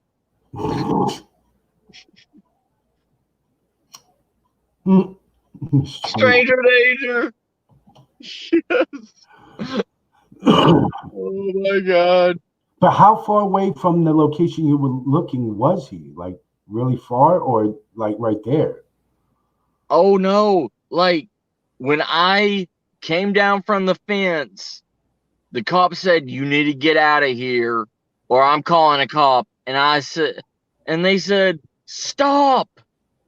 Or we're gonna arrest you." And I was like, "What?" Yeah, like And this just boom. escalated. Yeah, like I'm obeying And it just boom, it just hit me and knocked me out of the way and kept going. you could have climbed right back over at that point because I don't think they were concerned with you. Unless that's why you can't be there because there were rumors of a haunted naked What's up? Hey, what's up? Oh man. You all right? What's the deal? Nothing much, man. Yeah, in a few minutes I gotta get the heating pad back on my neck and shoulders jacked up, but I gotta get a heating pad on my lower back. I gotta go to Walmart and get one of those heating pad like blanket things. yeah. Yeah. Just get one that make sure it has Oh, an auto shutdown switch. So you know. I got a heating pad for my thigh all the time, so Oh, Eli. I do. Nice. And what he does is just you know, so it has a double thing. He straps it to like those thigh master things, gives it a little squeeze and warmth, like ooh. Dude, yeah. Yeah. More rico. Yeah. Yeah. With a little flex. Ooh, kissy. Oh yeah. Oh, it's real toasty, man. Once you get that heating pad on you. Well, that's the only thing that helps me sleep, other than so I don't like over medicate even on my my muscle relaxers and stuff because then I'm not functioning. But like, I can maybe make an hour's sleep without it, but then it starts hurting, and even with it, it hurts, but it's better. But all day, Yeah. this is other than get up for my son a few times. My son's mom had to stop by, and stuff. So she was in the area. We're going by her Thursday. You know, to her house with the kids and her fiance. Other than that, I've been in bed. So this is the first time I'm actually sitting up, and it's starting to hurt. But I don't know what I did a few months ago. But one part, I don't know if it's stemming from the neck, a nerve into the shoulder where it feels like the rotator cuff, or if it's now two separate issues. But like, I sleep for 2 hours on, 2 hours off, 2 hours on, 2 hours off, and then by the time he's up for school, I'm wiped out because I didn't get sleep, and then it's to the point I just pass out, and then I'm like not getting shit done. I hate it. Oh And I can't see the I doctor. have more energy right when the sun like peeks through, like right at like the ass beginning of morning, Mm. and that's it. And then probably around 12, Aw. I ain't got nothing. You need to set up. Oh, okay. You need to set up for the thingy later. Needed to laugh. There was a feeling together today. Is it a Santa thingy? Or are you setting up for Easter already for Matt's Easter? Watch out. She may dress up like Elmer Fudd to combat that. Come near me. I'm hunting a rabbit. Yeah, the heating bed helps my thigh when it I hurts. will get a whole sleeping bag and just roll out. See, I take Tidazidine twice every night, and that really helps. It knocks me out. Like for me, the pain was so bad that like I usually get 60 naproxen, no 90 naproxen 3 a day, 500 milligrams. But I was doubling up like at least twice a day, so I went through it. Oh, bro. She brought me Tylenol, and it just takes a little bit off, but like without that heating pit, I can't, and I can't stand in the shower all night for it too. So it's like I don't know what's going on, but I'm like, I really don't want to have to go to the hospital just to get the MRIs and whatever I need, given that everything's back up again. Like, Right. and I can't do it till probably after the new year because I think my doctor's on vacay on top of it. So it's like, you know, What the heck was that? Oh, Vel's going live later tonight. What was that sound? That sound like old school War of the Worlds, like Alien coming through. I don't know. Was that you, Elon, with that sound? No, that wasn't me.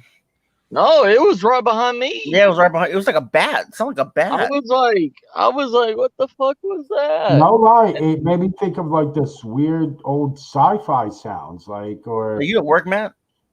Yeah. What's that building right there? Oh, what's the building? I don't know. No, behind you. What building is that? Yeah, what building is it? That's the that is the San Antonio insane asylum for the criminally insane. What? Is it open still? Yeah. Wow. That's what I'm there with us. I'm just kidding. Over there's my tower I have to go to. Damn. Well, you should ask. By the way, are you missing a Santa? Oh no, I got a 50 cal with beanbag bullets. No, Bob. 50 cal Dragunov. You gotta ask that place when you see someone. Are you missing a Santa? Because I know where his last location was. Yeah, Val, I need some for my knee, and I'm thinking about getting some because sometimes my knee just acts up, and those capsaicin sticky back things, those don't work on me no more, sis. I used to get the lidocaine sticky patches, right? The hardest part was I'd have to tape it because they, when you move, especially on the lower back, they curl on themselves as stick. Yeah. But the problem was it would numb the back so much I would lose feeling in my legs, and my legs would give out. It would work too well up nerve, so I couldn't do the lidocaine batch. I have a little bit. I'm sorry. I have lidocaine ointment, the gel thing, but I got to use that sparingly till I see my doctor. And yeah, I got the lung patches. So y'all may think I'm stupid for buying this, but I buy that I buy that hemp gel stuff. Yeah. That what is it called? CBD oil stuff. Yeah.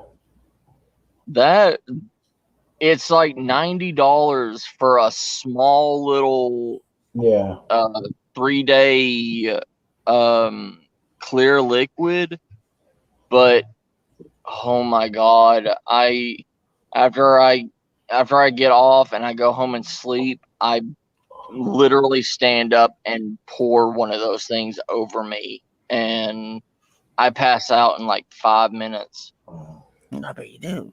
They are amazing. Whatever it is, I do not mind paying $90 for it. What is it called?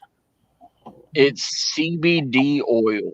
Like it's like the clear. It's like the clear tension oil. It's strictly the medicinal part of that, not the Yeah, not the other type of feel good part of the hemp. yeah.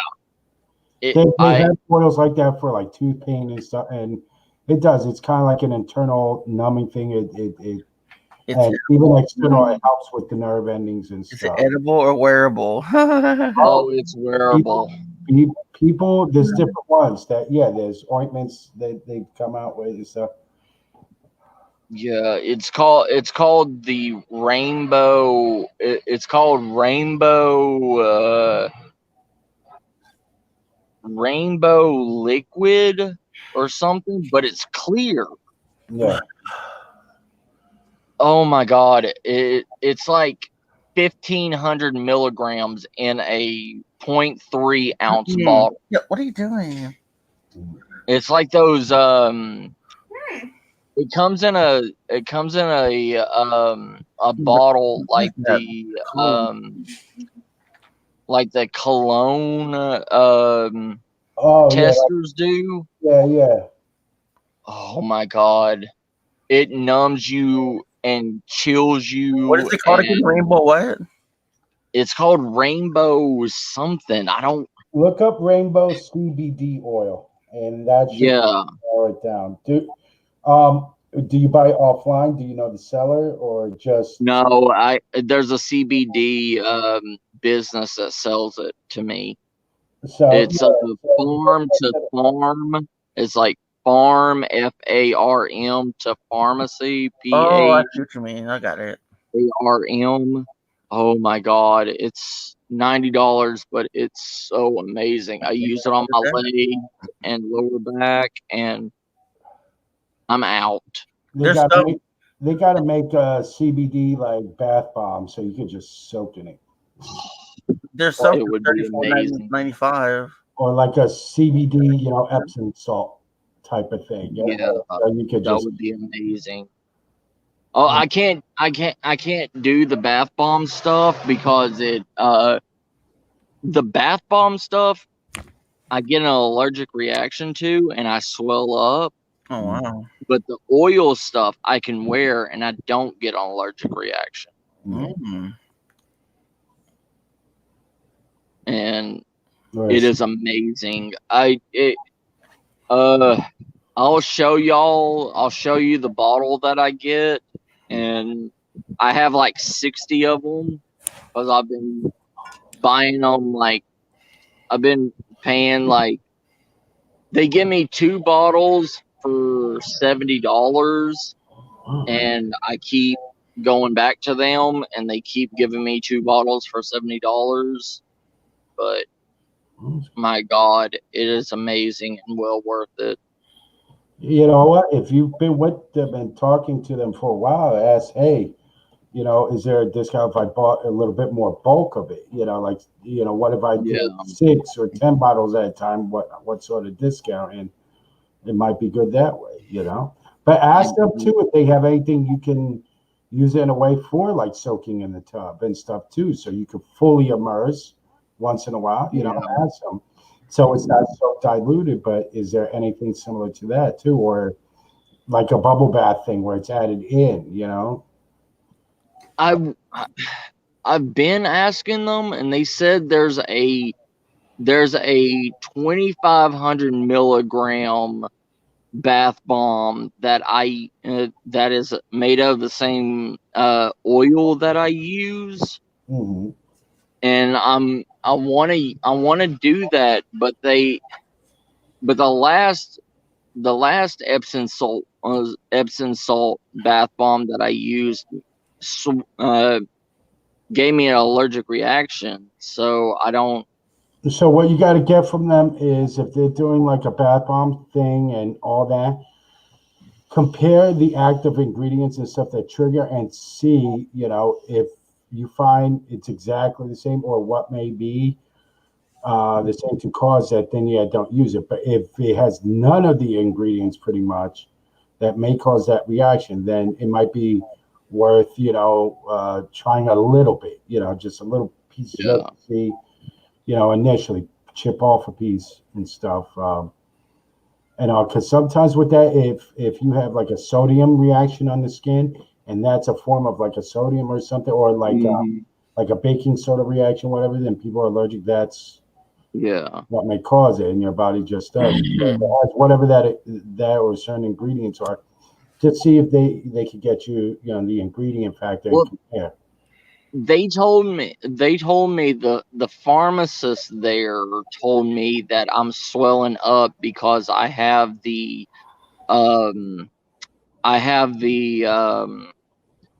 because I had to get when my knee broke, when I broke it in 3 different places, because of the ghost on my live stream. They had to put a special material in my leg. It was called Rolson wrap that they wrapped around my knee when they did the surgery. And the Rolson wrap is what's getting the allergic reaction and not my body. So whatever's screwing up with that Rolson wrap is screwing with the rest of my body. So they don't know. They told me that it's best not to do that and just stay with the oil. I got heat on my back right now. It sounds like I'm having an orgasm, right? Right, like, what are you doing, man? Solon phase. Oh hell, that don't sound good. Nicole, what are you trying to tell me? It'll be tomorrow too. I got to get myself right for tomorrow. Yeah, I'm gonna go because my son's gonna go to bed soon, and I gotta get. Okay, brother. Hey, thanks for talking with me and everything. I enjoy it. Thank you for having me up with shenanigans. Yeah, so if you can, I love all my family, and I'm if any of y'all ever want to come up and talk with me, y'all can. Yeah, you too, brother. And like I said, ever since that, first experience, man, you're a good man and a good, Thank you. you have a great soul, and don't lose that. And what about that's why I said, I think if you approach it with that same type of genuine love and care and all, try to document when you go back to that house and see if he's a good guy. If that works. You see, like, you might become a ghost whisperer at that point. You never know. I want to be a ghost whisperer. I don't know how to handle that. Yeah, being like security guard and able to whisper to ghosts, that would be. Yeah, your boss is right in front of you. He's like, "Who are you talking to, son?" Oh, Jacob. Like, I don't know. be like creeps like Eli. Yep. Oh man, whenever I tell you Little Caesars, I'm gonna order from them next month because I like the $5 pizza. He found out that they deliver. Yeah. So yeah, no, they have some good pizzas. I like their pizzas there. I only had Little Caesars once. They don't really have much of a Little Caesars around here. They did way back, and then they just didn't do it. And then it's more of a southern thing now. Well, it's like Sonic. For a long time, there was no Sonic up in, especially northern Jersey, northeast. Yeah. You won't find like Wawa. We have one Wawa, but if I went, y'all have the Coney dog, the Coney Island hot dogs, right? Yeah, there's not many places, but we have a couple Nathan takeout restaurants. But yeah, Coney Island. Yeah. In Coney Island is the original Nathan's Hot Dogs place. Right. So if you head out by Queens, you get the original, griddle made Coney Island hot dogs, steamed buns, everything. Yeah. But the Nathan's store was primarily this area. But years ago, it couldn't compete with like McDonald's and all that. So there might be one left. But Coney Island has always been in business. But Sonic 5 or 6 years ago, and Red Rock. I could find that down south. I could find Sonics, but up here it wasn't until the last 6-7 years. Yeah. Well, see, the Sam's Clubs down here, they only support the Nathan hot dogs. Yeah.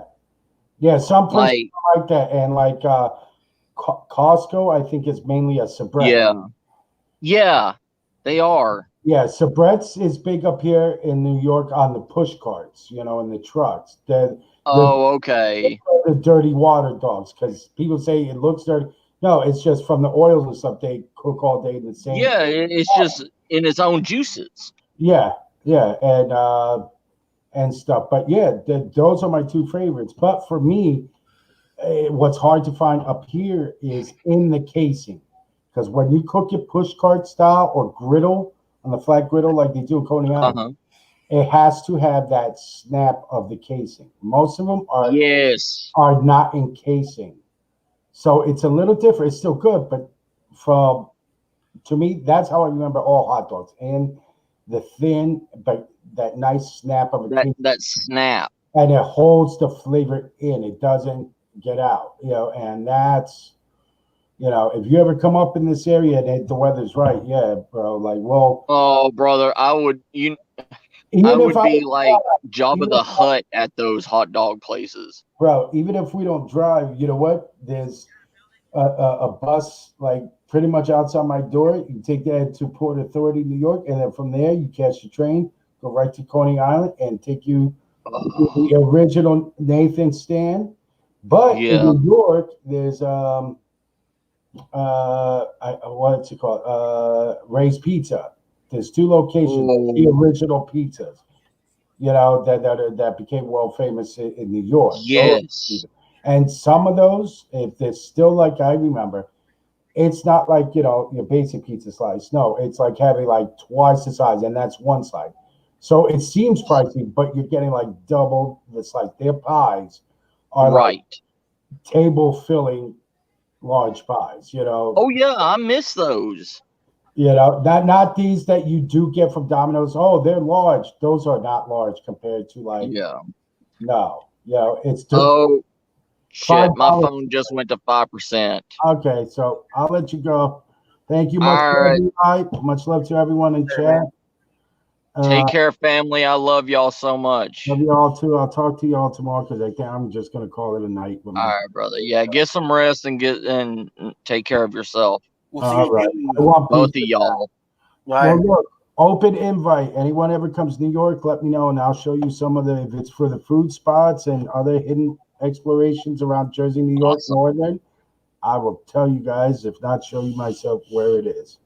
So thank you, brother. Y'all take care. Y'all take care of yourselves. I love y'all. Y'all take care of brother. Later. Bye. Later. Take care, Eli. I love you, bro. I'm trying to get out. You're good. You're good. Later, man. Take care, brother.